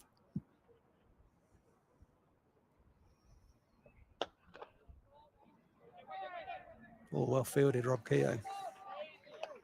He's wide there, isn't he, Rob Keogh? He is very wide. Did he just not set off? Very, very wide. He's got massive hands, hasn't he, Rob does. Keogh? Most people there probably would have gone down with 2 hands, but I think his hand span's worth about 2 for a normal human being. Not to say that Rob's not normal. I'm just saying he's got massive hands. Last year's beneficiary. You know when you've had a handshake from Rob Keogh, that's for sure. Oh, well bowled, Dom Leach. Well bowled, young man. Back it up now. Well bowled. Give you a run round at the end of this over as well, Rowie. I won't go into too much detail. I'll just give you some. You're going to give me a run round? Yeah, if you don't mind. No, I'm not sure what it means, but yeah, look forward to it. Oh, you're going to go around the ground? Yeah, is that all right? We're going round around the grounds. Yeah, I mean, did we find out whether Jack White was playing for Yorkshire? I did in years. Yeah, okay. I might just not have told you. You might, I thought we'd have built that telepathic relationship up by now. You might have told me, and I've forgotten. That's the more likely. Also Catch. a chance. Out. God. Leach gets his first wicket of the day. A good catch by Vasconcelos, second slip. And the dangerous Harry Finch goes for 16. That is a big breakthrough for Northamptonshire. 197 for 8 now, Kent. Northampton fought back really, really well in this last hour and a half. And Dom Leach gets the reward. It was a tough morning for the man who signed from Yorkshire over the winter. But as you can see by the celebration, the people running up, giving him a pat on the back, they're all thrilled for him that he's picked up that wicket. God, he'll be feeling a lot better about life, won't he? Went nicely, carried nicely to Vasconcelos. Second slip, back foot, fingers up. I like slip catches, fingers up. Ricky Ponting caught everything fingers up and caught everything as well. But, you know, I said earlier about the positions that Finch gets into wasn't really set. Yeah. Was there a balanced position to play that shot from? Well, I don't think there was particularly. Anyway, whether there was or whether there wasn't, he nicked it. Vasconcelos caught it. The fourth opportunity for an outfielder to take a catch, and the first time that someone is obliged to do that. Thank you very much, Vasco. Yeah, that's not a good ratio, though, right? It's not something you want to be saying out loud too often, is it? 25% ain't going to get the job done. But that was an important one for Northampton. It was an important one in the context of the game, and a very important one, I suspect, in the context of how Dom Leach is feeling about himself and the game of cricket. So good on him. Good lad. Yeah, I'd imagine he's walking around a few inches taller now than what he was when he walked off for lunch earlier today. It does look like Rafi Weatherall is going to bowl a 7th over from the David Capel end, and well, I mean, why would you take him off at the minute? You don't want to overuse him, I think would be fair to say, and maybe that might have contributed to that stress fracture last year. But whilst he's bowling like this, you'll be desperate to keep him going. And the other thing as well is you're going to need a fair bit of strength to rip that ball out of his hand as well. Yeah, absolutely. 33 for 5. Kent currently. Having been 164 for 3, now find themselves 197 for 8. So Annette 33 for 5. And that shows you it's not just about winning spells, it's how well you win them. And Northampton have been very, very good. Like it. Good. Yeah, a very, very good comeback. Kent, I think, will be disappointed. Well, they'll be disappointed to lose those wickets for that amount. I don't know what your early season expectations would have been when you saw those covers go off the pitch and you went, blimey, this looks pretty green. It was 200 a number that would have gone, well, I think you'd probably say 250 as a minimum, yeah, because that gets you another point. And so yeah. I'd say probably 250. That's bounce. That's beautifully bowled. Squared him up. Gosh, he's got some ability. And one of the things you look at, whether you look at it overtly or whether it just kind of goes into your system, as a coach, you can't help but digest what's in front of you, is have we given wickets away or have we been bowled out? Yeah. And actually, for the most part, they've been bowled out. There was the run out, which was a softie. Yeah. Harry Finch has played a no foot movement shot there. So that was a sort of a 50-50. But in general, Rafi Weatherall has bowled you out. Yes. Yeah, I completely agree with that. Unfortunately for Kent, the other one that may have been perceived as to be given out was that of Mayeye, with the one that went up the chimney and was dropped by Leach at mid-wicket. Yes. was fortunately dropped. So, but yeah, Northampton have fought back brilliantly. And they'll be looking to wrap this up as quick as they possibly can. It's felt like the pitch has just offered a little bit more as this day's gone on. I don't necessarily know why that would have happened. It's maybe just got a bit more life about it. If you look up, there's a bit more cloud cover. Yeah, it's a few wispy kind of strands of a little bit. If I was a cloud enthusiast, I'd be able to tell you the name of that, but it's been a while since I did those geography lessons. Nimbus. That is, I don't know whether that's the right type of cloud, but are you serious? Not very often. Certainly not if I can help it. I mean, why do you want to know the names of clouds anyway, really? Unless you are a weatherman. Oh, that's gloved him. It's bounced. You're right. Someone's just flicked the switch, haven't they? And it's just started to bounce a wee bit occasionally, a wee bit more than normal. But again, I'm going to keep banging on about this. Unsurprisingly, he's in the right area. It's not bounced from 6 stump and been taken in front of second slip. It's bouncing him on the glove. Rafi Weatherall, very, very accurate. Good to see. Get your hands off your hips because he looks like a double teapot. Swing your arms, young man. Suck that air in. He should be very, very proud of this spell. 9 overs, 2 maidens, 3 for 31. He has bowled brilliantly. Yeah. 3 for 17 from the 6 overs that he's bowled in this afternoon session as well. So it's Jazz Singh. First sighting. Yeah, we had him carded at 11, didn't we? Just had the promotion up above Nathan Gilchrist. It's a local, I think he's a local Kent lad. I think he came through their system, I believe. Oh, yes, Dom Leach. That's the ball of a man who's just got his first wicket. Yeah, the tail is off, isn't it? Yeah, high score of 18 in first class cricket for Jazz Singh. Average of 8.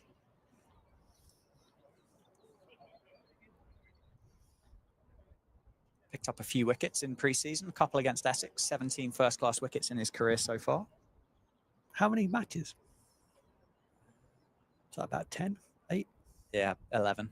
11. Yeah, that's interesting because as he released that ball, I thought he's dragged that down and he immediately looked at the footholds. It's quite behind the stumps. Behind the stumps, it's quite green, isn't it?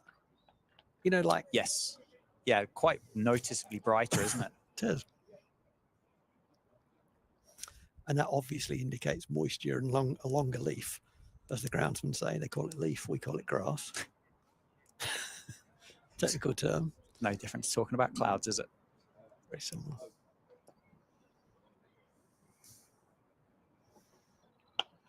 Odd. Nicely played. Bit of indecision there, wasn't it? Between Singh and Dudgeon. First time they would have batted together, I'm sure. Yeah, 11 first-class matches for Jazz Singh. He's a big lad, isn't he? Yeah, he's tall. Very tall. I'm sure he played in the game here in 2023.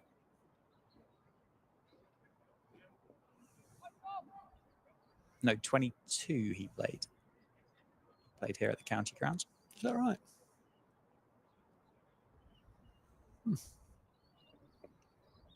Bold, or bold.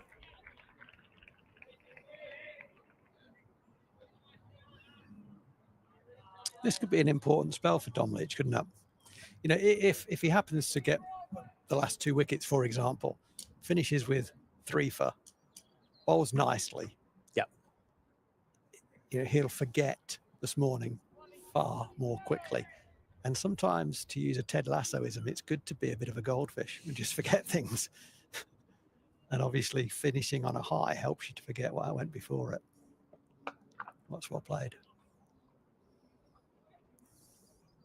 Yeah, it's a bit comedic, that series, isn't it? But there's a lot of good that you can take away from it. And that I genuinely think is one that you can apply to life and sport generally. It's sentimental. Yeah. So it's right up my alley. Straight from the Phil Rowe book of coaching. It's right up there. Be curious, not judgmental.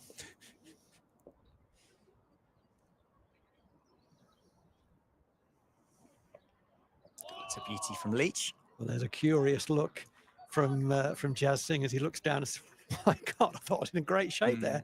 Why didn't the ball hit the middle of my bat? That's what I thought was going to happen. This will be tough, won't it, for Stewart, who we've just seen, and Singh and Dudgeon and then Gilchrist to come. This will be hard for them.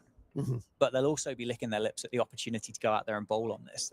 There's plenty out there on offer for the seamers that's done a lot for Weatherall. Leach now, Broad before that, Proctor before that. Weatherall's going to continue from the David Capelin, so he is going to bowl a 7th. Obviously, the heavy roller will go back on it. Whether that's the case, maybe it's just taken a bit longer for the heavy roller to wear off today. Possibly.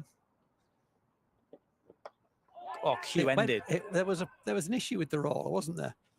Yeah, there was. You might be better qualified to explain it than me, because I didn't really understand. Let me start it. with, There was a lot of shouting. I don't know what was going on. Oh. I don't know what was going on. In fact, I haven't spoken to anyone who does yet. But yeah, the wicket was being rolled at about 10:35. It was halfway through, or at least one. No, not halfway through. One length had been rolled. Yeah. Craig Harvey, the head groundsman, on the roller. At which point, some of the Northants players were shouting, "Stop rolling!" Oh, that's rolling all the way to the boundary, is it? Or has it been?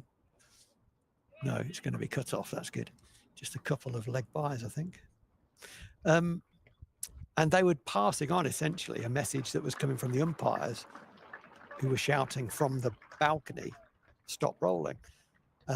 So the rolling stopped, at which point a couple of the Kent staff, quite understandably, said, "Well, start rolling, carry on, the wicket needs rolling." And Adam Hollyoake and Jack Leaning wandered over, very politely, to say, "Well, what's going on?" Then the umpires came out, and it was eventually the wicket was continued to be rolled. So I'm not sure what happened, but it was all a bit odd. I think your understanding that you managed to work out was the fact that it shouldn't be rolled less than half an hour before the first ball. But then there is an exemption to that, which I couldn't quite nail down, which is under certain circumstances, the captain can delay that. Which captain, though? The captain who's deciding on the roll. So in this case, the Kent captain can have it later. But whether that applies on day one, I don't know. So there was, at best, there was a misunderstanding. Somebody might be able to throw some insight onto that. Yeah, nice. It was all a bit odd. Yeah, nicely played there by Keith Dudgeon. I did once walk into the umpire's room. I knocked and then walked into the umpire's room at Chesterfield and suggested that the rolling was taking place too late. And I was told to stay in my lane very nicely by the umpires, because I'd misread the playing conditions. And what's the logic or the reason as to why that can't take place within that window? Whether was offended by Jazz Singh, because does it become massively advantageous to have it rolled 5 minutes before? Because the thing is in between innings, you only get 10 minutes as a turnaround, and the heavy roller goes out there and runs up and down it anyway. So. Yeah. Now, firstly, I don't know the current playing regulations well enough. Yeah. Okay, so I may be falling foul of them. But when your toss goes up, so therefore it's day one of a game, you kind of want to be looking at the pitch you're going to play on. Yeah, not the pitch that might be played on, but then it's going to be rolled, because that'll change the way it looks. Yep. So I don't know. Now, maybe, and this is one potential solution to what was going on out there, is the toss has gone up, the decision has been made on the basis of what they were looking at. So therefore you can't roll it at that point. Now, had the ground staff rolled the wicket, were they rolling it too late, therefore? And Northampton saying you can't roll it now because the toss has gone up. We've already made our decision. And then Adam Hollyoake comes in and says, well, the wicket hasn't been rolled yet, according to the ground staff, so it needs rolling. Yeah. It's, so I don't know, but something was afoot. You can't do a third of it and then stop, which I think is possibly what the what the Kent staff were. Yeah, I think so. Were jesting towards. I think that's right, because I think that's probably right, because you could see the difference in the surface from up here. So there could have been a bit of that as well. Dom Leach continues from the Lynn Wilson Centre, and that's nicely timed by Keith Dudgeon down the ground, who just looks like he's settling into this, doesn't he? A little bit more than what he was when he started, as you'd expect. He's faced 28 deliveries now. He was dropped on 0. He's added 8 to the tally. Liam Guthrie's getting loose. I wonder whether we're going to see him for his first bowl from the David Capel end. Rafi's not going to bowl 8 straight, is he? I don't think, because he's just finished his 7th. I don't think so. And that end certainly looks like it's offered a little bit more assistance this afternoon than what it did this morning. It was heavy into the thigh pad by Dom Leach. Captain's flexing his quads. double change. Although I think Leach is bowling quite nicely in this third spell of his. Yeah, I'd be thinking captain from the far end. How many? Can't see the card. How many overs has Proc bowled? About dozen, maybe a bit less. 11. Okay, A bit less than a dozen. round it up.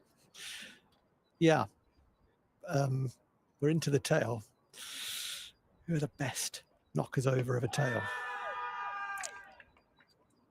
It's a hard one, isn't it? And I suppose you roll this clock back 30 years, you'd get the tail out there and you go, well, this is easy. We'll just bowl straight and we'll eventually get it done pretty quick. But there's no real bunnies in proper cricket anymore. No. So although we as fans and supporters get frustrated, oh, here we go, England have struggled to get the tail out again. It's like, well, yeah, but they're 8, 9, 10, 11. They were average 30 in Test cricket. Exactly. Just because they don't average 60 like the number 3 did. That's a good point. That well made. Leach has got the job on offer, and that's flown at Rob Keogh. He's had a diving one-handed catch at mid-off. Can't quite get to it, but Dudgeon has found some timing there. Moved on to 12. Nicely struck by Keith Dudgeon, wasn't it? He put his hand up in apology to the bowler there. Did you see that? Yeah. I quite like the way this guy goes about his cricket. He played a missed at one from a Rafi Weatherall, another Rafi Weatherall beauty, and just shrugged his shoulders and sort of smiled at him. And he's actually apologised for smashing Dom Leach down the ground. Sorry, mate. Short ball? Nothing ball. Just drifting down the leg side. No, he's looked good out there, isn't he, Keith Dudgeon? I'm sure Kent fans will be excited to see him with ball in hand rather than bat. But at the moment, I'll be quite happy to see him out there for as long as possible. I've been sent a few fun facts about Keith Dudgeon from Kent's media guy. If you'd like to know anyone, yeah, all of them. All of them. One at a time. Okay, well, I'll give you a couple. His favourite colour is blue. Okay.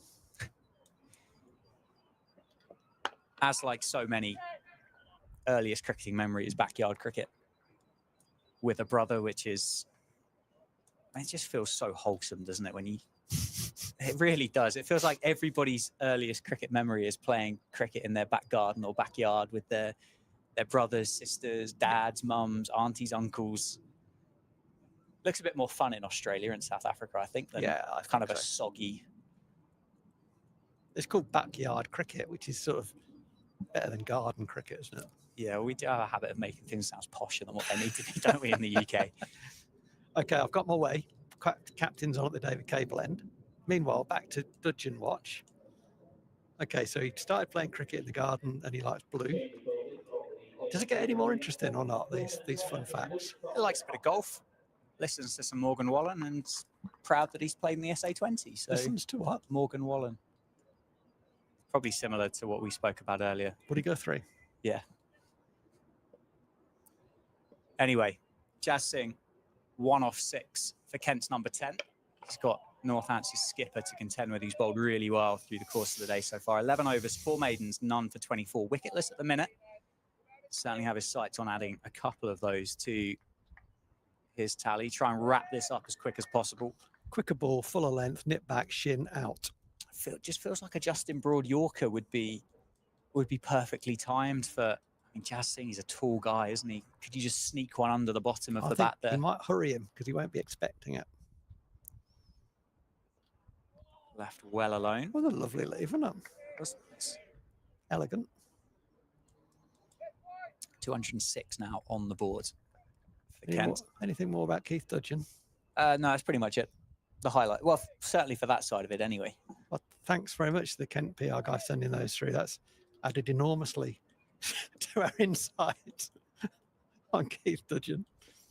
He's taken over 200 first class wickets as well, which I think is which is certainly the fact that we want to focus on. Down the leg side, off the hip, is that going to be the fielder? It's not. It's Guthrie down there. He's been busy, isn't he, in the field this afternoon?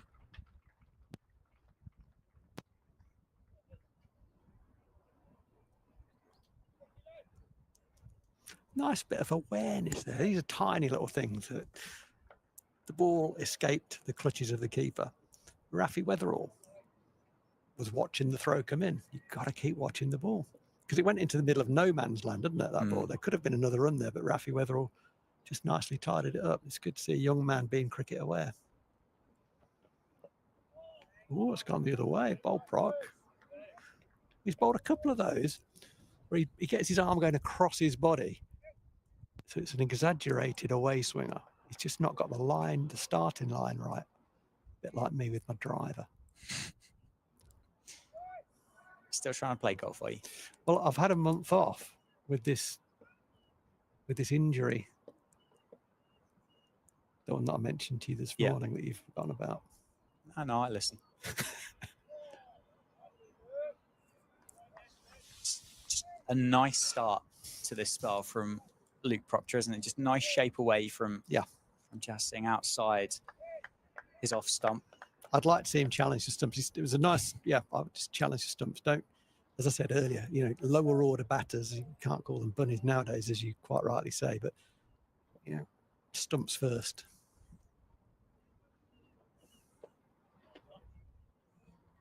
Again, it's that 5th, 6th stump line from Luke Proctor as a loosener there. He's just not got carried away with swinging it as a prop. I don't think so. I think I think the umpire might have just said, I didn't know you could swing the ball that much. And I think Procky might turn around and say, well, I didn't either, to be fair. But well,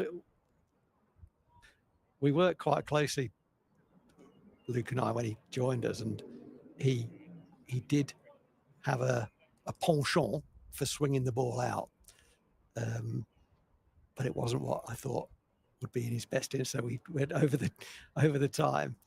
We had numerous conversations about not doing that, about getting the ball aiming at the stumps more frequently, and not opening up the offside.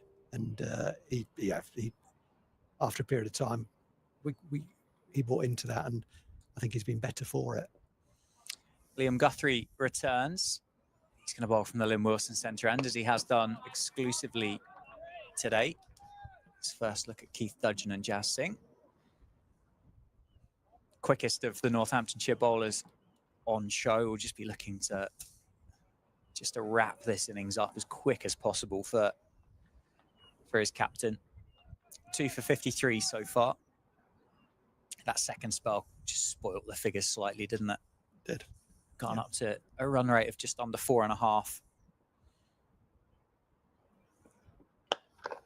That's a great shot down the ground by Keith Dudgeon. Overpitched by Guthrie.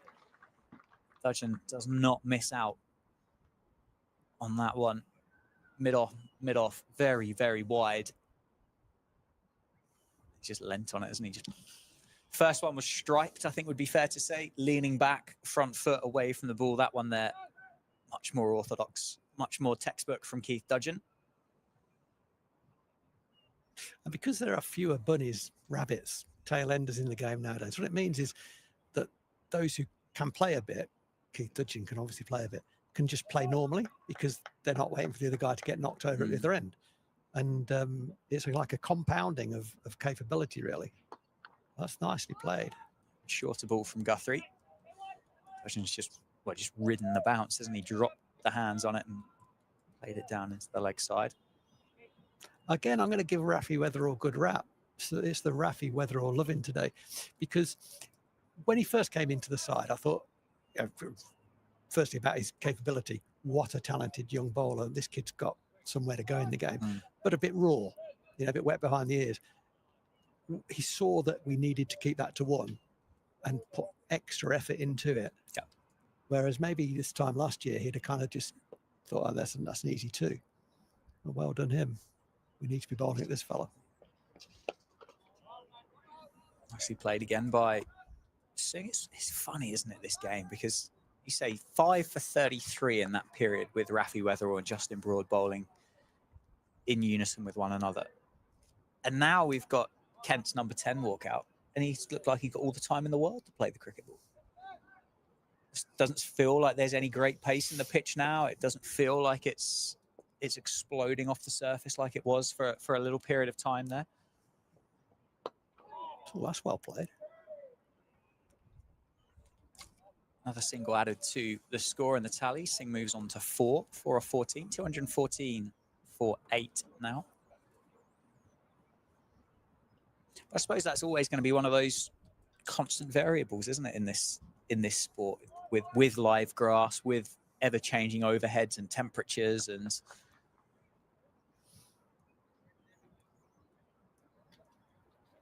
they've played well, these two. I mean, Dudgeon looks he looks like a man we need to get out. Yeah, partnership's now worth 17. Dudgeon himself has added 17. Kept the strike there. That looked gentle from Woody Guthrie. I'll let you explain that nickname to him as well. I don't think I'll stand a chance. He will have heard that. Right. I suspect. I'm not going to guarantee. Potentially. I was about to guarantee. There's a chance. I can't guarantee that. 215 for 8 then. 57 overs have been bowled in the day. 39 remain. Luke Proctor continues from the David Capel end. Yeah, he's got 3 catches, 1, 2, 3 slips, a backward point, who saves a man at cover. This is George Bartlett. Oh, has that come off the helmet? I want to say he's played that. It has come off the helmet, I think. In which case it needs a helmet check. So there's going to be a break, yeah, as the physio comes out to check his lid. It was a good bumper from Luke Proctor, and I mean, he was too slow on it. It beat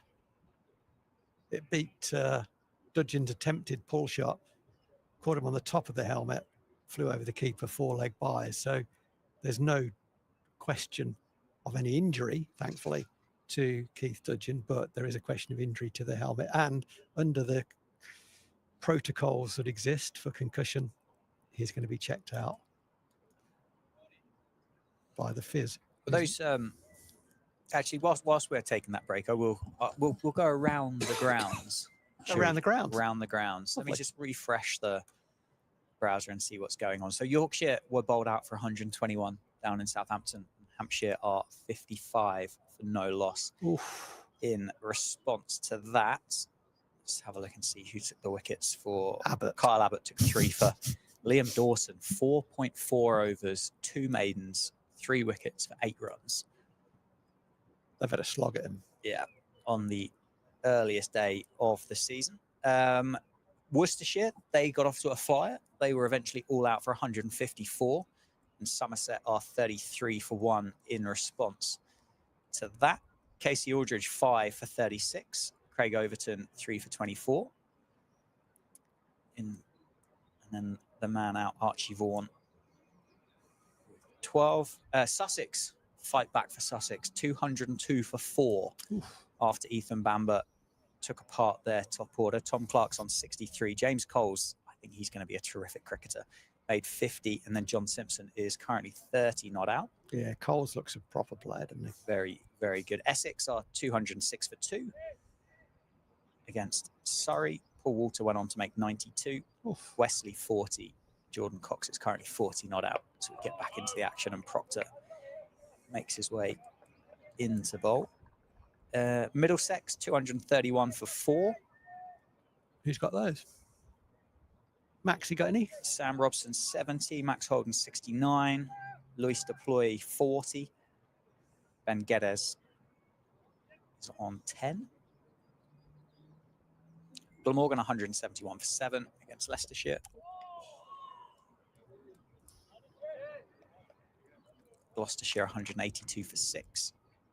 Durham, 224 for 5 against Nottinghamshire. Good recovery there as well. So the concussion protocol check concluded that nothing was amiss. Interesting, the physio didn't bring out a spare helmet. That sort of surprised me slightly. But anyway, all is good with Dudgeon, so that's good to know. Yeah, there was a period in the game, wasn't there, that it felt mandatory that helmet had to be changed. I don't know whether that's whether as technology's advanced, whether that's not the standard now, but there certainly was for at least 12 months, I think that. Yeah, I don't know. I wonder. I mean, you'd have thought an offer might have been made. Whether they don't have a spare helmet for Keith Dudgeon because he's just landed, who knows? I don't know. And the manufacturers, surprise, surprise, will tell you that if the cricket ball hits the helmet hard, you need a new helmet. Yeah. Well, they would say that, wouldn't they? But I believe there is some research into that because it's the honeycomb structure that supports, that takes the weight of the impact and protects your bonds. Yeah, it just that gets dissipates that compromised, impact, doesn't it? Exactly. Yeah. It's quite a big word for me, that. Dissipate. It's good, that. Oh, well bowled, Luke Proctor. Just slightly on the safe side of length, but a good over. Another good over, I should say, from the Northants captain. 5 maidens he's bowled. 13 overs, 5 maidens, 0 for 26. And, yeah, 0 in the wickets column. But his contribution has been enormous because he's bowled with good pace, good accuracy, good skill, good intent. He's managed to bring some control where that was desperately needed. A number of still needed, but that was desperately needed at some points during the innings. He bought that. And wickets have fallen around him. But just feels like this partnership's kind of getting into dangerous territory now. It's only 22, but they're looking good. Both players are looking good. And looking good enough to pump the full toss back down the ground. Rob Keogh is not moving well. You know, everyone who's here on the ground can see that. So he has a history of issues with his back, Rob does. That looks a bit hippie. I know ex-Northants legend Lee Daggett, and currently trying to help me out with my leg, is listening. So he won't like me to give a diagnosis of anything. But it's a little bit hippie, Dags, a bit hippie. Guthrie in. That one flies down the leg side. Singh tries to catch up with it and get some bat on it. Fails to do so. So, yeah, 24 is the partnership. 221 for 8. You know, I think 250, we said, would be a really good number from a Kent perspective when they were about 190. And it's in reach, isn't it? You know, it's another bonus point. They will make a difference probably coming towards the end of the season rather than the beginning, but you got to get them now.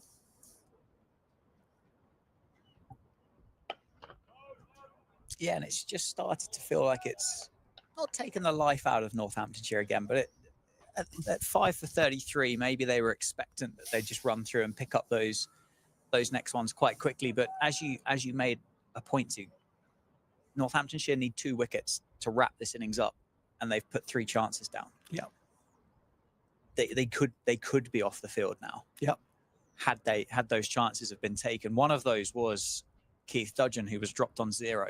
He's now added 18 to the tally. Yeah, that was off Rafi Weatherall, wasn't it? That was the one, third slip. Yeah, Justin Broad. Yeah, had 2 goes at it. He did. He was falling backwards, and that often happens with those high catches. When you watch the best in there, I'm thinking the guys in mine that spring to mind immediately are Graham Hick, Mark Waugh, Ricky Ponting. There'll be others as well, but they're 3 of the best slip catches I've ever seen. Callous. They never went backwards. No. They came at the ball. You know, if anything, they fell forwards. The weight was forwards. Had that been the case, and it hit his wrist and went up, he'd have caught the rebound, I think. Yeah, callous. Yeah. Not a convincing appeal for LBW, but the ball did swing, but it was going down the leg side, and Dudgeon rehearses a drop kick, is the current parlance, sort of hitting under the bounce, trying to get it probably with his power, looking to get it up and over the leg side boundary, but he missed it. Rob Bailey, another not out, and on review, every one of them has been absolutely bang on. No surprise there.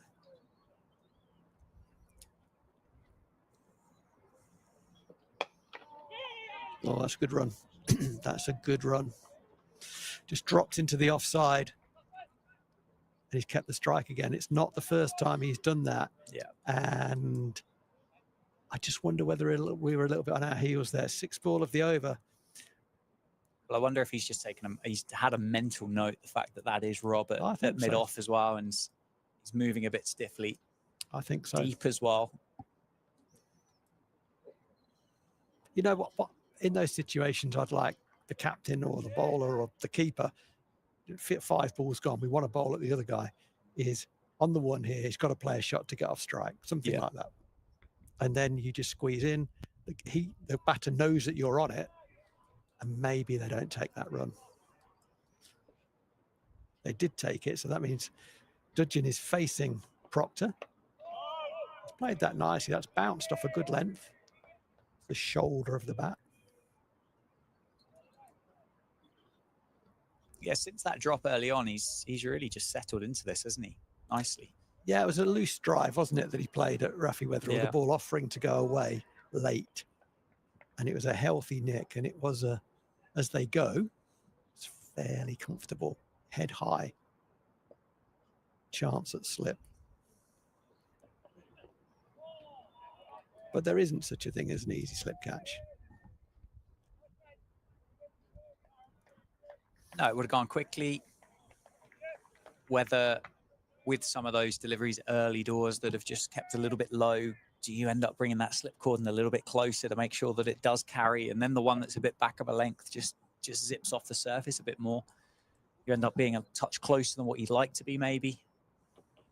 I mean, it's certainly the way that Justin Broad reacted and the fact that it bounced out the hands, it took him by surprise that it got there as quick as what it did. Yeah, it did get there quickly. Yeah, it was a full-blooded drive. I expected him to catch it, and he expected to catch it. I expected him to catch the rebound as well. I couldn't see because he's got his back to us where the ball fell, whether it fell a long way in front of him or not. But I did expect, as the ball went up and he fell backwards, I thought that's going to land in his lap. Yeah. But it obviously was probably out of reach.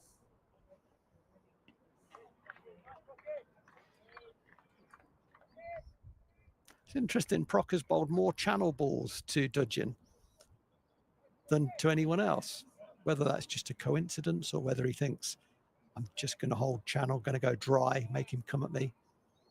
He's played with some discipline. He's not just gone at every wide ball, has he? He's had a go at some wide balls, but he's left a number as well. So he's been selective. It's Keith Dudgeon. He's on 19 at the moment. Oh, he's still on 19. That ball just held and went away. So there's been movement all day. As we get a replay.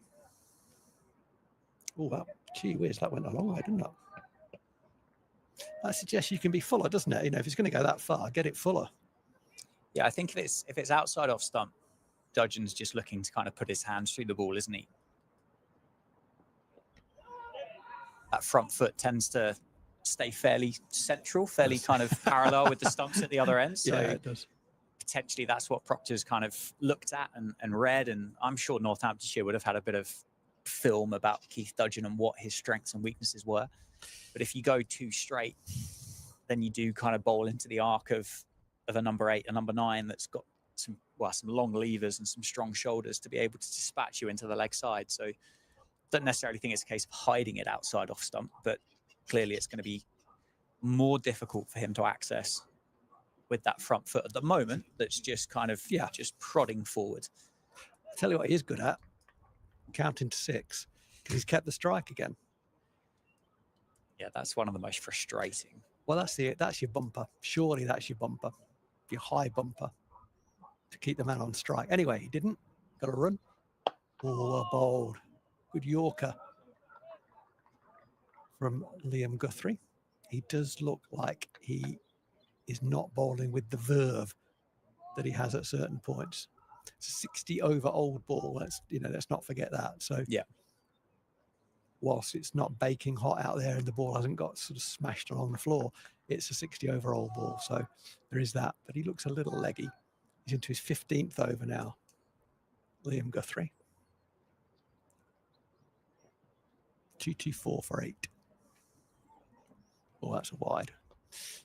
Yeah. Having queried one or two of the wides for the ball overhead high. I couldn't query that one. There was a helicopter over here earlier. I mean, that would have been in danger. That was short.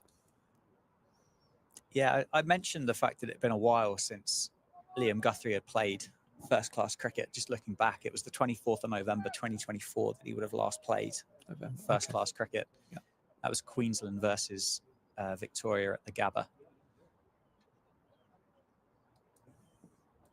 Nicely bowled. Don't know whether played a couple of List A games in February, but the 4-day stuff would have finished. What's November now? 5 months ago. 5 months ago now, isn't it? 4 months ago. Well, they don't forget it was the Shield finals just been, wasn't it? Which Queensland were in. Yes. Yeah.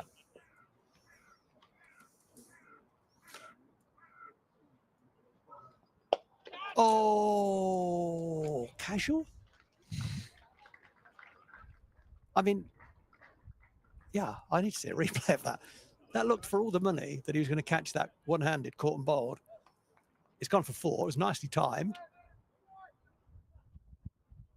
Well, I just beat him for pace, didn't it? He hit that actually very, very hard. Another day, you stick your hand out and it hits the middle of your palm and you look like a genius.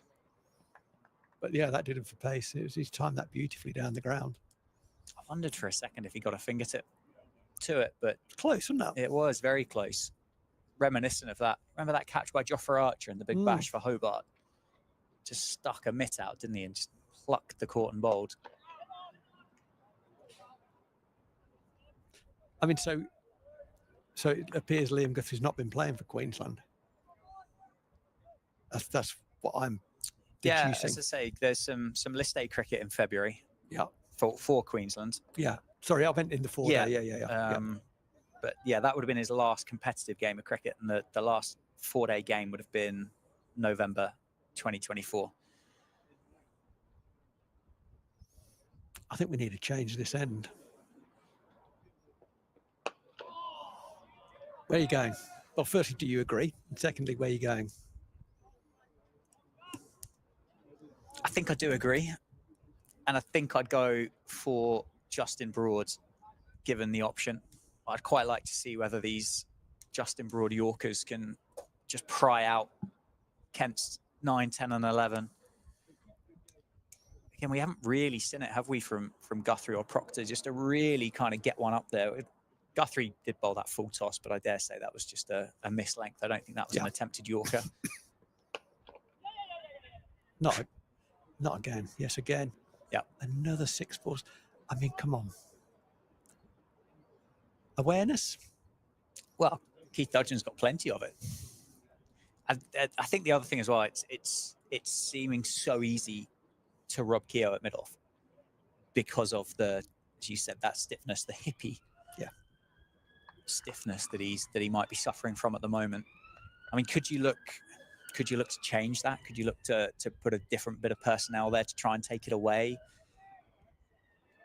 But certainly not necessarily that one, but the one before that, it was noticeable. Yeah, because that was wide. That was a single, right? Yeah, but yeah, you're right. There was a look up and it went, oh, okay. Yeah. Let's take him on. Yeah, that's fair. 230 for 8. Kent close in on that, what we assume might have been a number they had in mind of getting to 250, getting an extra batting point. At that point, when we mentioned that they were in the 190s for 7. Now 230 for 8. And these two are just playing nicely. And they're the odd play and miss at the moment, but not too much. And the threat level has certainly subsided. But the ball's still doing a bit. Good judgment, though. So, yeah, these two are booking in, aren't they? They're not... Dudgeon obviously wants to put back to ball when he can, but he has played with quite a bit of discipline, I would say. Good judgment. He's left well.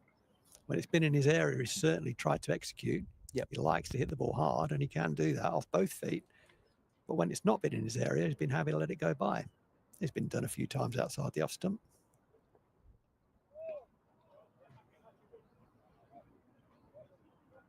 But at the moment, cricket is happening, but I'm not sure Northants are quite where they want to be. I said earlier about blinking, about taking the foot off the gas. Yeah, an element of that is skill execution, which comes and goes. They're not robots. But I'd like to see a little bit more intensity to get off the field and get batting.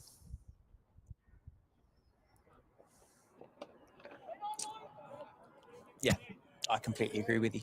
I'm sure those 3 drop catches will have a bit of a hangover in the field out there. I'm sure that's probably paying into it. I think the 3 drops now are worth just over 60, I think, yeah, added to the score, and obviously the fact that of those three wickets as well. And I dare say at 5 for 33, all of a sudden you think, oh, we're on a roll. Then another one goes down and you think, oh, maybe we're not quite on the roll as what we thought we were. Yeah. But yeah, 231 for 8 or 65. Keith Dudgeon's not quite counted that perfectly. He's gone early there. Going to give Jazz Singh 1 to survive from Luke Proctor. We are getting close towards tea though now, aren't we? Yeah. 2 overs to go, isn't it? Yeah, that's right. Before we take the tea break. I think I've just seen Safe Save having a bit of a stretch of his back. Whether he's going to have another over of spin before the interval.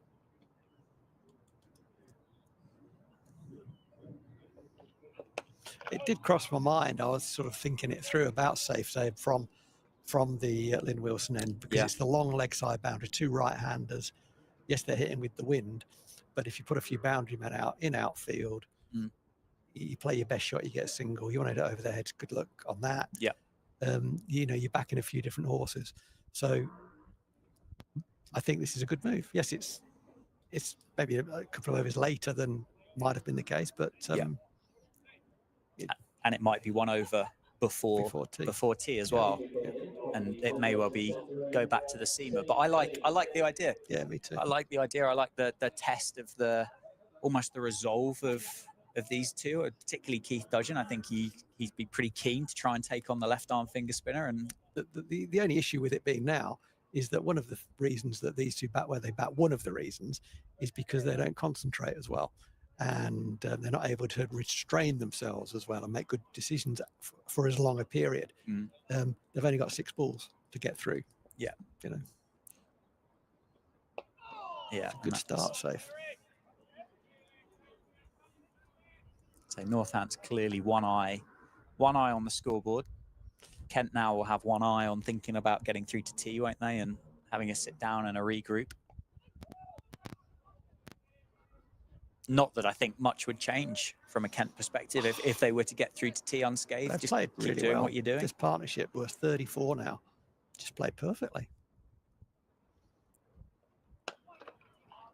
I'm a bit intrigued by this position at 3/4 of long on, Liam Guthrie. If Keith Dudgeon middles it, it goes over his head every time. Why is he not on the boundary? Oh, that's close. And that's out. And the bowling change has worked. And Keith Dudgeon gives Rob Bailey a bit of an old-fashioned stare. He's not left the crease yet. He now goes very reluctantly. He's disappointed to have been given out. He's disappointed to have missed it. As we look at the replay, there's been numerous appeals to Rob Bailey during the day. Well, that's just out. I mean, he's pushed his knee forward after contact to give the illusion that it hit him outside the line, but it didn't. It hit him in front of middle stump, and that's just dead. Stone cold Steve Austin out. Good bowling change. Well, it worked, didn't it? Yeah. That's great. Yeah. What happened, the reason that Keith Dudgeon looks so surprised and disappointed to be given out is because when he looks down, his knee is well outside off stump, but he did that after the ball hit him. Yeah. It hit him with a fairly straight leg. That's a big scalp for Northants because Dudgeon was kind of running the show there very calmly. He got 26. That, when we come to day 4, that might be a very valuable contribution, that partnership as well, with Singh, who played his part in the 34. But that's the back of him. He's got his 231 for 9, a first wicket of the season for Saif Zaib, and the second time today that a bowler has got a wicket in his first over. So golden arm bowlers, but also well done, captain. Yeah, well, two captains up here as well, Rory. We were calling for it, weren't we? But You know, I think Safe's got a really important summer ahead of him. Obviously, with the lack of bowling from Rob in this first game, clearly that role as the lead finger spinner is going to fall on Safe's shoulders. You said obviously he's been working really hard on his bowling over the last couple of years. Can he wrap this innings up now? yes, he can. Can. Straight through bowled him. Well, there you go. 231 for 8, 231 for 9, 231 for all of them. Save, wicket, wicket. Finishes with 2 for 3. There is a value in bowling straight. Nathan Gilchrist, I don't know what his batting credentials are, but he just missed a straight ball. Very full straight ball, and he's got to walk off. And so it's all wrapped up, and Northants conclude their first innings of the season. They've got 10 wickets. 231 is the number on the board. At 164 for 3, they'd have taken 231. At 197, at 190 for 7, maybe they wouldn't have taken 231. Both sides will be both happy and disappointed. Kent, because they had 2 men in, going very, very well. Only 3 down for 164. They'll be disappointed, therefore, to have only added 70 for the last 7 wickets. Northants dropped 3 catches, which cost them 60. They'll be disappointed with that. So swings and roundabouts. It's tea break, and I think it's about even Stevens in the context of the game. Yeah, I was just about to say exactly that. It feels like it's a real 50-50 game at the moment after 2 sessions of the 2025 County Championship. Well, let's, as the players walk off to take their tea break, we'll do the same. Stream powered by Daffabet at Northamptonshire County Cricket Club as we get just the final replay of the last wicket to fall. As you say, you miss, I hit type bowling from Safe. But yeah, let's take a 15-minute break and we'll be back at 4:20 for the evening session.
Returning to the middle, umpires Rothesay and Hassan. Your match referee is Wayne Boone. Your scorers Will Hart and Terry Perry.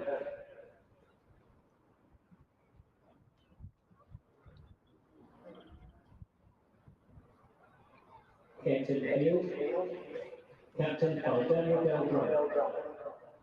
And keeping the wicket, Harry Finch.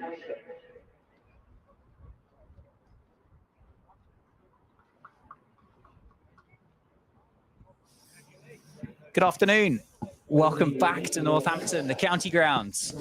Stream for Northamptonshire County Cricket Club is powered by Daffabet. Players make their way out to the middle, just about to start Northamptonshire's first innings.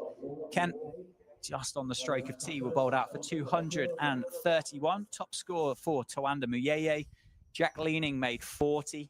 But the pick of the bowlers, Rafi Weatherall, 10 overs, 3 maidens, 3 for 32. 2 wickets for Liam Guthrie on debut, 2 for Safe Zabe as well. Having been asked to bat first by Luke Proctor this morning. So, Northamptonshire in front, I would say. My name is Dan Jadzovic, joined by Phil Rowe. Would you say Northamptonshire in front as it stands? I think it's level, okay. Personally. Yeah.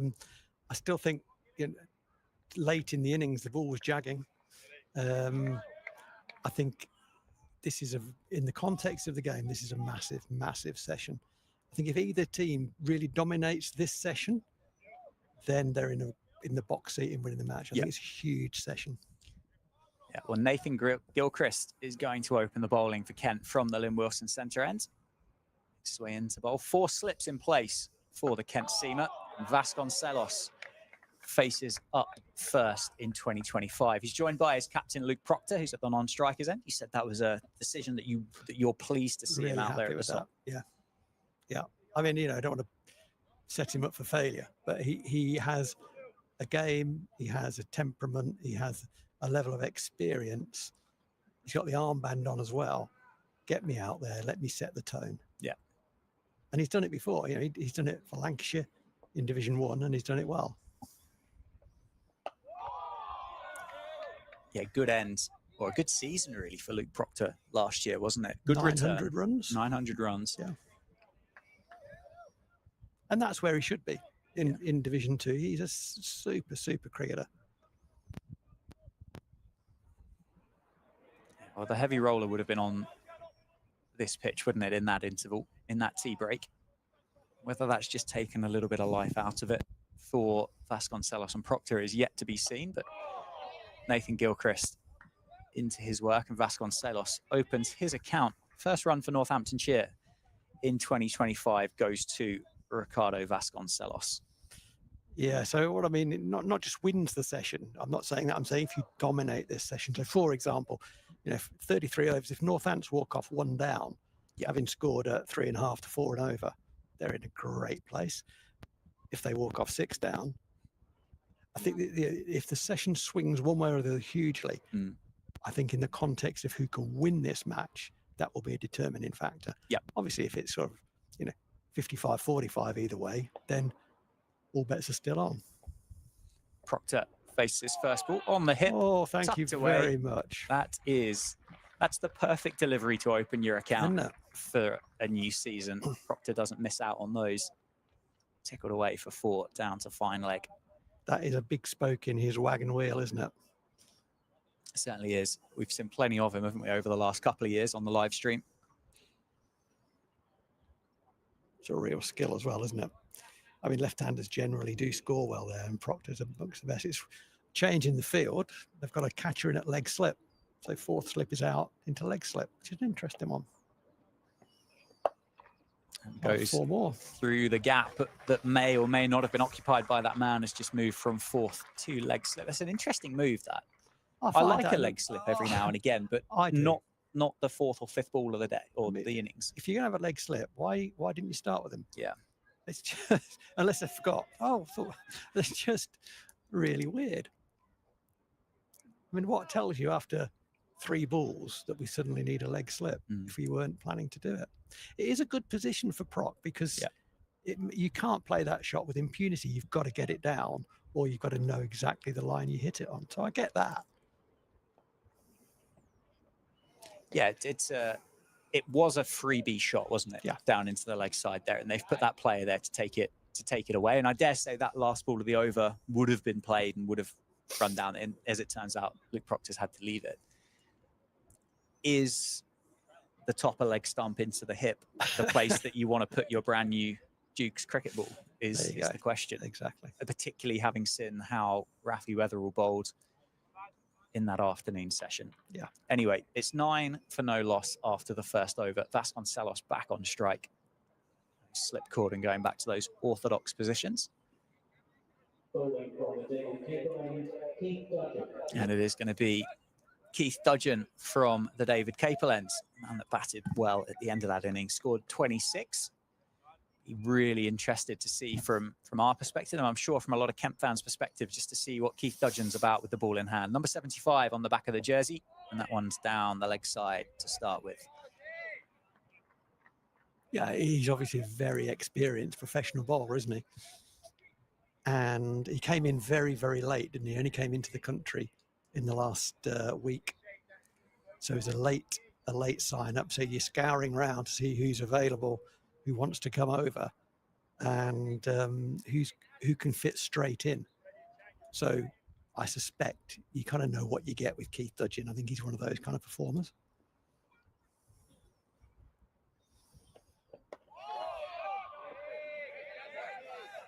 Vasconcelos turns the single down there. It's Jazz Singh in there on the leg side, isn't it? Proctor wanted it, didn't he? I think he was keen to get on strike. Yeah. If they'd both gone on go, they'd have got in, I think, pretty comfortably. Yeah. Yeah, it was Keith Dudgeon and the Pakistani test seamer Kashif Ali both announced on the same day for Kent just a couple of weeks ago ahead of the season. I think Kashif turns up a little bit later.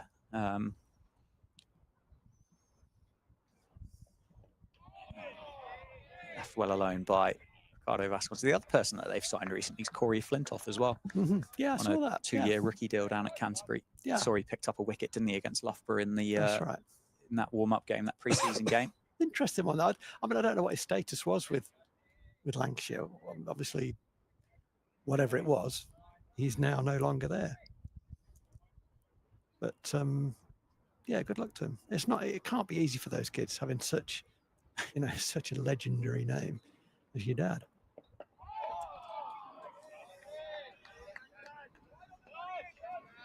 I've been mistaken. Kashif Ali is currently with Kent, just playing in their second 11 at the moment. Oh, okay. Just getting, I guess, match fit for the start of the season.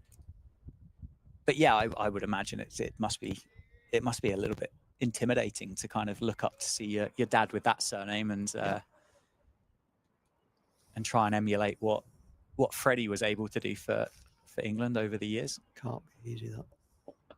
Oh, it's a bit of a brute of a ball from Dudgeon. Vasconcelos, well, obviously not the tallest of cricketers, but that's just made him jump a bit there, hasn't it? It just popped, didn't it? Just bounced a wee bit. He played it well, though, didn't he? He got it down pretty quickly. So, yeah, first sighting of Keith Dudgeon, obviously. He looks a wholehearted cricketer. Got a very low front arm, which suggests he might run the ball across the left-hander. Well, there's a lot of oohs and ahs. I mean, look where the keeper took that ball. Yeah. Yeah, a long way down the leg side as it swung back. Did it go after the stumps? It must have done. I think it would have carried on, wouldn't it? Okay. Left on line, just went over the top of about fourth stump, didn't it? And then just carried on swinging. But a good start for Keith Dudgeon. A maiden over, his first in Kent colours.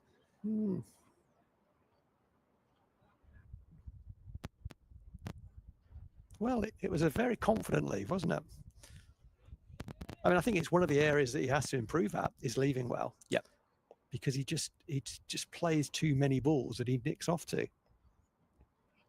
You know, as do most left-handers. But you do tend to play at the ones that you nick, don't you? To be fair. I think he plays at balls that he could leave. That's kind of what I'm trying to say, and I think that was a very good leave for him.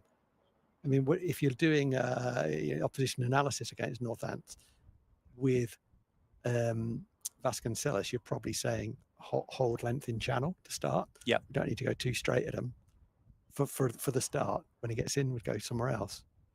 Oh, that's a beauty from Gilchrist. Genuine play and miss from Luke Proctor there. So it just nips away from the left-hander through to Harry Finch. There was just a change in personnel between the fielder that was at gully and the fielder that was at leg slip. So the one feels like they've got a better eye on it at leg slip than the other. They've actually brought another catcher in, haven't they? Yeah, so they got 3 slips and a gully. Well, 3 slips and a gully plus a leg slip to Luke Proctor with Nathan Gilchrist running into bowl. That's down the leg side. Oh, wowee.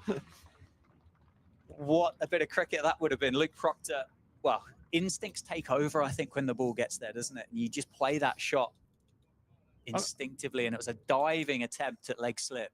I'm going to give Proc a bit of credit here, because if you look at that he has really accelerated the bat through that. You know, his hands get to his helmet. He's really gone through there, recognizing that if I get good bat on this, he ain't catching it. Had it gone straight into his midriff, well, it might have been a different story.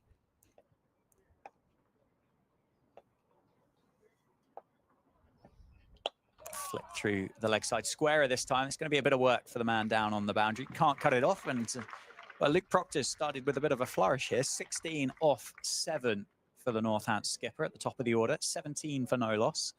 I'm not sure that was the greatest effort in the outfield that I've ever seen. Am I being harsh there? Was he never stopping that? No, I think he might be a little bit harsh on that one. I think that's a full boundary advertisement board away, I think, as that's crossed the rope. I'll get back in my box. It's a good shot. Yeah, played in front of square that time rather than the finer one down the leg side. Uphill for LBW, but that's going to be optimistic at best on that line. It's a really interesting tactic here for Kent to Luke Proctor. This is it's a real ploy, I think, for Gilchrist to go, well, I'm going to bowl at your hip. And the thing about that, you can't defend it. You just leap runs, you know, and also you got 4 catches on the offside. So what are they doing? Cheerleaders. So yeah, I think it's a really tough tactic. It's interesting. He's obviously got the ability to push it across Proctor for that outside edge. But as yet, it's been really consistently on that kind of leg stump line. And that one there, Proctor just steps inside it. And it goes through to the keeper, Harry Finch, for a dot ball to finish the over. So 3 done, 17 for no loss. I don't mind the leg slip, okay, so long as you don't overdo it. I think for me, leg slip is there. I want to get the ball. Oh, there's my catches. Luke Proctor doesn't love drive, although he's improved his driving in the last few years enormously. I want him to be driving the ball. they're the ones that he's going to nick. So I'm bowling sort of 4th stump going across. I might get a bit straight as well, bring LBW into play. If I get too straight, he does lift the ball in the air there. But he's overdone the line there. It's far too straight, too frequently. Yeah. Gone. Dudgeon gets his first wicket for Kent. Goes straight through Ricardo Vasconcelos. Looked like he was beaten for pace a bit there, the Northants opener. Top of the bails.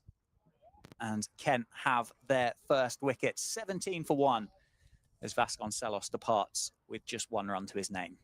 I'm going to say, before I see the replay, footwork just looked stuck in the crease and played a shot with no discernible weight transfer, either backwards or forwards.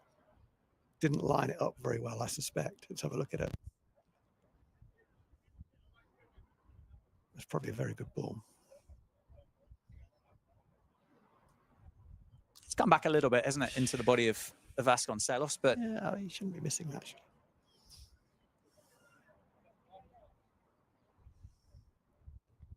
Maybe a touch expansive from Vasconcelos to start with. It was a big swing of the bat. It's accelerating the bat, wasn't he? So he's playing an aggressive shot at it. I think also, if we watch another replay, his eyes are not level. So his head tilts. So his right eye is higher than his left eye, which means his shoulders are going that way, which means the bat's coming across the ball a bit. So I don't think the bat was ever on line with the ball, to be honest. Yeah. And he's not entitled to drive that length when he's got 1 to his name, to be honest. Yeah. For me, that's a forward defensive shot. Top of the bails, wasn't it? Line and length. The 3 stumps didn't move. They stayed stationary. It was just the 2 bails that disappeared off, of which one of the stumps I think might have been broken by Keith Dudgeon there. Yeah. One of the ground staff just made their way out and swapped that one over. But the new man for Northamptonshire, and at number 3 for the start of the season, is George Bartlett, just starting his 2nd season with the county, having moved up from Somerset in the winter of 2023-24. Said earlier, he averaged 41 in the championship last year and did pretty well against Loughborough, didn't he? Got 87 and then 54 not out with the bat at number 3 as well. I happened to be at the ground. I'm not this much of a badger that I come and watch practice. I'm really not. I happened to be at the ground when the lads had a middle practice, and George happened to be batting. I happened to be looking at it, and gee whiz, he played some good shots. He looked like a man in form. It's like at the start of the season now, this guy's ready to go. Just a very stylish cricketer, I think, George Bartlett. I think that's to the point that you made earlier about that kind of nonchalant kind of body language. I think potentially comes across like that, but I think he is an incredibly stylish cricketer with the bat in hands.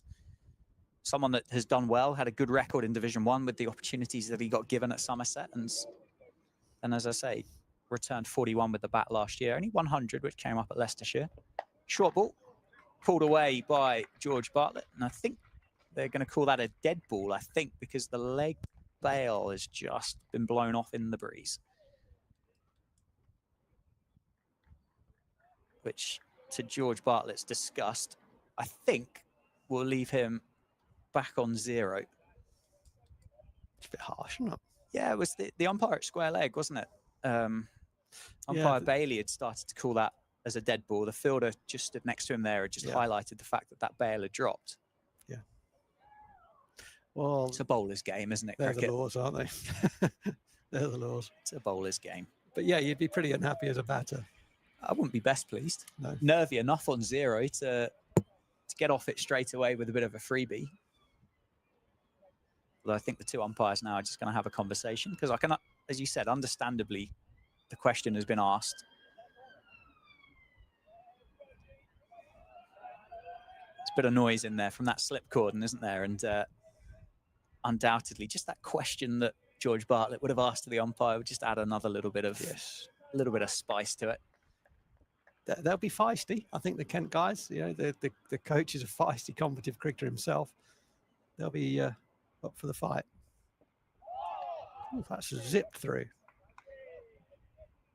Oh, George Bartlett walked out of his crease without looking behind him there very, very quickly. You watch this on the replay. He leaves it, zip, and now he's forward.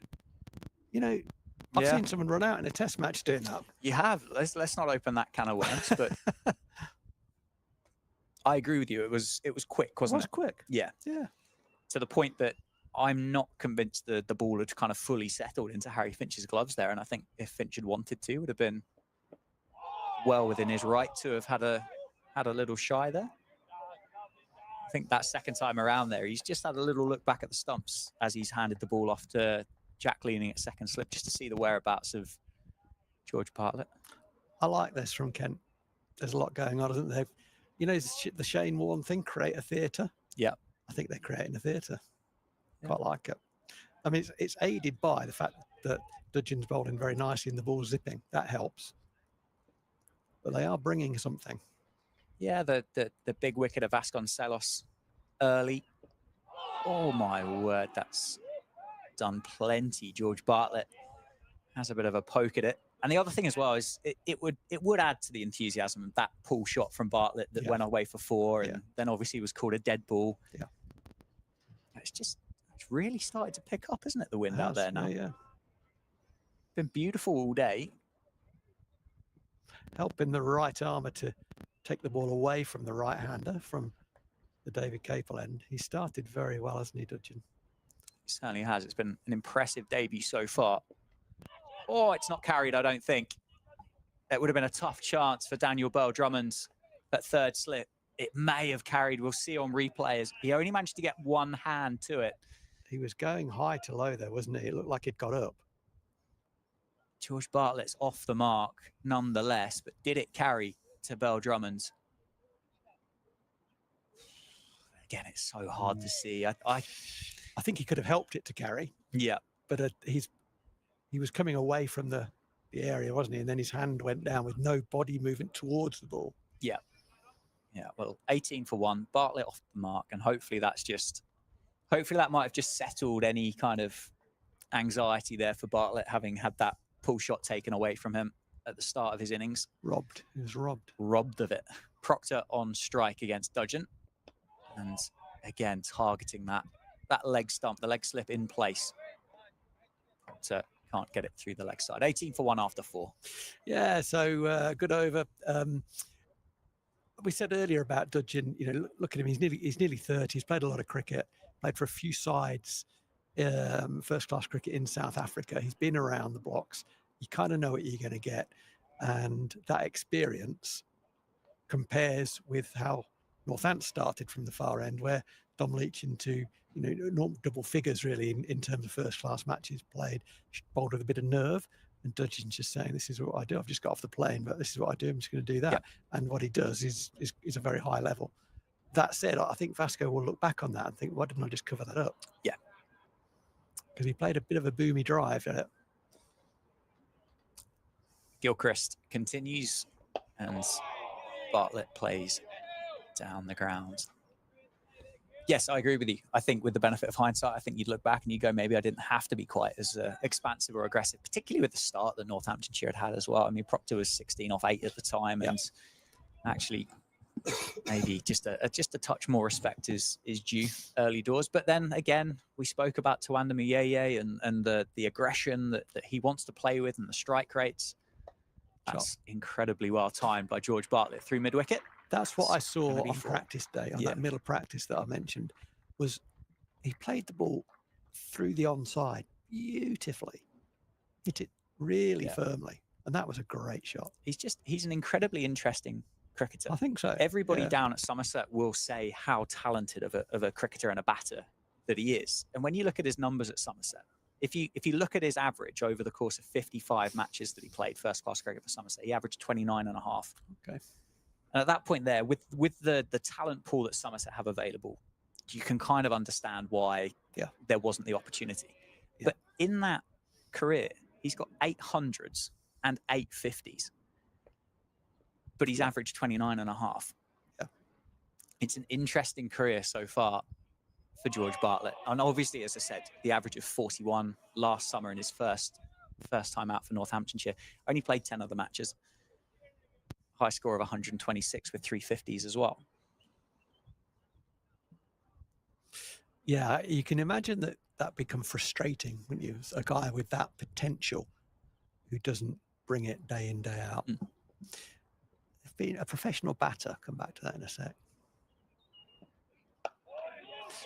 You know, I mean, you'll hear me say this. Like, you've got to be good enough, but there's a lot of people who are good enough on their day. Yes. It's about when it's not your day. What's your B game like? Are you gonna grit it out? Are you going to be like so difficult to get out and then find form in an innings, or do you only cash in when it's your day? Yeah. And those are frustrating players. We can name a team of them, couldn't we? They can be frustrating players, those guys. You almost judge them more harshly than people who work really hard and average less. Yeah. Because he's getting every out of it, but he's averaging less than that guy. Yeah. Yes. And as you say, sorry, Dan, to jump in, the talent pool that Somerset have at their disposal means that they've got people who are going to average more than that. Yeah. And he finds himself here. But I think it's a good signing for Northampton. I really do. I hope he kicks on. He'll get more opportunity here. Yeah, left well alone that time around. I mean, the only real thing that I can kind of say for certain is the fact that he's a fantastic human being. Right. Really, really good person. So obviously wish him all the very best. Well, one from a Northamptonshire perspective, and two because he's a good egg. Yeah. 5 overs done. 22 for 1. Bartlett on 5. Proctor on 16.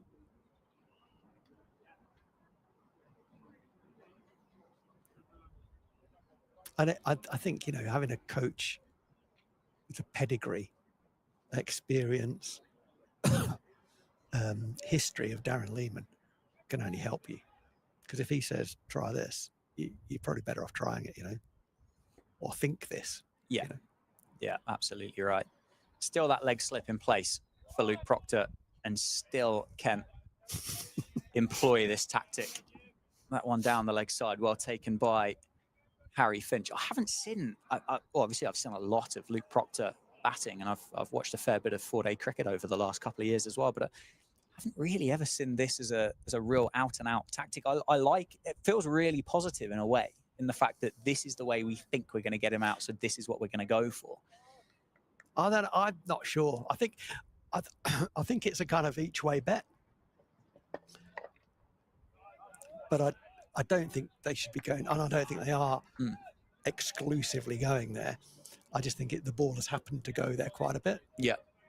You know, if you've got a new ball on a pitch that's doing plenty, there's a bit of swing around, etc., and you kind of go, yeah, we're going to get him caught leg slip off an attacking shot. Like, are you?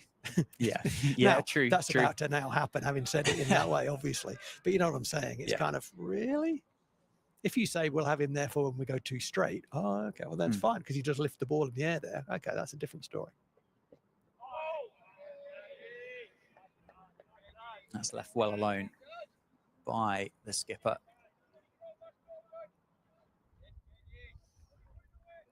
How important was it to get Luke Proctor penned down for another contract here at Northampton? Huge. Yeah. So I think this is ninth. This is his 9th season with the county. Right. That'll be right. Yeah. Yeah. Yeah. I mean, he can bat anywhere in the top order, as we're now literally watching. He can bowl throughout the card. He's your captain. Yeah. If he leaves the club, wow, that's a lot of roles to fill. Multi-format as well. And where's that coming from? Yeah. Who's going to fill those roles to that level? You're only getting worse considerably as a team if Luke Proctor leaves your roster. Yeah, of course. So good. Yeah, good bit of business. One down the leg side once more. It's certainly a tactic, because otherwise Kent have been very wayward with this new ball. It's certainly a tactic. It has to be a tactic. Luke's response looks to me have been, if it's full, he's going to accelerate the bat into it because he'll get a lot of bat on it. If it's off the hip, he's going to leave it. Yeah. Because he can't get that. He can't get pace into the ball, and you can't guarantee, obviously, what line it's going to come off at. I mean, the other thing Kent have done here as well, they've taken away that kind of fuller throw your hands through it option for Luke Proctor. But the disadvantage to that field is the fact that there's very few people in front of the bat. And Luke Proctor's just played that on drive through the air, through mid-on 4-4. But they had Jazz Singh just at square leg, and they had now Nathan Gilchrist on almost a deep square leg boundary as well, just cutting that boundary off. Nice shot, wasn't it? Nicely timed. 26 for 1 after 6. Yeah, it's interesting. Yeah, the leg slip. But it's, yeah, you've still got 4 catches on the offside. So we want to make use of those guys as well, I would say. Been a decent start, though, the new ball from Kent. 6 overs, gone 26 for 1. That tells you, because there's a lot of, it's going at 4s, but there's a lot of catches in there, so a lot of gaps, as you say. But they have been there or thereabouts. They've challenged both sides of the bat from both ends. They've bowled pretty well. What's the ump looking at here? Front line. Was that a no-e? Who knows? It's been pretty spot on about everything throughout the course of the day so far, hasn't he? Good day. He's had a good day, hasn't he? It's a home game for Rob as well. He just lives just outside Northampton, so be happy to be in his own bed tonight, I'm sure. He's hit that, has he? I think there were 2 noises there. It could have been both pads. Yeah, big appeal, wasn't that? From Gilchrist and his cordon. It sounded like 2 noises, did it? Through did. the effects mic? I don't know whether one of those was bat. It sounded like 2 noises to me. Yeah. If it wasn't bat, on replay there, it looks fairly adjacent, doesn't it? He played around it, hasn't he? I mean, I don't know if he's misread the line of that ball, but it was very straight. It's bowled well, Gilchrist. They both bowled very well. Well fielded off his own bowling, nicely timed again by George Bartlett. So the field is 4 slips. There is no leg slip in place. So we've been talking about leg slip to Luke Proctor, but to George Bartlett, 4 conventional catches. There's a point, a man kind of cheating the gap between extra cover and mid off. He's more kind of extra cover level with the stumps at the bowler's end. There's a mid on, very straight mid wicket, and then a fine leg. Kept the ball up for the most part. And it's up again and stuffs him out of sight. That's a beautiful delivery. God, they've bowled some good balls. They've bowled some good balls in this opening spell. Bartlett forward, he had to play at that, and it's just gone away from him. It's just a beautiful bit of bowling. Yeah, just kind of fallen into it as well, isn't it? As it's just beaten his outside edge. I'm sure he'd be sitting there going, I wouldn't mind a couple of these ones on my hip that you're serving up to my captain at the other end, but they're asking some real questions to George Bartlett. They've come out ready, haven't they? And they've hit the straps well. That's not out.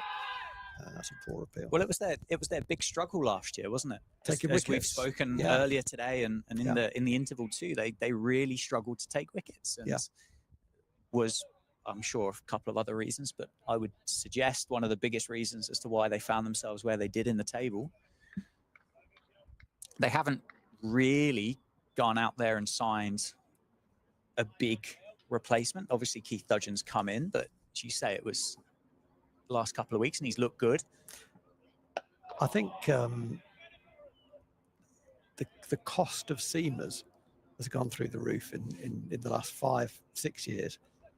And to get a pedigree, if you're trying to sign someone with pedigree, you got to be a test match ground, unless you're using a massive slug of your budget.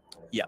And with a bowler who wants to really do that, not a small county, because lo and behold, he trips over his shoelaces and he's out for 6 weeks and all the rest of it. So the smaller counties, or the non-test match grounds, if I could call them that, they're going to struggle to attract those seam bowlers with pedigree. You got to go grow your own, really. Yeah, and I suppose hope that you can keep hold of them long enough before one of those, as you say, test match grounds come along and starts asking a couple of questions. Yeah, Ollie Stone would be a great example of that, wouldn't he? Yeah, well, I think unfortunately he's maybe just gone down with another injury, Ollie Stone. Has he really? I think unfortunately for him, yeah. When did that occur? Recently. I don't think he made the Notts team. But Stoney. hopefully it's a quick amends than. Well, that's a real shame. But they are like gold dust. Yeah. And unfortunately, a few are quite brittle at the moment. Yes. Good leave, isn't it, by Proctor, just took his Very hands good leave. well out of the equation. Maybe got a bit bigger on him than what he thought it was going to. There's something to be said for the exaggerated leave, isn't there? Because if it does bounce a bit more than you think, and you're a little bit lazy with your hand work, then it catches the underside of your glove and you look like a right twerp, but he got them right out of the way there. Twerp, there's a good word. It's a good word. For a Friday afternoon. He's challenged, threatened consistently. Very few balls off from Dudgeon. And there's another ball that's, I think we'll see on replay. That's pretty close, you know. Again, I wondered whether there were a couple of noises. I think he might have given it out on height, or maybe he thinks it didn't pitch in line. I don't know. Certainly Luke was, I think, just giving the thigh pad a bit of a readjustment, I think, at the, you can just see as he walks off towards square leg there. We'll get a good look now, won't we? Yeah, you can't be sure that's going to hit the stumps, can you? Line was good. Keith Dudgeon straight away, wasn't he? Just kind of indicated, was that too high? Yeah, good decision. But a good bit of shape from the South African seamer.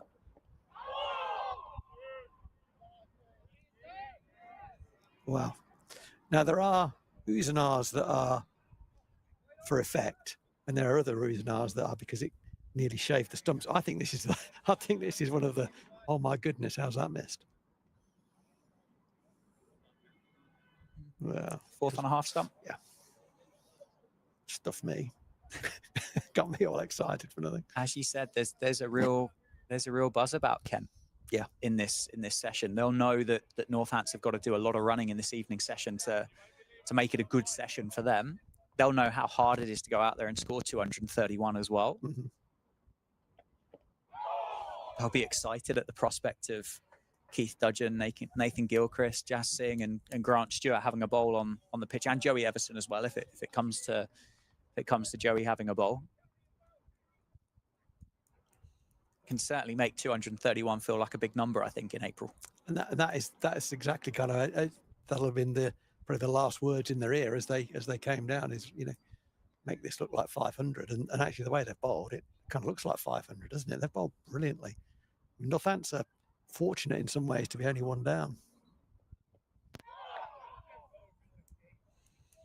Yeah, and there was Proctor just beaten a couple of times on the outside edge, wasn't he? And he said that he would leave it alone on the hip, but got drawn into playing it. Yeah. Interesting period of cricket, that's for sure. 26 for 1 after 8. Well, you know, you kind of say to your bowlers as a captain or a coach, make the new ball count. Don't waste the new ball. And gee whiz, they have made the new ball count. Yes, there's only 1 wicket down, but they have created all manner of problems for the Northants top order through great skill and great consistency.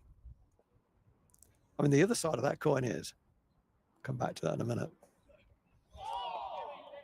The other side of that coin is we can't bowl a lot better than this. Yeah. So they've got to keep that level up, and that's going to be difficult to maintain. The sun's coming through now, which is a good thing for the batting side. There is no cloud interrupting the sun getting onto that pitch. But this is good cricket. It's hard. It's very, very hard for the batters, as it often is this time of year. Well played. We'll take the extras for the no ball. I feel like that no ball's been brewing. Rob Bailey's had a look at the front foot of Nathan Gilchrist a few times. Yeah. He's just had enough now. Yeah, it must have been close. And as the day goes on, I know the groundsmen go out there, don't they? And they repaint those lines. But I suppose after a little while, that front foot area just becomes very, very loose, and that paint just must move around a little bit. He is pushing it. The front line, that is. I mean, what have we got now? So we've had 50 balls, including the no ball. You count the no ball as a wasted ball. But of the legal deliveries, which have been 49, how many balls off have Northants had? Not many. 5 or 6? Yeah, not many It's at all. been very, very good, hasn't it? And this is that partnership that Northants were looking for earlier on in the day with the ball in hand, weren't they? It took them a while to get it figured out, and took them till the afternoon session to unleash Rafi Weatherall, but these two have, well, they've just hit the ground running straight away. Yeah, it's been fascinating, and it's a real contest out there, isn't it? It's a real struggle for the batters.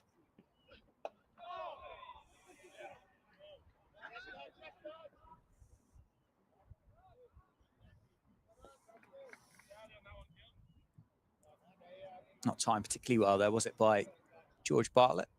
Just maybe hurried him a bit, kissing off the surface and getting there a bit quicker. Yeah. Yeah, you'd say neither of these bowlers are express, but they hit the splice pretty hard.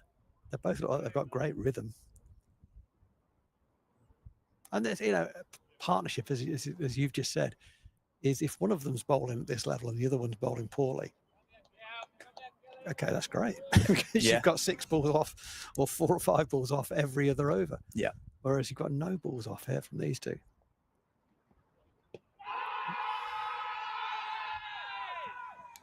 No, that was given not out very early by Rob Bailey. Our TV monitor has gone. It's gone from us for the moment. Yeah, I won't go touching too many buttons on there. I feel like I could break it. I could break it quite quick. Ring the IT helpline. I will. I'm on it. It's, I mean, yeah, who knows why it was given not out. There'll be 2 reasons. One would be height, and the other one would be, did it pitch in line? Could be both. Oh. Turn square of the wicket off the hip. I thought there might be thoughts of a single there, but it was very quiet between the 2 batters. No run was taken. So, yeah, 9 overs gone. 9 extremely challenging, extremely skillfully bowled 9 overs. 29 for 1. Northants at the end of that. The wickets are 4 was Vasconcelos. Got one that swung back at him from Dudgeon. Was playing a very positive drive. And the ball literally took both bails off. So it was a very nice piece of bowling. Dudgeon about to start his 5th over from the David Capel end. Oh, and that has bounced quite a bit. Taken the shoulder of the backstroke glove from Bartlett. Unfortunately, it kind of looped through where an orthodox gully might have been, therefore out of the reach of the 4th slip. And he gets a couple of runs to his name, but that doesn't do your confidence the world of good. Could have gone anywhere, that one. Just ballooned off the gloves, didn't it? Yeah. Just really kind of popped off the surface as well. And I mean, again, another challenging ball. Oh, there's a ball off for a change. It's on the hip, and it wasn't an absolute gimme of a ball, was it? But so well have Kent bowled with the new ball that one on the hip. Sort of is a standout average delivery. Yeah, Proctor there was just struggling to make his ground as well, wasn't he? Yeah, I don't know whether he was expecting Bartlett to take that single or... There was the last ball of the previous over. I thought there was a run square of the wicket. You know, square leg had to go to his left and dive. And Luke didn't have much interest in that run. Sometimes Proc can go into kind of survival mode.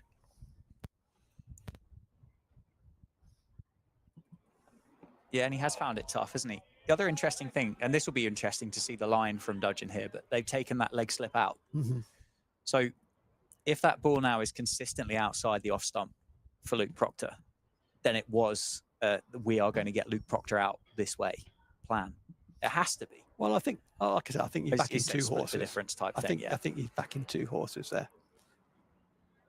I would say I didn't hate it by any means. I just, if it was your single point of getting him out, then it's a bit daft. But as an each way bet, yeah.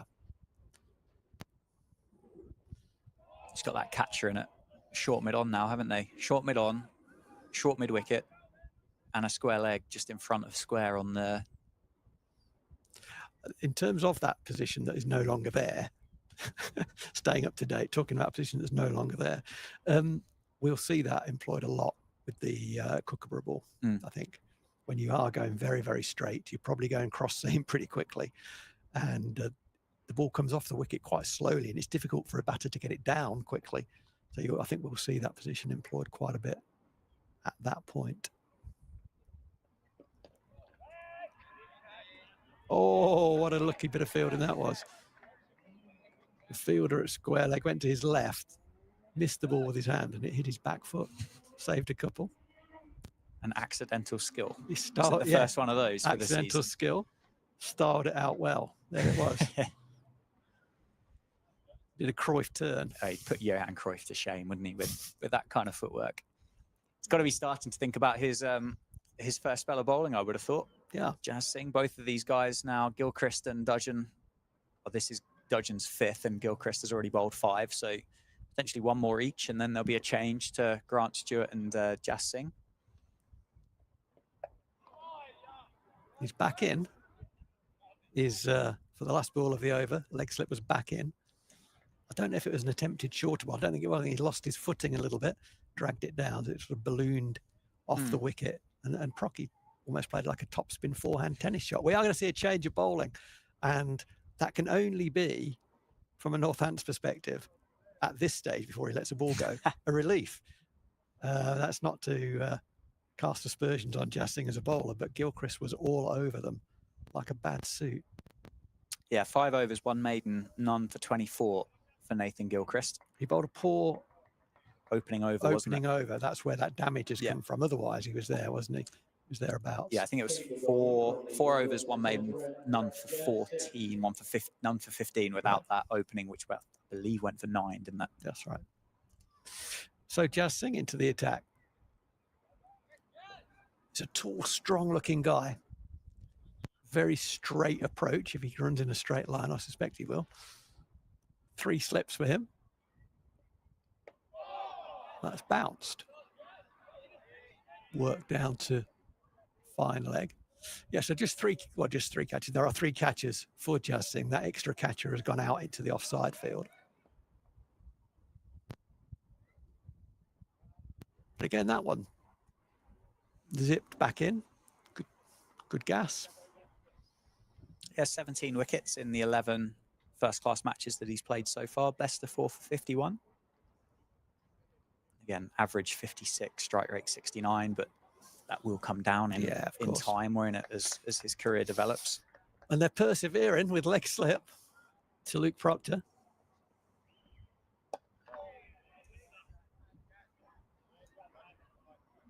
I suppose he does. So Luke Proctor does trigger a fairway across his stumps as well. He does. Doesn't he? So yeah, he does. Is there, you say backing 2 horses? I think you're absolutely right. I also think there is a tactic there, but is there we've only got 231 on the board. If we want to hit that length from this angle with Luke triggering across, could he get 3 or 4 of those away quite quickly? And which he started to. He got 2 of them away in the first over, didn't he? And it's a very, if you're going to bowl that straight, and we're talking really about middle and leg, the ball from Procky is going to go down the leg side, right? Because he triggers across so far. Yeah, it's really hard to defend. It really is very hard. So you can leak runs very, very quickly with that field. What it also does, though, to a batter, it says, oh, crikey, I've got to be really clear on what my line is here, which you can't guarantee at all. And I've got to get it down quickly. So it puts doubt in your mind. But it's saying, if nothing else, it's saying, I'm not going to let you stand there and flick it off your hip for 4s. You're not going to do that. Yeah. So you got to fight. So I think I said after the first time he did that, when the fielder wasn't there, it's a very strong spoke in his wagon wheel. That won't be lost on the Kent side. So they're kind of blocking that up. So you could say it's a run prevention. Yes. Exercise. Yeah. Yeah. Well, that's again, kind of the point both. I was. It's doing both, isn't it? So it's good. I like it. Well, all I'm saying, Dan, is don't get me wrong. All I'm saying is if that's the only way you can get him out, then it's no good. No, I wholeheartedly agree with that statement. But I like it. I've seen Luke out there to spinners, just turn it off a hip. A couple of times last year, wasn't it? To that man. Yeah, I can't recall the exact game, but certainly a couple of times last summer, wasn't it? Goes onto the back foot. Yeah. Ball turns, often a leg spin, and the ball turns into his hip. And he Almost spoons it to them, doesn't it? Or did a couple of times. I'm laughing now. I won't be laughing if it happens again. Oh, he's not played that well at all, bless him. It was a good short ball, didn't perhaps get up as much as he thought it would. He ends up punching it off his body. So he gets a run for it. But he wasn't looking at the ball as it hit his glove, that's for sure.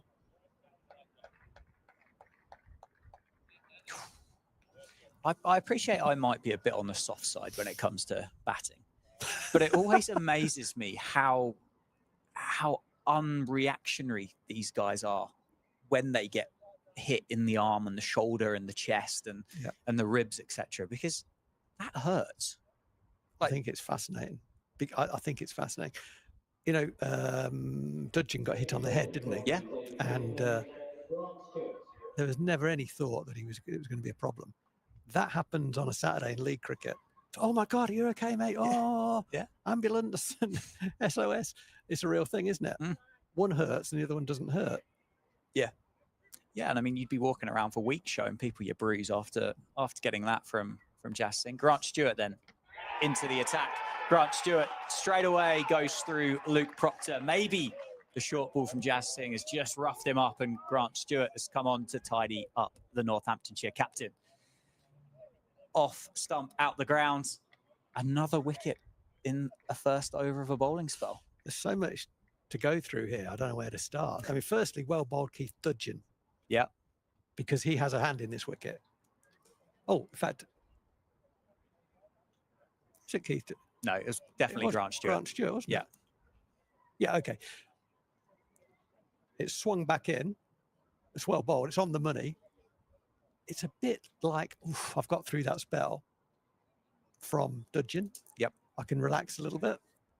This is full. I'm going to have a drive at it. It swung back in, cleaned him up as well bowled. I think a little bit of lack of concentration. Would he have played that shot against Dudgeon? Who knows? The short ball before, you're quite right. He didn't play it very well. Roughed him up a wee bit. Was his ticker still going? Was the adrenaline still going? You know, it wasn't from the same bowler, but one of the things you talk to young bowlers about, or any bowler, is it's not about the bouncer, it's about the next one. That was the next one, albeit from the different end, and it was right on the money. As I say, he worked hard there, Luke Proctor, worked very, very hard for his 21. He would have been happy to have got through the Dudgeon spell, no doubt. But then Grant Stewart comes on and starts with the perfect delivery. Pitches it up, swings, nips. Thank you very much. Yeah, 2 down, Northamptonshire, 34 on the board, trail by 197. So after that first over, Kent have just really kind of wrestled that control back into the game, haven't they? I mean, certainly I'd say, you know, I'm not a neutral, but trying to take the position of a neutral, 2 wickets has got a fairer ring about it than 1 in terms of how well Kent have bowled. Yeah, absolutely. I think the fact that Dudgeon's only got 1 to his name and Gilchrist is wicketless is a tough return, isn't it, from those opening 10 overs? Yeah. The new man, James Sales, in at the crease. 4 slips in place for Grant Stewart. And that is incredibly well timed by James Sales down the ground. The straight drive. Have a look at Grant Stewart. No, it's okay. We've seen some beautiful shots today. Well, that's right up there with the best of them. That's, well, what a superb cricket shot that is by James Sales. Wowza. I've seen a couple of batters walk out and kind of look like they've been at home straight away. Hopefully that's a good sign for James Sales for the rest of his innings. Again, I think been in good form, had an incredible year last year, played 7 matches in the championship last year, came away with 2 first-class hundreds. It was one that had you scratching your head, didn't it? Well, the fact that he wasn't getting picked. Only 8 innings in those 7 matches as well. Average of 60. One of them was a Cook 100, wasn't it? But that was the first one, wasn't it? That was his first class 100. Yeah. The second one, I believe, I want to say came against Leicestershire. But how he wasn't getting in the side was a mystery. Anyway, he's in the side at 4. So that tells you how the current coach rates this guy. And you can see why his numbers are very, very good. And what a shot to get off the mark. I mean, Yeah. It's just a beautiful on drive. One of the toughest shots to play. Very similar actions, Stewart and Dudgeon. Sort of lowish front arm. Yep. Dudgeon just shades Grant Stewart on pace, maybe. Yeah. Touch. Stewart he's just one of those guys. He's just gold dust, really, as a bloke to have around, because he can get runs quickly. He just runs in all day for you. Doesn't drop his pace throughout a day, and he's got enough ability to get people out as well. Well played. Good first over. Another good over from a Kent Seamer. 38 for 2 is the score. 12 overs gone. 21 overs remaining in the day at 5:15. It's going to be a late one. Fortunately for me, the Saints game doesn't kick off until 8 o'clock. I'll cover for you if you need to. If you need to run early to slip off. Yeah, I'll cover for you. Bit of a deja vu scorecard so far. Kent were 2 for 37, 2 for 38. Northamptonshire, just that kind of time now, isn't it? That Northamptonshire are just looking for a partnership. It's tough, isn't it? It's good, tough cricket. It's good. It's what you want to see.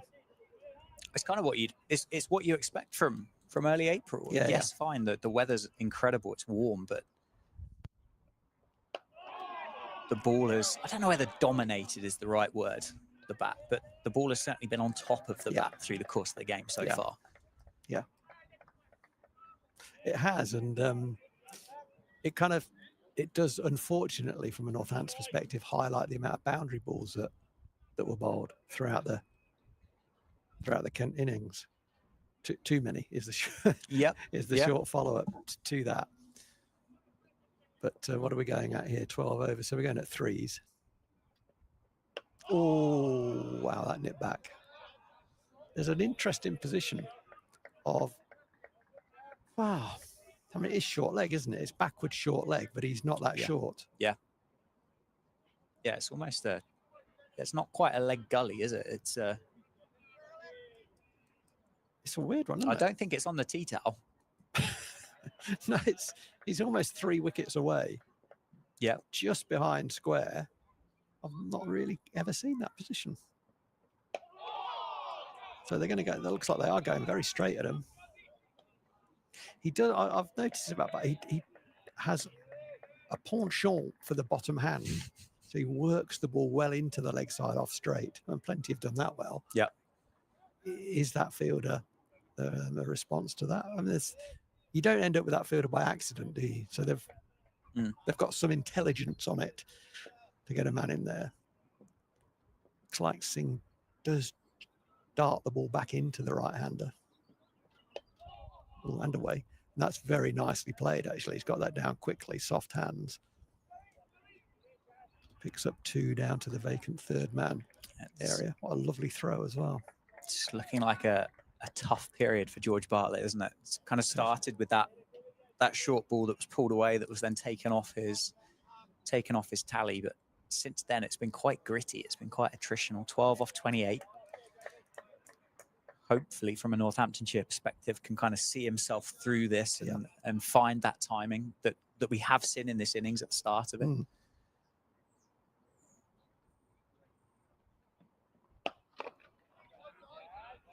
And there is that timing, but straight back at Jas Singh, the bowler. Yes, you know, this is what it should be. It's a test of ticker as well. It's not just a test of your technical capability or your skill level. It's about how much do you fancy the battle? You know, you're getting hit on the thigh pad every other ball. It's going past the outside edge every other ball. The lads are into you. You're getting. Do you fancy it? Do you want to stay out here, or do you want to play a big shot and go and get in? You know, it's a good test. This is where a coach finds out about his players. Particularly as well with the way that red ball cricket has changed over the recent years. I mean, only, what's it, 2 years, isn't it, that England have been in this red ball revolution? And that will have started to filter down, and cricketers will want to impose themselves. But actually, there is an opportunity still to read the room slightly. And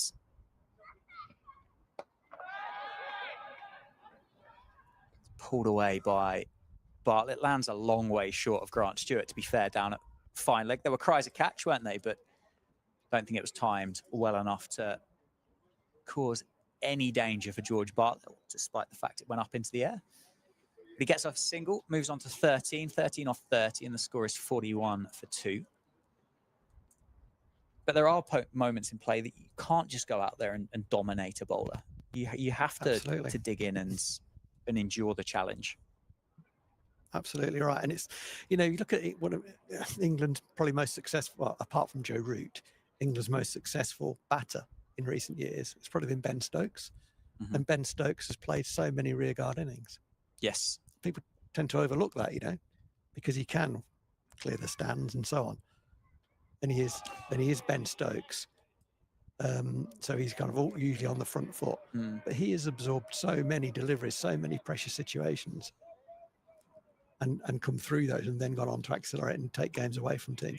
So there are different ways of playing. This is the subtlety of the game. That's why we love it so much. I think Ben Duckett started to leave the ball more as well. Started to, hasn't he? I think he has, yeah. Because there was a ridiculous stat about the fact that he'd only left about 3 balls in his career or something, wasn't there, at the test level? One of which I think was the first ball that he faced in Bangladesh, possibly, all those years ago. But he definitely is leaving more balls. I mean, yeah.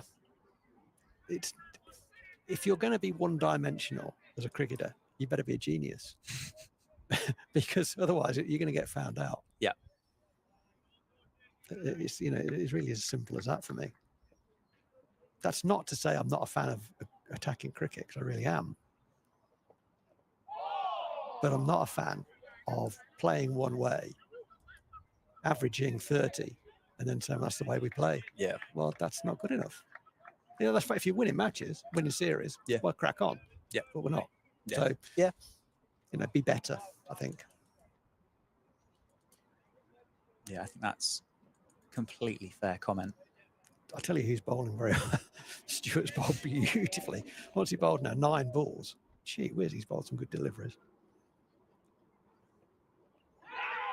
That could be out. Yeah, I think he's got bat on that. Yeah. Went across to the offside. Went across to the offside for reasons that might be asked of him when he gets back in. Yep. The bowler was straight, tried to clip it through the legs. So I got a strangle. Okay, so he's, that's a lucky dismissal, an unlucky dismissal as a batter.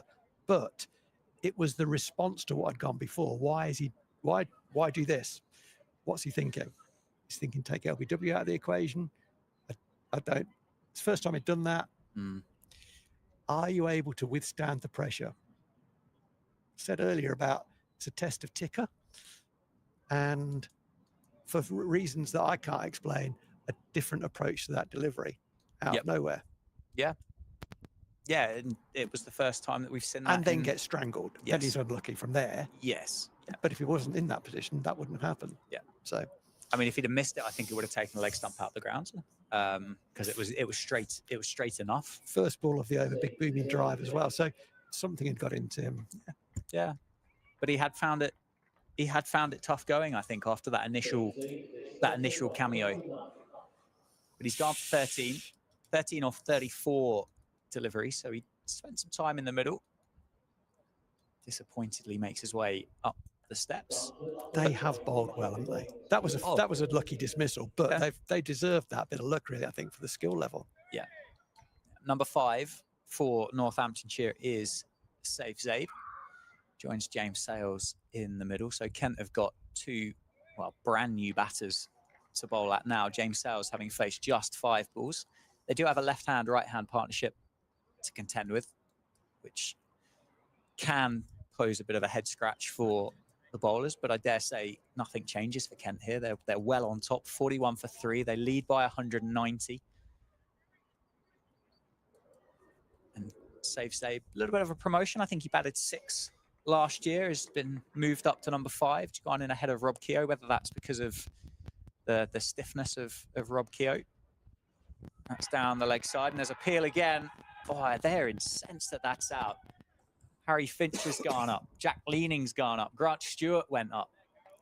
Umpire shakes his head. We're not really going to be able to see, are we? It's a great take by Harry Finch. It is a great take. There are those little plasticky kind of buckle straps, aren't there, on the pads that sound a bit woodier than the padded bits. Whether it's just brushed one of those, but fortunately for Save and Northamptonshire, umpire says not out.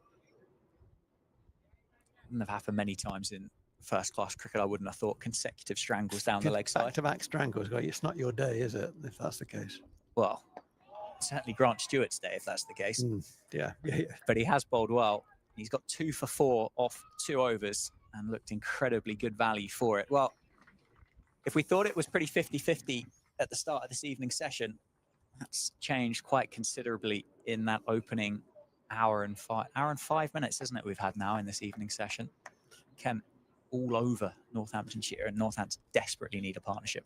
It's interesting, we talked this morning actually about how we felt the Kent side would be as a cricket team under the new coach, and they've been exactly as we expected them to be. And that's all well and good, but then you've got to perform your skills. And actually, they've performed their skills to a very high level with the ball. Hence, it's 41 for 3, and it looks a struggle.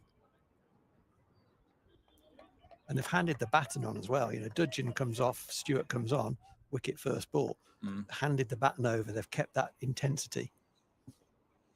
But Jas Singh continues. He's only gone for 5 off the 2 overs that he's bowled so far. Again, asking questions of James Sales. Just looks like he's playing the ball so late, James Sales. Just right under the eyes. I think he sees the ball so early. So it's like he's reading a newspaper, puts it down. I'll play it, that one. Just got so much time. 3 slips in place. Catches in on the leg side. Still that. Oh, and it's gone. He's timed it beautifully, but he's picked out one of those catches in on the leg side. I think that's Keith Dudgeon at mid-wicket. And Northants, well, I said they needed a partnership. They didn't get one. They're 4 down for 41. There are still 18.4 overs left in the day. And they trail by 190 as Kent are running a roll through this Northamptonshire top order. The man who averaged 60 last year with 2 first-class hundreds goes just for 4. And it's going to be Rob Keogh at 6 to join Save. Yeah, we said Singh's looking to bowl straight. There were 2 catches on the leg side. An unusual field. Bowl straight and bring the stumps into play. It was overpitched. It was a sort of almost a half volley. James Sales couldn't get it down. I mean, you either go up or down on that one. He sort of was caught in between the 2. He timed it beautifully, but for him, straight into the hands of the man at mid-wicket. So a bit of a pilot error on that, to be honest. And whilst as well as they've bowled, the last 2 wickets have had a bit of fortune about them in terms of the mode of dismissal. One caught down the leg side and one caught mid-wicket off a kind of a very full ball, straight ball, which often gets tucked away for 4. And yeah, as a result of that, 41 for 4 with still 18.5 overs left in the day. So I said at the beginning of the session, if one team dominates this session, they could put themselves in a very strong position in terms of the result of the match. With 18 overs still to go, that side looks like it can only be Kent. That's not to say it's going to happen. Good partnership here with these 2 guys, and Northampton claw their way back up. But at the moment, they're at the bottom of the hole. Yes, yeah, kind of. Well, searching for daylight at the top of it, aren't they, at the moment? Yes. I mean, both of these guys have had good pre-seasons. Yeah. Save scored 102 against Warwickshire. Rob scored 92 himself against Warwickshire.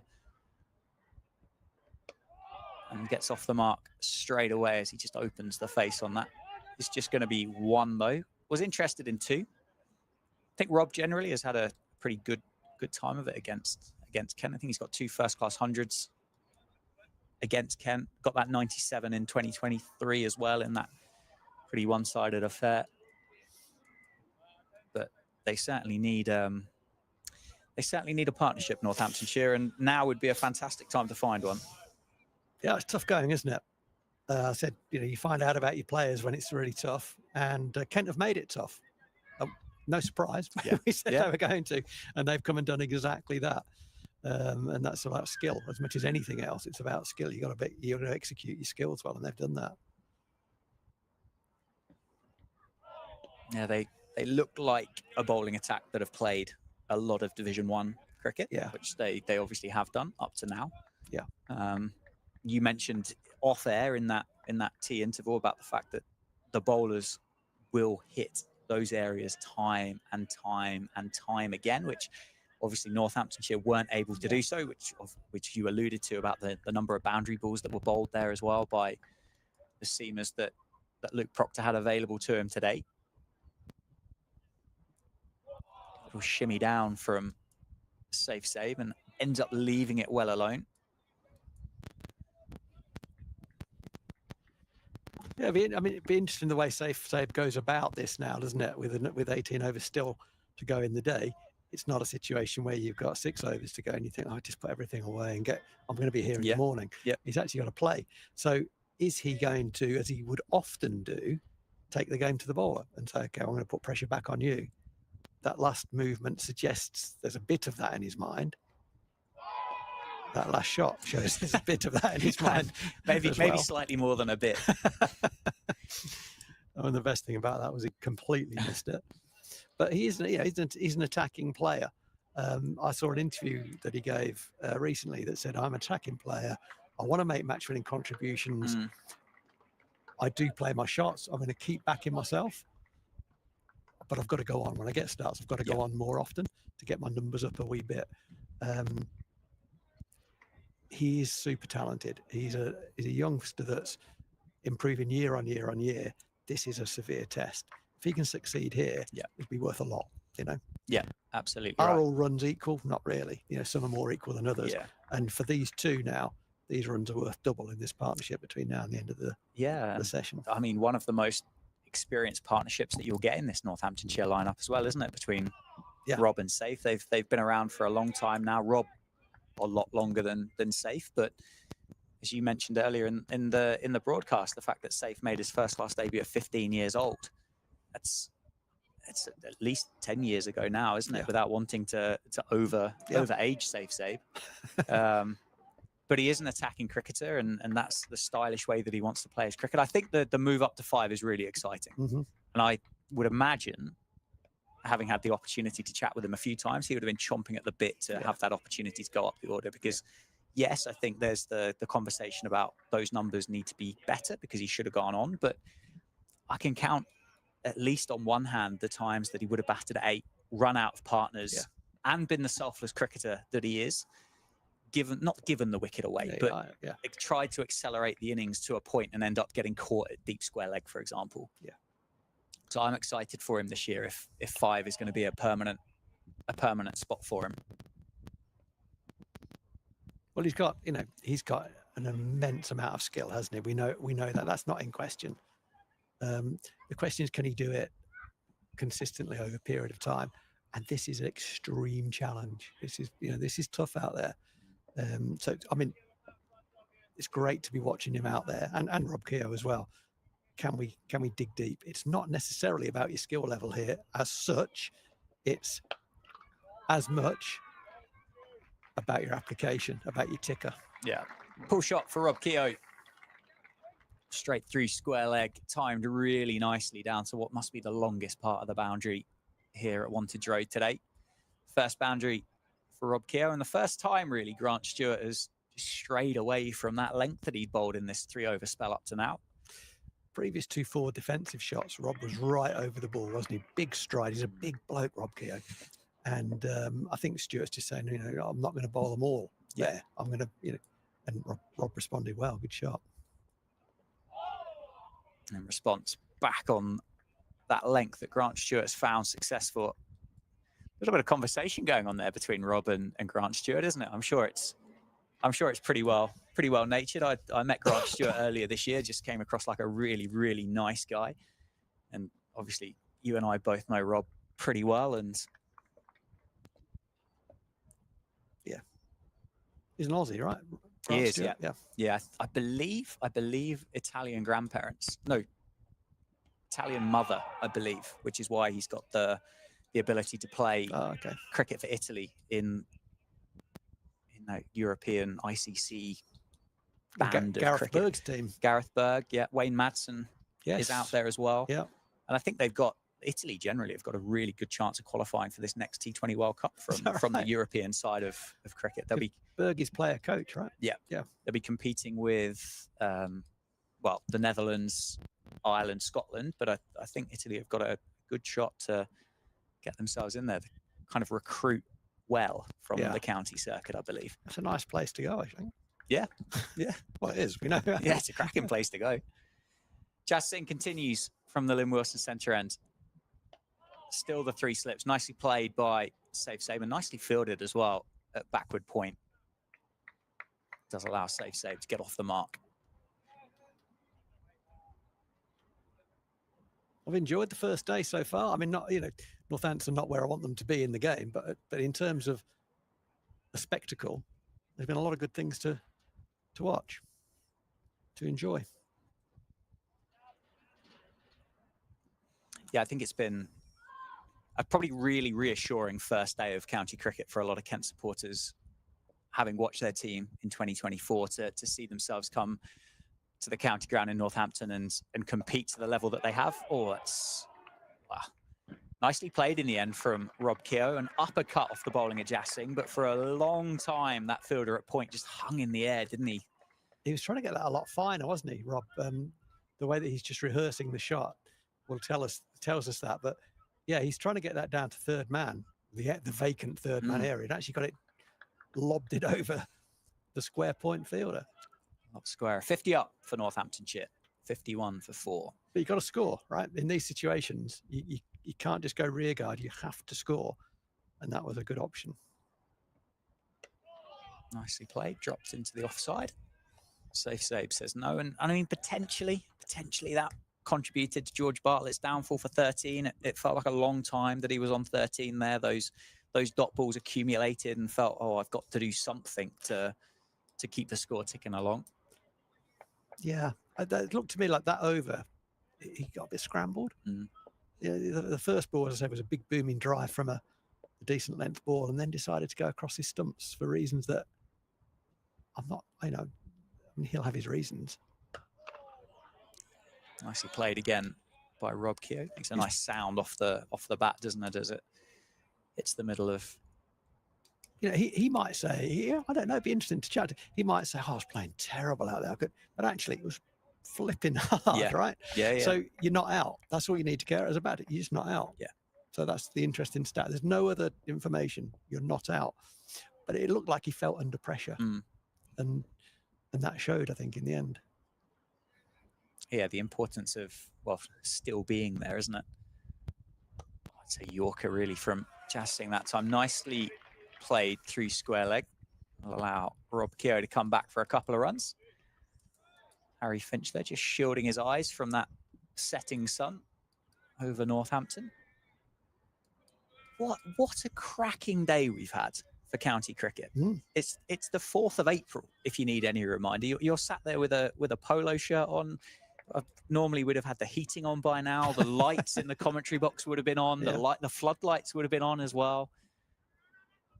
It's very true. And we've been treated to blue skies across Northampton all day. Quickly sent back. What a lovely bit of cricket that was, all round. It was well bowled, well played, well fielded, and well called. People say I'm a badger. Well, it was a very nice bit of cricket all round. I think you should wear that badger badge with pride. With pride. Yeah. Oh, well. You like cricket, do you? Yeah, I do. I do. Yeah. That's the end of the conversation there, isn't it? Do you like cricket? Yes, I do. Grant Stewart, 2 for 8 off 3 overs. 53 for 4. Kent all over Northamptonshire. This feels like it's the partnership for Northamptonshire. If this is broken quickly, feels like this innings ends fairly sharpish afterwards. Lewis McManus will be carded next. Justin Broad at 8. And then we're down into Dom Leach, Liam Guthrie, and Rafi Weatherall. Stream at Northamptonshire County Cricket Club, powered by and brought to you by Daffabet.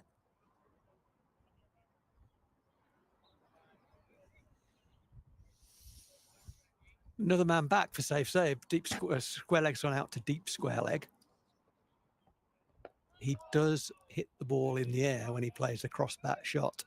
He plays the pull shot, and he has improved that shot, I think, enormously over the years. But he does hit it up quite often. Sometimes he struggles to get it down, and other times he doesn't bother to get it down. He thinks he's going to clear the ropes.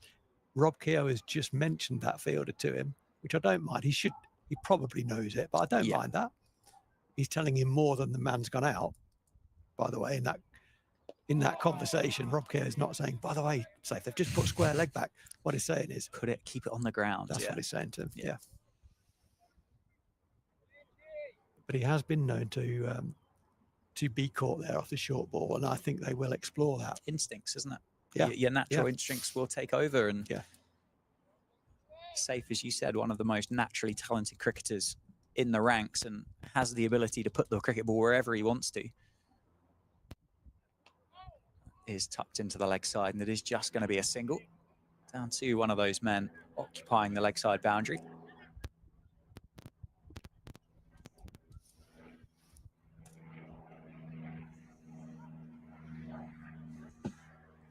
Still 15 and a half overs remain in the day. There's another hour to go.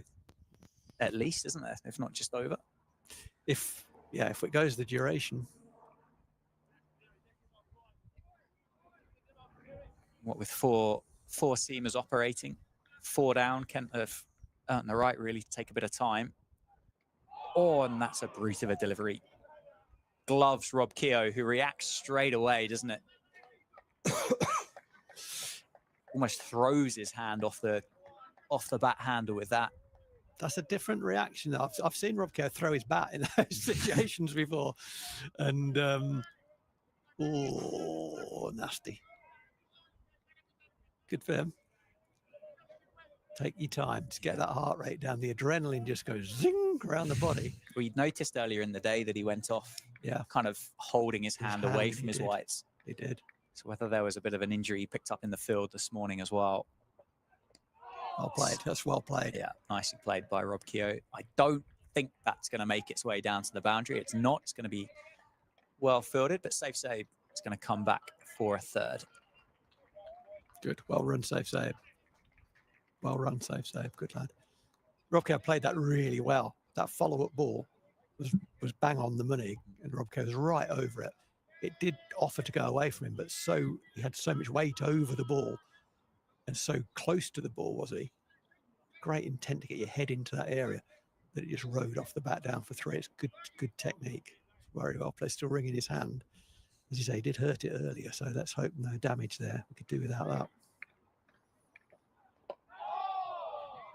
Nicely played by safe save. Show the maker's name back to the bowler, full face of the bat in defence. 57 for 4 off 14. Partnership worth 16. Keogh 14 off 14. Zabe 2 off 8. Are we going to get a change of bowling from the Lynn Wilson centre end? We are. It's going to be a change of ends for Keith Dudgeon. So an impressive spell from Jas Singh earlier. 4 overs, no maidens, 1 for 13. Got the wicket of James Sales, caught by Joey Everson at mid-wicket. But he's going to be replaced by South African overseas, Keith Dudgeon. 5 overs, 2 maidens, 1 for 8. His spell picked up the wicket of Ricardo Vasconcelos for 1. Yeah, that's an interesting change, isn't it? Getting the the opening bowler back so quickly, and Singh had only bowled 4 overs and bowled well. But it's a positive move, isn't it? As we come towards the end of day one, it's a positive move. It's a short and wide ball to start from Keith Dudgeon. It's cut away on the front foot by Rob Keogh through the covers for 4, moves himself to 18. It is a positive move. It's a move of we're on top. Let's see if we can get another one out. Definitely. The other thing as well is if he goes, say, 3 overs here, 4 overs, there's every chance that he gets another one at the close as well. No, it's good. Maybe he gets good. 3 goes of Keith Dudgeon this evening. Yeah, you've got to do it now, or you don't get the 3rd go. Yeah, Yeah. that's right. No, it's good captaincy. Me or Daniel Bell Drummond? No, you. Oh. Yeah. By the way, it was the worst ball he's bowled by miles. But It's a loosener. It's a loosener. 3 slips for Dudgeon. I think in response to that delivery, they did just take the 4th out, didn't they? And just plug that gap. Yeah. Started brightly, Keys. He's moving, in terms of batting movements, he's moving well. It's a fascinating study, Rob Keogh. You write a book on it, a coaching manual based on Rob Keogh's start to innings. When he moves, I hope I don't do for him here. When he starts moving, when he moves well from the start, it's a great sign. Sometimes he gets a bit stuck. Look at that. There you go. That's a beautiful forward defensive shot. And he's a big lad. You know, as a bowler, you bowl that ball. That's where he wants to bowl it, right? Top of off. And Rob Keogh comes at you and you don't see the stumps. Yep. And all you see is bat. It's a bit like the way Kevin Peterson used to impose with a forward defensive shot. Sends a real message to the bowler. I mean, the cameras never really do these guys justice for the size of them. Yeah. But Rob Keogh's got to be 6'4" Yeah, at he's a least, big isn't he, fella. I think. Yeah. Well played. It's well bowled, well played. But it was interesting. We had him up here, didn't we, midway through last season when he was struggling with that back injury. And he spoke really openly about the start of an innings and about his kind of nervousness about it. And as you said, those movements that when they are kind of working nicely, then feels great. But can feel a little bit, I think his words were clunky, I think, to start. Yeah. You'll see it when he's not starting. I mean, he's in now, right? Or he's getting in, nearly in, I'd say. I'll come back to that in a sec. What you see, you didn't see there, just got beaten by a good ball. When he's not moving well, he plays forward and he's on the move. So there's movement after contact. Okay. When he's playing as he is now, well, there's no movement after contact because he's balanced. So that's a really key thing to look at, not just with Rob Keogh, but for any batter. When you see movement after contact, they're not balanced. That's what I picked up with Harry Finch. Yep. There's a lot of movement after contact, which means he's not balanced. You're going to get done now and again. Of course you are. And it's about adjusting. I mean, Steve, the guy who's now director of cricket, Stephen Peters, would often move after contact because he was making adjustments, but he made those adjustments very well. So he got himself not into the ideal position, made an adjustment, make a mistake from there, just adjusted well, which meant there was movement. So bowlers often felt they were in the game against Pedro when actually he was actually in control when you knew his game. As a home supporter, as a coach, oh no, he's fine. That's the way he plays. Yeah. Whereas with Keezy, if he's moving after contact, you know he's not in a good position. But yeah, his movements have been very, very good. And is that, obviously, from putting your coaching hat back on there, is that kind of a hand-eye coordination instinct almost? That's quite straight. I mean, save. Like if you can kind of just move around a little bit afterwards. Yeah. Have you got that, I don't know, 1% better hand-eye coordination than one that has to have that kind of solid technique, so to speak? I think it depends. Yeah. You know, I think it depends on the individual, really. For some people, it's a positive, and for others, it's not. You know, I think one of my things about batting. We'll watch this one come through. It's a good shot. What a lovely shot that is. Yeah, nice. Surely going to go for 4, isn't it? I don't think so. Oh, it's not. You're dead right. It's holding up in the long grass in the first cut, I think, as you'd call it there, wouldn't you? Down just off the fairway. In batting, if you're a genius, okay, switch off. But for everyone else, there's a compromise.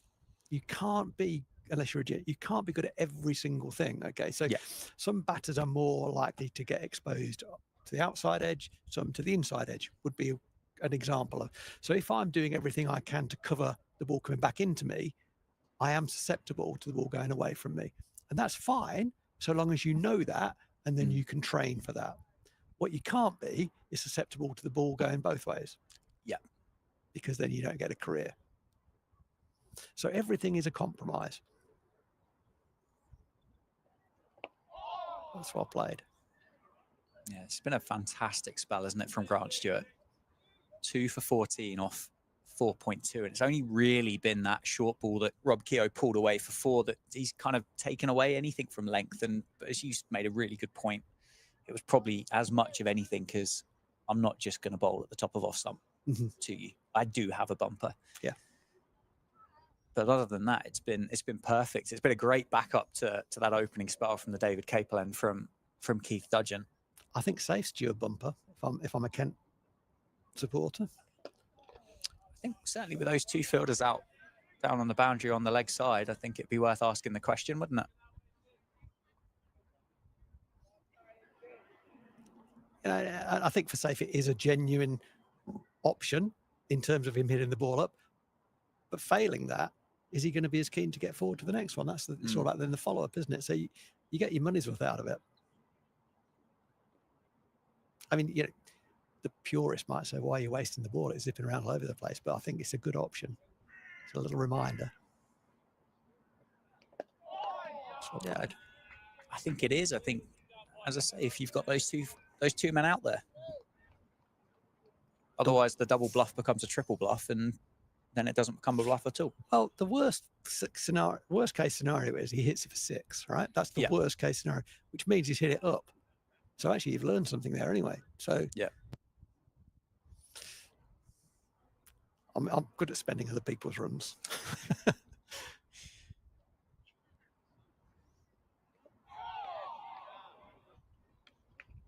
Yeah, I mean, I quite enjoy telling our bowlers to bowl bumpers at people because I have no ability to do it. So if I want it to happen, I have to encourage somebody else to do it because otherwise it's a non-starter. Oh, wow, that was close. The other thing with Grant Stewart as well here, he bowled really well, really, really well. But he has created a lot of theatre with his follow through, with his emotions, his reactions, and it's undoubtedly lifted his teammates and to kind of get them to buy into that enthusiasm. Whether it affects the batters or not, I don't only they'll be able to tell you that, and whether they'd answer the question honestly or not is. So you go a bit macho. That's a very good rider to that. You go a bit macho and go, nah, didn't even hear it. But did you really? There's no doubt it's 11 against 2. There's no doubt, and there's nothing wrong with that. Well played. That's well played. Beautifully played by Keogh. Runs away down to 4 in front of the members. Those that have remained in the grounds as the evening draws in. Probably just getting a bit chillier out there now, isn't it? As that early summer sun just loses a bit of heat. Still must be a good 20 or 30 over there, wouldn't you say? Just looking across from our commentary box. I saw a lot of Kent supporters as I came in this morning. There was a good contingent there. So I guess they're probably staying over, I would imagine. Generally speaking, a really well-supported county. It's a cricket county, isn't it? Yeah. Travel well. Yeah. Watch their team well on the live stream. So grateful for your company if you're tuning in from Canterbury or around the county of Kent. Always enjoyed the trips down to Canterbury. It's just a nice place to go. Nice folk. Play the cricket properly. But it is, in terms of, it is a cricket county. The league cricket down there is strong. There's some strong clubs, some hub, because what I'd call hub clubs down there. A lot of the staff play in the league when they're not in their first team. Nicely played again by Rob Keogh. Yeah, it's always puzzled me with club cricket, and obviously distance and travel are 2 hugely contributing factors. But I only play my cricket in the bordering county of West Sussex, but I know nothing about in the Sussex Cricket League, but I know Yeah. nothing about the Kent Cricket League. Equally with the Hampshire Cricket League, know absolutely nothing about it other than a few mates that have played here and there. And it's always kind of baffled me as to why maybe with club cricket maybe struggling a little bit, could they condense that talent pool down and make more regional leagues, and you get the best against the best more often? Yeah, that's interesting. I think it's gone. That has been the case. I'm not saying in your part of the world there, but certainly in the Midlands. When I started playing adult cricket, oh crikey, let me try and remember the name of the league. But there was this sort of like a Midlands league. It wasn't quite called that, but it was something like that. It'll come to me. Someone might remind me what that was called. But that went away, and sort of county boundaries were re-established. But yeah, I think it's a good question to ask, and a good thing to think about. It depends on the strength of the league, so therefore that's a factor. But the Leicestershire Cricket League is a decent cricket league. Northamptonshire Cricket League is a decent cricket league. If the top division was full of 12 teams, 6 from Leicestershire, 6 from, what have you got? You got the best playing against the best. You're hot housing that cricket. Yeah. The downside is travel, I guess. Yeah, the south of Northamptonshire to the north of Leicestershire on a weekend, is that something that you want to be doing as an amateur? And it feels that players don't want to do that in this country. Well played, Robbie. Yeah, quietly this partnership's just building, isn't it? Between Safe Save and Rob Keogh. Rob doing the majority of the work though from the two of them. Interesting there, Daniel Bell Drummond, whether he was intending to or whether that last ball encouraged him to, ran quickly to his bowler to check in with him. I think what he's saying to him is just hold it there, because that ball was slow. Yeah. Wasn't it? That was a slower ball. He hasn't come back with the same intensity that he started with. I mean, it'd be difficult to replicate the level of skill that he bowled with. Anyway, there's going to be a change at the David Capel end. So Grant Stewart is being replaced by Nathan Gilchrist.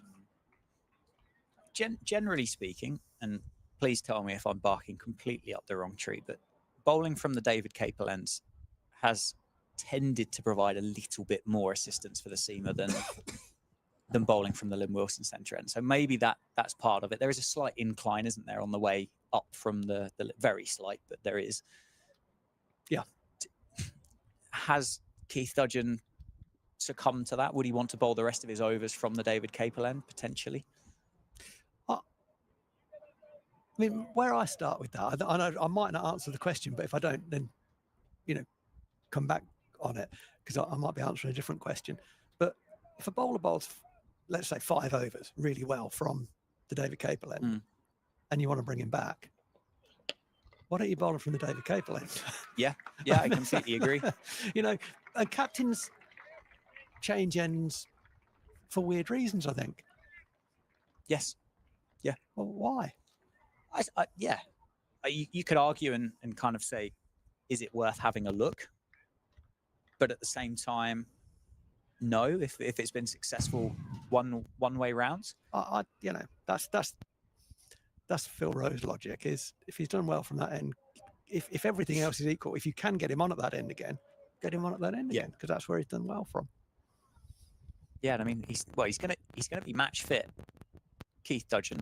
Because he would have played his last first-class game in South Africa at the end of March. So there's not really been any transitional period between the end of South African domestic season and the start of the English domestic season. Unlike, I guess, a few of the county bowlers that, whilst they would have had those pre-season 3-dayers against other counties and universities, still potentially just be building that fitness up to full strength. Yeah. Did I successfully avoid your question? Yeah, probably. Okay. No, not really. I mean, you answered it with another question, really. But you answered it with a question, and it's not the case you didn't avoid it. It just doesn't seem to make a lot of sense to me. And I see it's so, it happens so frequently. I'll give you a go the other end. Why? Yeah. Well, as a general rule, the taller bowler will operate from the Lynn Wilson centre end because of that that incline and that slight extra bounce. And then the shorter of the two will operate from the Lynn Wilson centre end. I mean, who knows what was in the thinking there? I'm not saying that Daniel Bell-Drummond's got that wrong by any means. He's got information that, you know, we're not privy to. So my point was more of a general point, really. We've got technical problems in the box. Our monitor is playing up. Let me check some cables, Rowie. Dan's off to check some cables. A big ooh and an ah there. Rob Keogh tentatively forward, challenged again. Another good ball, challenging ball from Gilchrist, but good call and good response. They get a single into the leg side. Keogh's on 28. He's got there quickly. Partnership's worth 32. Safe Save just hasn't had anywhere near as many scoring opportunities, really. He hasn't faced as much of the bowling in the partnership. He's on 4. But it's the partnership that's the important thing for Northamptonshire here. If these two can be together at the end of play, whenever that comes, it's scheduled to be 11.1 overs time. If these two are still out there, it's been a good last hour for Northamptonshire. But that's not going to happen because Safe Save has just been cleaned up by Nathan Gilchrist. Top of off. The ball has hit the top of off a lot today. We won't be able to see a replay. Just looked like a very good ball. Footwork was maybe a little bit tentative from Safe Save, but another challenging delivery, and the bowler was too good for the batter on that occasion. Off bail is flicked off, and Safe Save has to walk off. He's worked very, very hard for that 4 in the contribution to the partnership of 32, but that's where it ends. And the 5th wicket goes down with 73 on the board, and Northamptonshire trail by 158 runs, and they are struggling in this session. We talked earlier about the importance of this session if one team can win it big, and that team is Kent. Yeah, it's building that way, isn't it? Gilchrist gets his first wicket of the day, and one that, say, is well deserved, really, with that opening spell that he bowled up from the Lynn Wilson centre end. Northampton needed a partnership there between Keogh and Saib. Unfortunately, it was only worth 32 in the end. Now welcome Lewis McManus to the crease. Northamptonshire, they do bat a long way. Lewis McManus in at 7, Justin Broad at 8. But you start looking, the need for a partnership begins to get more and more important, doesn't it? With the condition of that scoreboard, and then also the batters that are running out. Yeah, the ball's done a bit, hasn't it? The ball's done a bit all day. You'd expect that. Nothing wrong with that. That's exactly how it should be. The ball's done a bit all day, and so far the Kent bowlers have been able to exploit that as a group better than the Northants bowlers as a group. I think that's one key highlight I would make. I think the other point about drop catches as well, which cost Northants, what do we say, 70? Yeah, in drops in terms of the runs that those players went on to score. But for now, Rob Keogh's the man in on 28. He's got a new partner at the other end, and he plays another very good forward defensive shot. It is going to be Dudgeon. It is in fact Dudgeon continuing from the Lynn Wilson end. I had a feeling he was going to come off, but maybe the fact there's a new batter has encouraged Daniel Bell-Drummond to give him another over. They certainly spoke about a change, but he's continuing from the Lynn Wilson end at the moment. But currently Rob Keogh looks very solid. On a day when players have been hit on the body and the ball's nipped around a bit, I mean, no one has looked more solid than Rob Keogh. Certainly in a Northamptonshire. In a Northamptonshire. That's a good qualification. That is for sure. Yeah, that's a good qualification. But yeah, it's looking pretty sorry reading for the home side here. The scorecard: Ricardo Vasconcelos 1, Luke Proctor 21, George Bartlett 13, James Sales 4, Safe Save 4, Rob Keogh currently 28 not out, and Lewis McManus yet to face a ball, stood at the non-strikers end. As you said, if somebody dominates this evening session, you'd start putting all your chips in one corner. And it's Kent that have dominated it so far. Yeah, they have. And it's hard with the way that the game has gone so far, it's hard to see the partnership coming from Northamptonshire that gets them right back in. Entirely possible. These two are both fantastic cricketers. Both have several first-class hundreds to their name. Lewis McManus averaged over 40, I think, last year. Rob has been there, done it time and time again. Just in those challenging conditions, and how well Kent have bowled. Yeah. Well, it's you got to look for positives here, right? You got to look for something. You got to find something. And actually, as I said earlier, these guys will know. They've played enough cricket between them. They will know that there are times in a game, certainly times in a season, times in a game. This is one of those games where your runs count more, and this is right now. So what an opportunity it is to dig deep, to show the new coach what you're made of, to put a marker down, to help your teammates out of trouble. This is it. So I think it's a great opportunity and a great privilege. Yeah, okay, the Kent side are chirpy, as you'd expect them to be. Nothing wrong with that. And they are bowling still very, very well. Well, that's great. I want to make the most of this. If I get runs in this situation, gee whiz, I'll put a marker down for the season. I set my stall out. Yeah, as you said, it's runs. They're not, but runs are worth more in particular scenarios, particular games, as the breeze just closes the door on us here. Yeah, well, that's not a bad thing, is it? It was getting a bit cold. A bit cold in here now. Do you want the heating on? If we can get you a Northamptonshire blanket or something. Blanket. Yeah, all right. Yeah, just over the knee. Lovely. That's exactly what I had in mind. 4 slips in for Kent. They've just strengthened that again, haven't they, with McManus in there on strike. They've got 2 righties in now, haven't they? Which always helps. 2 the same. The left-handed Sabres departed. Yeah, does that make Rob Keogh's experience at the crease slightly more challenging now that there's 2 right-handers at the crease as well? It might do. Just looked a little bit down on pace from this end, as Keith Dudgeon. That's not to say he can't nip someone out, because he's got a lot of skill. But it just looks a little down on pace.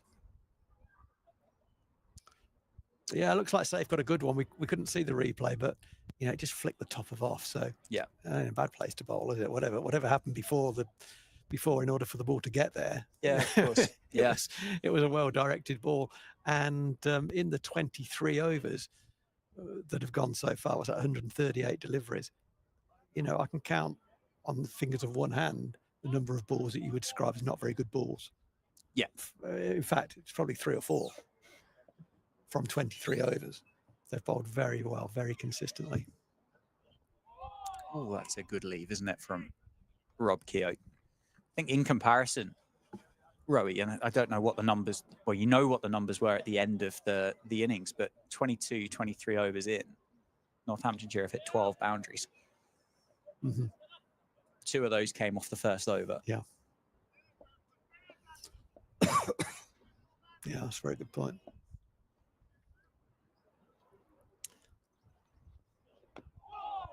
Oh, and that's an inside edge into the body of Rob Keogh.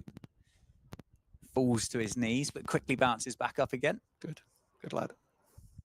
He's had a couple there, isn't he? The one on the glove. That one to McManus, just indicating that it's nipped back at him. And it has continued to move throughout the entirety of both of these innings. Yeah, it has. This is, sorry, I'm going to go on about one of my topics again. This is where the point about accuracy is huge. Because, no ball will take those extras. If the ball's jagging around a bit, you've got to get enough balls in the right area. Yeah. And if you do, you will be successful. And that's what they've done. It's really, it's really as simple as that. If the ball's jagging around a bit and you get 2 balls in the right place, where the odds are against you bowling a side out cheaply. And overall, I think Northampton just didn't get the ball in the right area frequently enough overall. Shot. Where's that in the gap? Oh, nicely played, Robbie Keogh. Shot, son. And moves into the 30s, up to 33 for Rob Keogh. 79 on the board. And I can't see him, but it sounds like Wendell might be in. Well, I've just got a message from someone saying that there is a rival to Wendell. Oh. And he's making even less sense than Wendell, apparently. That's what my my man on the ground tells me. How's that gone? Wrong. That's pulled away in front of square, I believe. It's going to be back-to-back boundaries for Rob Keogh. That's a good shot.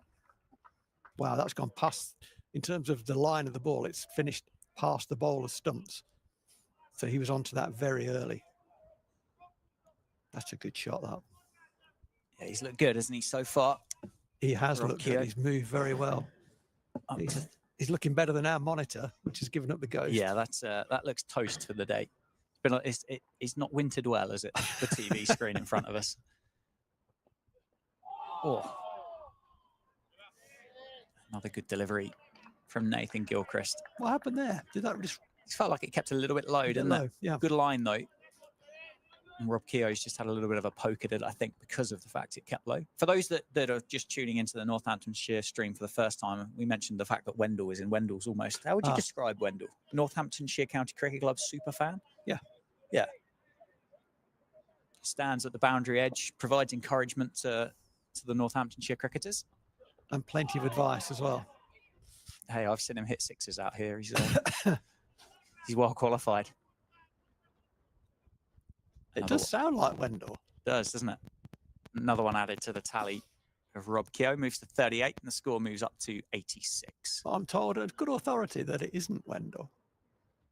My goodness. I mean, what happens if Wendell comes into the ground and someone's stolen his thunder?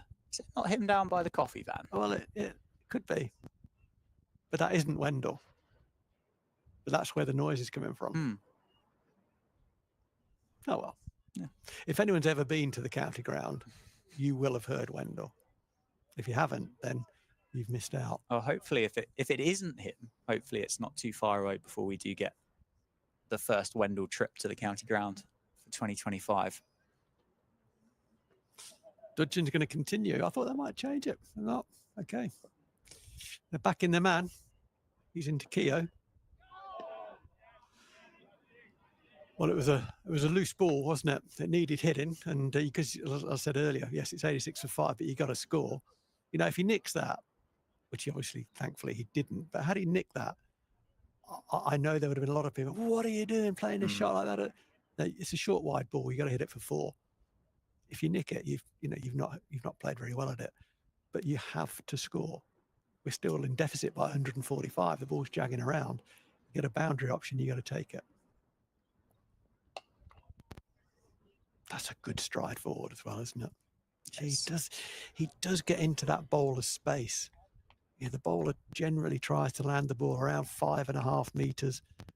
Generally is the dangerous length, and Rob Keogh is getting into that area. He's taking margin away from Keith Dudgeon. Dudgeon will have seen that before plenty of times. The question is, what's his response to that? Moving well, Rob Keogh is on 38 currently.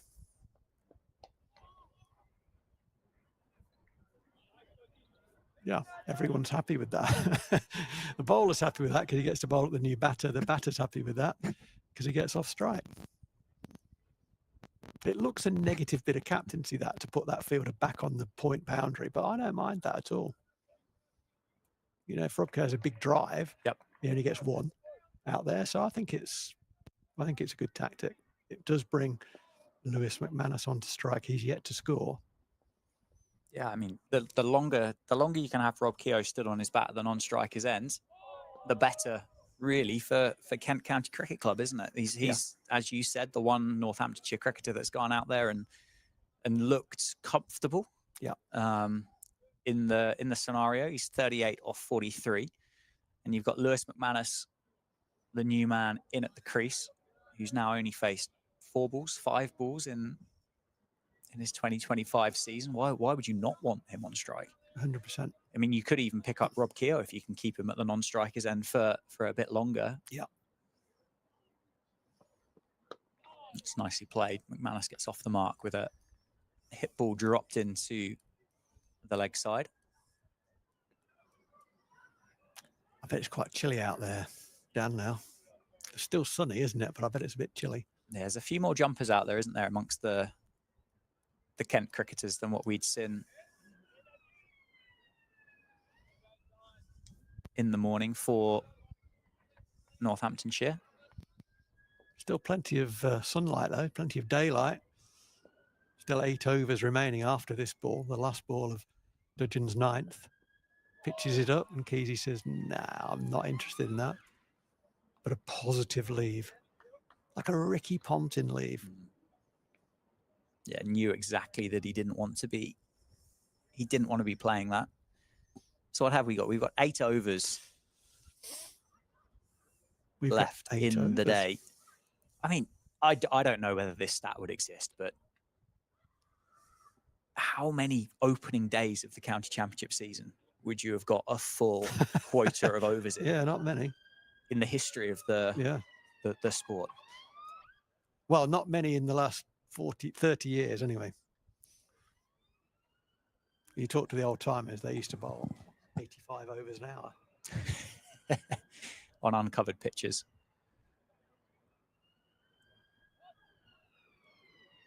What have we got to change here for Kent? So we are going to get a little bit of a delay because they're going to bring a catcher in on the offside. I think eventually we are going to get a helmet on, and I think we're going to get one close to the bat with Lewis McManus on strike. Where's he going to go? Is he going to go on the leg side, catching leg side? He kind of indicated to the offside, but I don't know whether that was an indication to get the helmet, and it was. He's definitely going to go into the leg side. Because Gilchrist has generally nipped the ball back into the right-hander.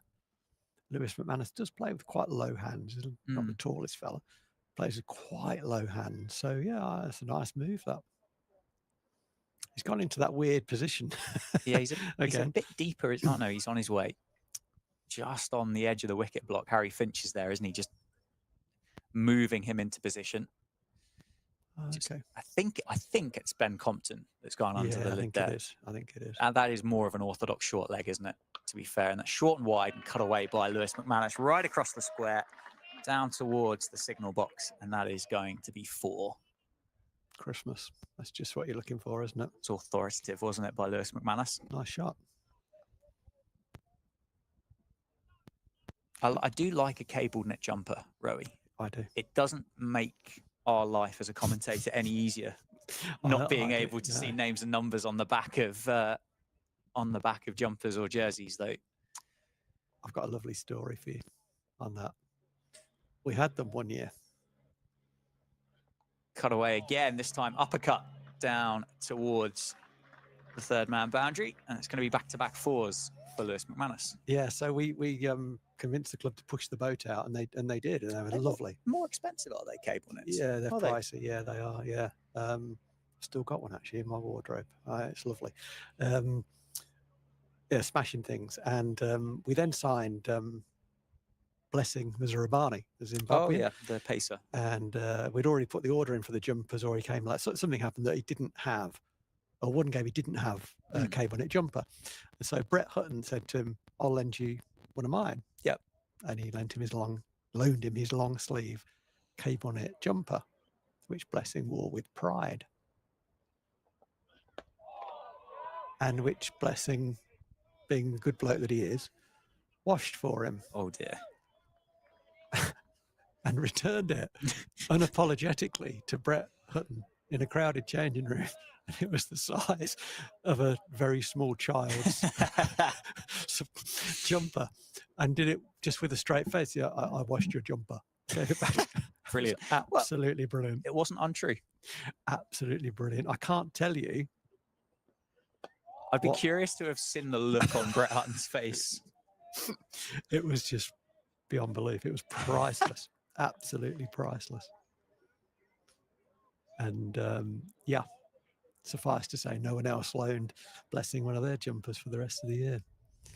I mean, it was like a 10% of the size that it needed to be. Well, nice a blessing to have washed it, though. Oh, jeez. You'd rather not get it back dirty, wouldn't you? Let's cut away again. That's finds the more. gap between the cordon and Zach Crawley, who is going to hold it in. Just gets, again, caught up in that long grass. There's a few patches, isn't there, out here at Wantage Road at the moment that are just a bit slower than others. There are. This pocket in particular, or that particular area, seems to take a lot of pace off. Well fielded by Zach Crawley, he gave chase. Would have been easy, wouldn't it, to have jogged after that and then gone, yeah. Oh, it's not actually going to go. Yeah. No, it really did pull up that. Thought about changing the field as well. They're just going to cover that area off for Lewis McManus. Crawley goes down to the deep backward point boundary. 98 for 5, Northamptonshire. And that has shaped away from McManus. So it's a dot ball to end the over. I mean, Gilchrist has bowled very well, including picking up the wicket of Save. He's been the most expensive of the Kent bowlers so far, going over 6 and over, and that was a poor over. And I think Daniel Bell-Drummond has just given him the very nice shepherd's crook, both hands on his shoulder. There's a little bit of exchange, but I think that's his work done for the day. Well, they're blessed with options, aren't they? They do. With those they do have seamers. good options. Yeah. Joey Everson hasn't bowled yet. He's going to bowl the next over at the far end, I think, Dan, from what I see. Genuine all-round cricketer as Jas Singh comes back into the attack from the Lynn Wilson centre end. So there's no change of ends for the youngster. It's the first time I've ever seen that.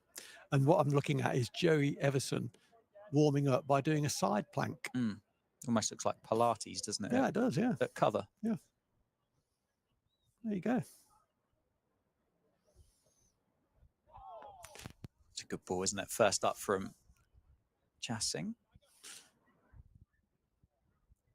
Yeah, I guess there's some real logic in that. I mean, I'll do it both sides. If I was you, he's continuing to just on the one side, doing some hip openers as well.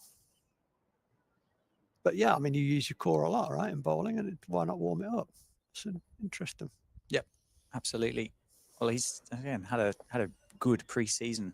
We mentioned about the double 100 that he scored against Loughborough. Short ball pulled away by Keogh, controlled nicely. It's just going to be one. Also took 2 wickets in that game as well, and then took 3 for 44 against Sussex in what I think was Kent's opening pre-season warm-up fixture. I think Northamptonshire only played the 2.5, didn't they? Because the squad was kind of split across 2 games against Warwickshire. Yeah.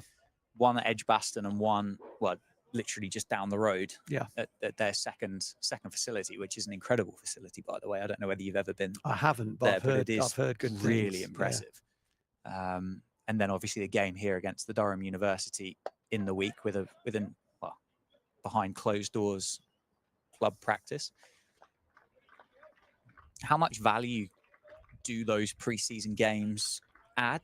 Is it just a case of get used to playing cricket again, or does it differ to the opposition that you're playing? If you go up against the county side, is that more valuable than one of the universities? Is there value in not playing a county side and playing 11v11 inter club? Any more? No, I think that's done. There's about 15 there for you to kind of figure your way through. Firstly, I think always remember it's pre-season, not season. So that's one cliche. Get that out of the way straight away.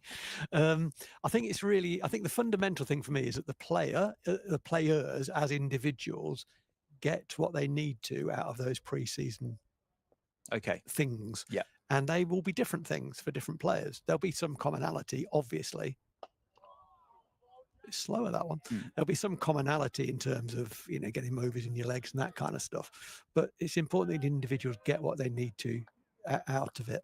And I think it's important as well that they approach those opportunities with a mindset of, how would I do this if I were going into a first-class game? They are not first-class games. The intensity isn't there. And I would say increasingly over the years, the university, now that they're not MCCUs that they used to Yeah. be, the university side, so they're not first class fixtures as they used to be,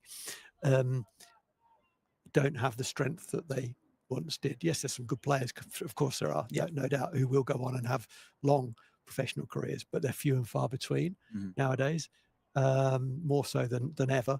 And so those fixtures lack the level of competitiveness that they once did. So you got to bring that yourself, really. But I think, you know, if you can get onto the field, if you're any of the people, any of the 22 in this game, you walk on the field, you say, I've done everything I need to do to get myself ready for this game. Yeah. And I think that's the message I would give, and have, you know, been part of giving as a coach as well, is to say, you know, I'm not going to dress this up as a first class. I haven't said this, but we can't dress this up as a first class. They're not, you know, to the level that you guys are at. The message that I've been involved in and have given to others has been, get what you need to get out of it. It's up to you. Take some responsibility. You know what you need. I think I know what you need, but you know more what you need. Get that out of it. And if you don't, that's on you. Yeah, no, it is interesting because so many of the counties, their pre-seasons seem to differ quite a lot. Some wanted to play counties, some wanted to play into club fixtures, some played universities. So yeah, just curious to know your thoughts on that with the role that you've obviously had here previously with Northamptonshire. But I know Notts, I think, refused to play one of the universities, wouldn't you? Because they thought they could get better practice elsewhere. Yeah, no, it's curious. And it, you know, it looked a bit, ooh, get you. Yeah. I kind of get it as well. Yeah, well, there is a change of bowling from the David Capel end. Back to the game of cricketing question, and it is Joey Everson will get his first bowl of the fixture.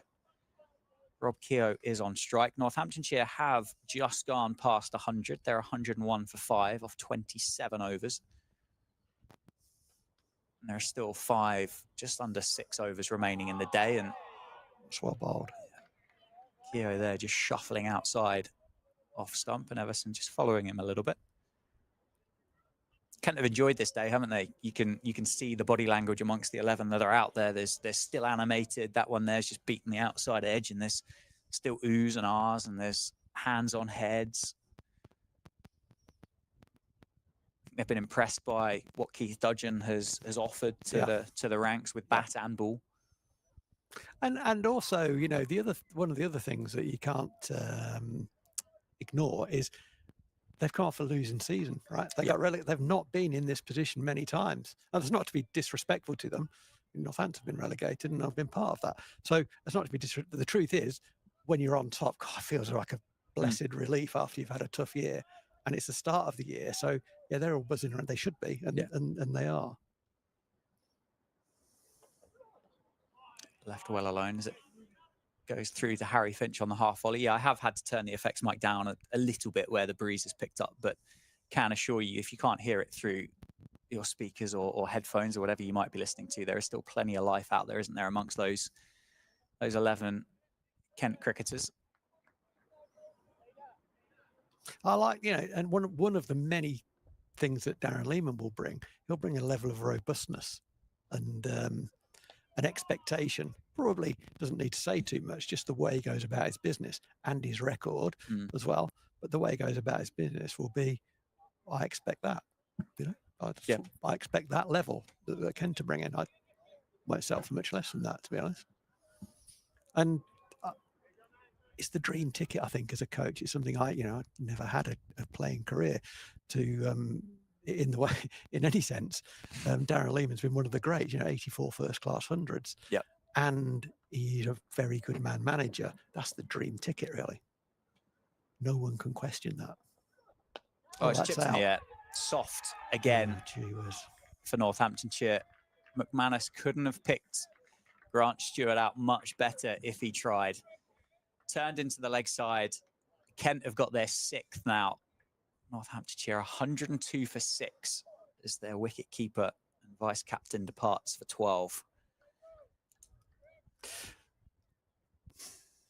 Got a comment on what I see? Yep.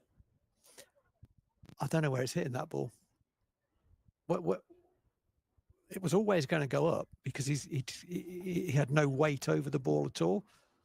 It was always going in the air. I do not know where he was sitting. With James Sales, which was a pilot error as well. was a fuller ball and it was almost like a drop kick, and he just got his line wrong and found the fielder. Mistake, error. He'll know that. With that one, it just looked like he had to work quite hard to get it to that fielder, but he got it there. It was, I mean, that's not where he's trying to hit it, obviously, but I can't tell you where he was trying to hit it. Yeah, it wasn't. It didn't look like it was a real attempt to elevate it over Grant Stewart at mid-wicket, and it didn't really feel like a massive attempt to get keep it on it the down floor either. He wasn't close enough to get under it on the half volley and drop kick it and get it over, and it had no pace on it. So it's just like turned in the air into the leg side. Yeah, that was a soft dismissal. Yeah, it's turning out to be an incredibly tough day for Northamptonshire and for Darren Lehmann's first day in office. Those 3 drop catches in the field in the first innings cost 62 runs in the end. You take that off Kent's total and it starts to look like a slightly different game of cricket, doesn't it? Still not great at 102 for 6, but it does look like a different game of cricket at that point. And then there have been, say, 3, maybe 4 of the Northamptonshire dismissals that you look back upon and go, don't think you were got out there. Yeah, I think that's absolutely fair. New batter has joined Rob Keogh. It is Justin Broad, the number 8 for Northamptonshire. He won't be on strike as that was the last ball of the over, and Jazz Singh continues from the Lynn Wilson centre end. That's cutaway or square driven, really. What a beautiful cricket shot that is by Rob Keogh. Timed perfectly. There's 2 fielders out there on the offside boundary, and Rob Keogh has dissected the 2 of them perfectly inside 5 overs remaining in the day. Keogh moves to 46. I think, well, the last thing we want to do is lose Rob Keogh before close, but I don't think Rob Keogh needs to change the way that he's playing. Just keep going. Yeah, just keep. I mean, Broad can play, right? And he's got a bit about him as well. So he can certainly not only keep Rob Keogh company, he can do a lot more than that. He's got to get himself in. But yeah, I think Rob's played really well. And I'll only say it one more time today. You got to score. The score's 100, and we're 125 behind, even parity, right? So you get a half volley outside off stump, you got to put it away. Yeah. If you make a mistake doing that and you get out, it doesn't make it a bad option. It's bad execution. You got to score. If you run down the wicket and try to hit it out of the ground and get bowled middle stump, well, that's a different conversation. But yes. It's played really well, I think, Rob. Yeah, it's been a real kind of mature innings where Northamptonshire have needed him. It's nicely played again, just takes the pace off it, drops it into a vacant offside, and we'll get down the other end and allow Justin Broad to shape up and prepare for the first delivery that he will face in competitive cricket in 2025. Real simple, clear captaincy from Daniel Bell Drummond there. There were 4 men on the boundary. You know, at 107 for 6, he's saying, I'm not interested in bowling at Rob Keogh. You can have as many singles as you like. I'm bowling as many balls as I possibly can at the new batter. Now, that is as obvious as it sounds, right? How many times did Keith Dudgeon get a run off the 6th ball of the over? Yep. Well, at least it felt like half a dozen, didn't it? I reckon 5 or 6. Yeah. Now, some of those were genuine singles, but some of them were just, we haven't read the race, I think. Yeah. Fielders in the ring were on their heels a bit. Yeah, I think it's a fair comment. Chasing into Justin Broad. Met with a defensive shot into the offside. That fielder is back under the lid, isn't he? Short backward leg. Is that the backward short leg? Would that be the right definition for it? I think. I like that. That's exactly what it is. Backward short leg. Yeah, just on the edge of that wicket block, isn't he? That's there. Still plenty of encouragement coming through for Kent and Jazz Singh.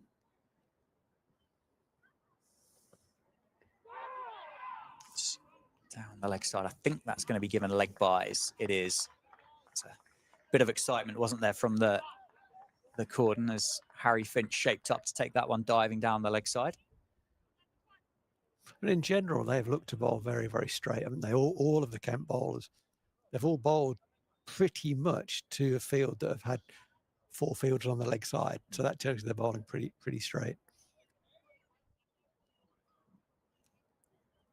Yeah, they've really come out with a plan, haven't they, for Northamptonshire? Yeah, and to all of them as well. It's not really been chop and change depending on which of the Northants batters have been out there. As we see that fielder going from mid on into that leg slip spot again, so it just highlights the straightness of the tactic for Kent.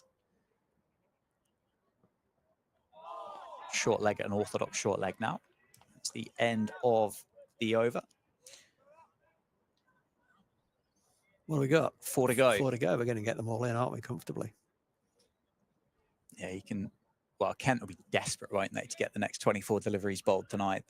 They'll be looking at this thinking, well, we could take another 1 or 2 with us here. That's possible, isn't it? I mean, Justin Broad is a good man to have at number 8, but the ball is still jagging around and they're still bowling very well. Yeah, I worry. if one of these two goes in this over, I do worry about our ability to bat through the night, or to be batting in the morning, I should say. Yeah. But Keys is playing lovely. 47 not out. He's playing really, really well. He's not going to face many of these balls, I suspect. That's nicely played. Seems to have got them pretty quickly as well. So we're going to have a look at the card and see how many balls he's faced. Yeah, it's 47 off 58. He's been there for just over an hour now. Rob Keogh, 8 boundaries in that innings of 47. It's a real outlier amongst that scorecard as well. It really kind of looks like Rob Keogh's played a different game to his teammates in this fixture, as he gets a genuine edge on that. But went down, didn't it? Yeah, I don't know whether he just took the bottom hand off the bat there and took a bit of pace off the ball. There are a number of things in his favour there. I think he did that. I think the ball kept a little low as well, and also he had good bend in the front knee, and the bend in the front knee is a that's a good sign of trying to get the ball down. It's good technique. That's where your technique pays off. If you do nick it with a good bend in the knee, it generally goes down. It can still carry, of course.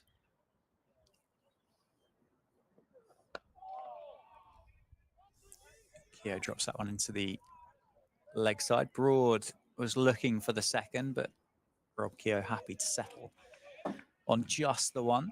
So there'll be 3 balls left in the over for Daniel Bell-Drummond to set his latest plan and for Justin Broad to survive.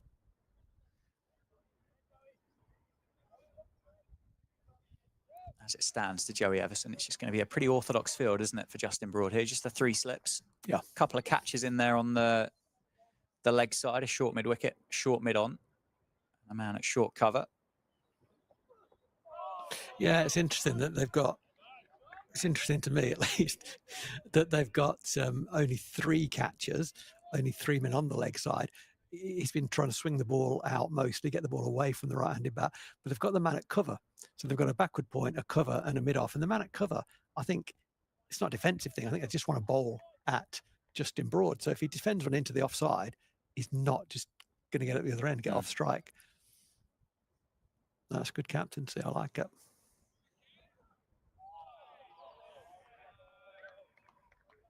Yeah, and why would you not want to bowl as many of these remaining deliveries in the day to Justin Broad? Is a good question. He'll be desperately hoping to be there tomorrow morning, won't he, with Rob? There'll be an element, I suppose, of trying to protect the 9, 10 and 11 as well. It's a really kind of responsible position that Justin Broad has found himself in this evening. Well, that's nicely bowled.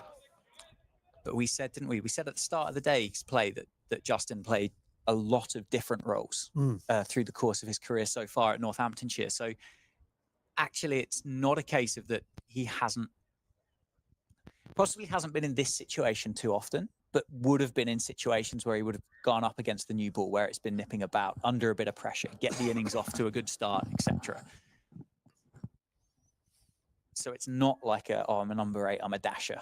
Let's try and dig in. Absolutely. He's got the ability to do that. Yeah. And I feel like he won't be phased by the difficulty of the situation. He'll be motivated by it, I suspect. You know, in general, you're either a walk towards character or you're a walk away from. And I'd suspect Justin Broad is a walk towards kind of person. So the actual difficulty and the pressure of that situation won't phase him. That's the way to deal with it, isn't it? It's to look at it as a privilege, look at it it's an opportunity.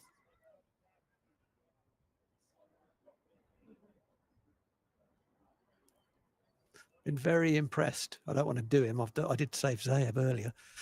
I've been very impressed with the way Rob Keogh has played today. Really good to see. No, he's been in fine form. As I say, he had a good pre-season.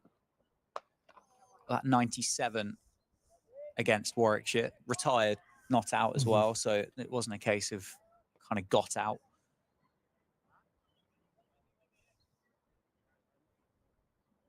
Yeah, absolutely. And that's a great example, isn't it? Actually, I talked earlier about get what you need to. He got what he needed to. Didn't need to get 100. He got what he needed to, and that was enough.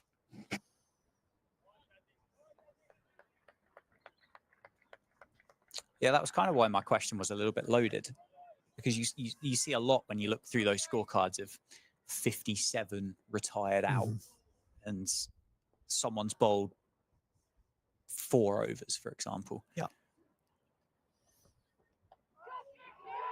Gone. Well, Justin Broad can't survive the night. Jas Singh gets his 2nd wicket, caught in the slip cordon. Good length, good line from Singh, and Justin Broad couldn't help but leave the bat there.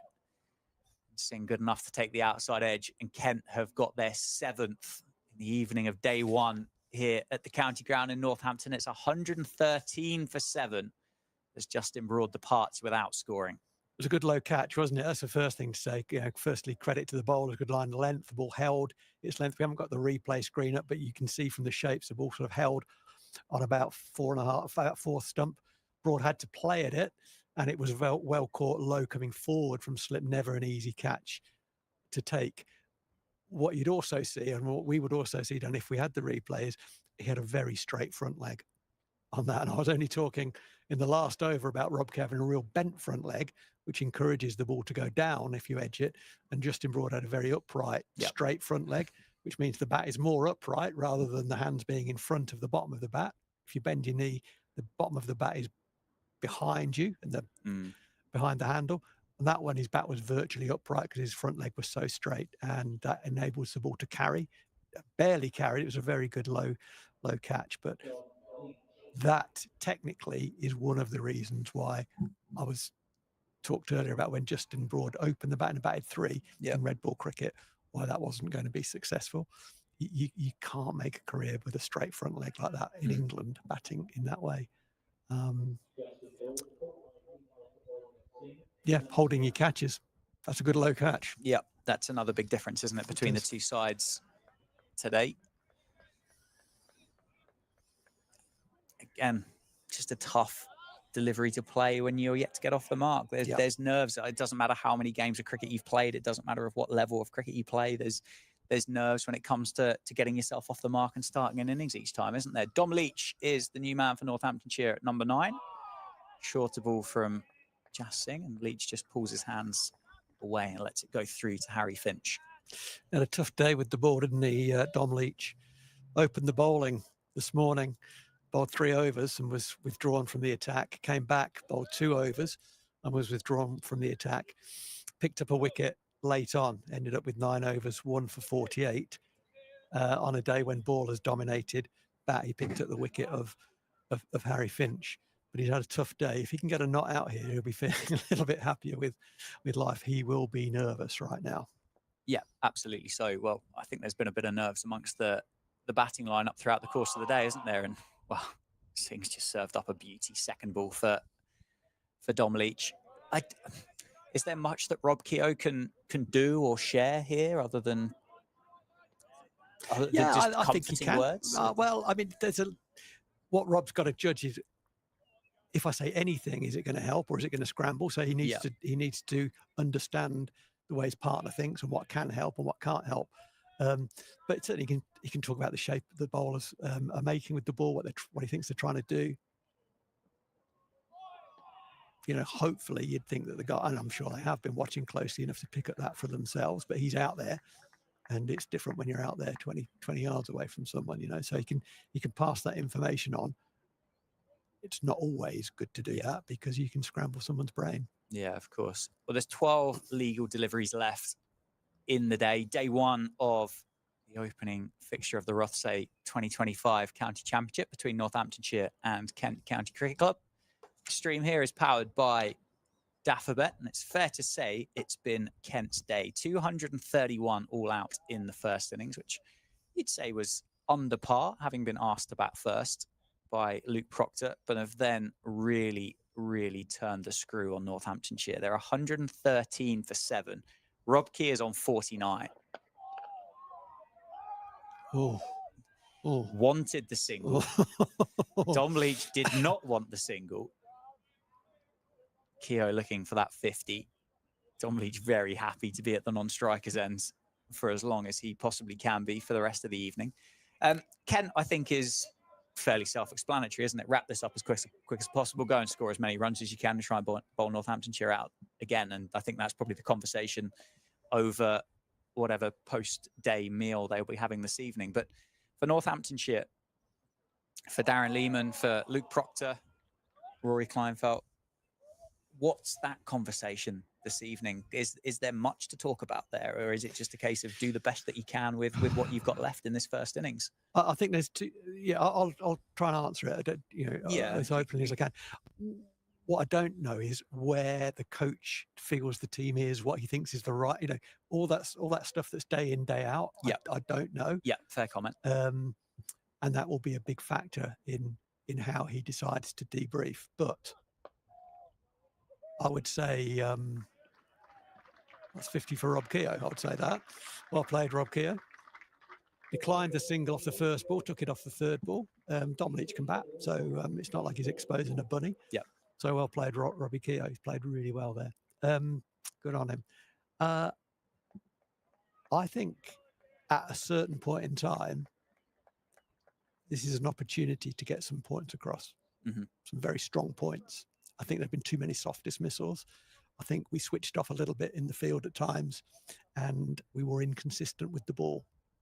There are different ways to make those points, and what the head coach has to do is, to a degree, allow his skills coaches, the batting coach and the bowling coach, to lead those groups. Yeah, and trust them to make those points. But he's entitled to his own view as well. Personally, I wouldn't be going in too hard this evening. That's not to say that there's not some straight messages that need to come across.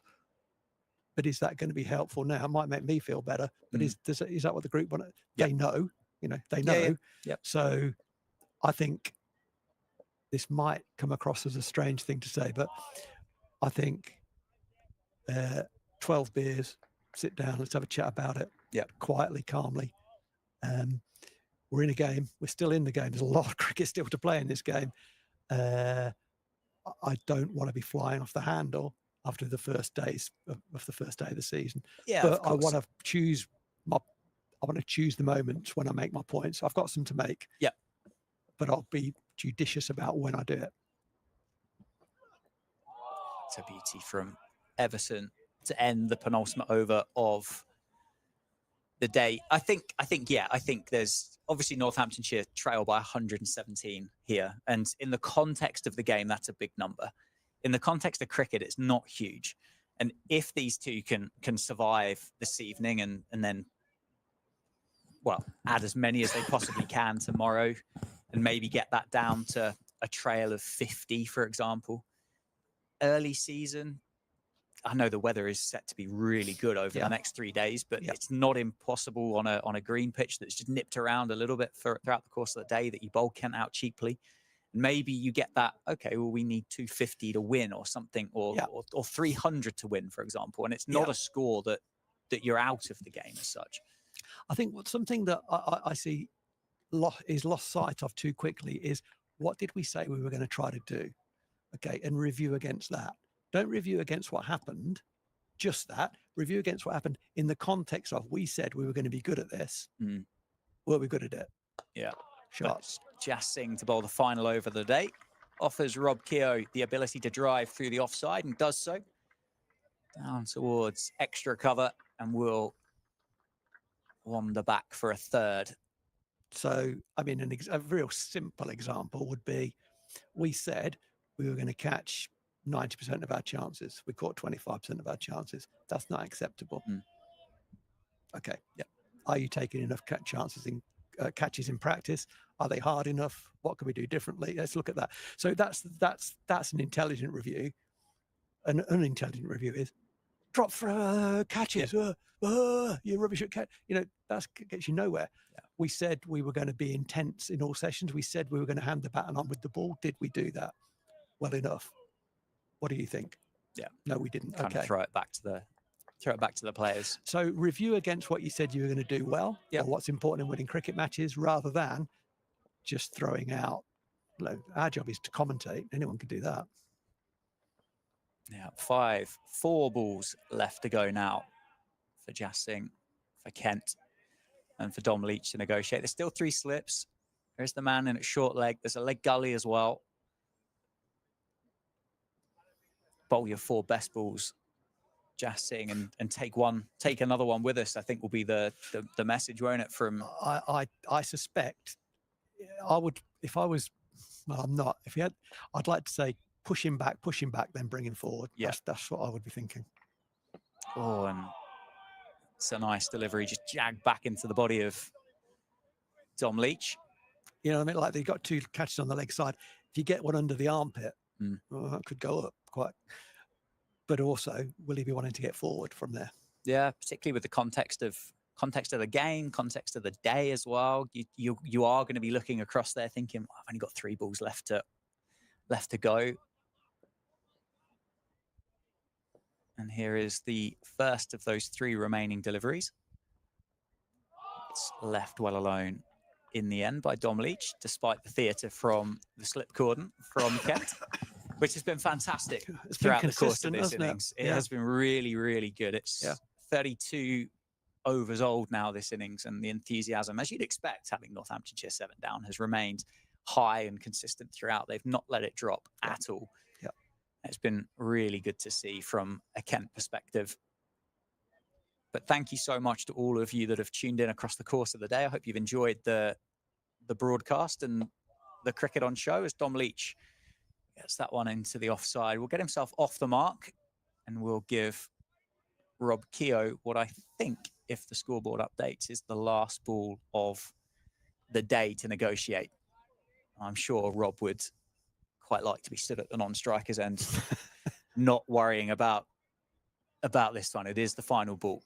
Stream here at Northamptonshire County Cricket Club is powered by Daffabet. Phil, you and I will be back tomorrow morning at 11 o'clock for the start of day 2, where from a Northamptonshire perspective, we hope that there's a lot more life in this innings yet.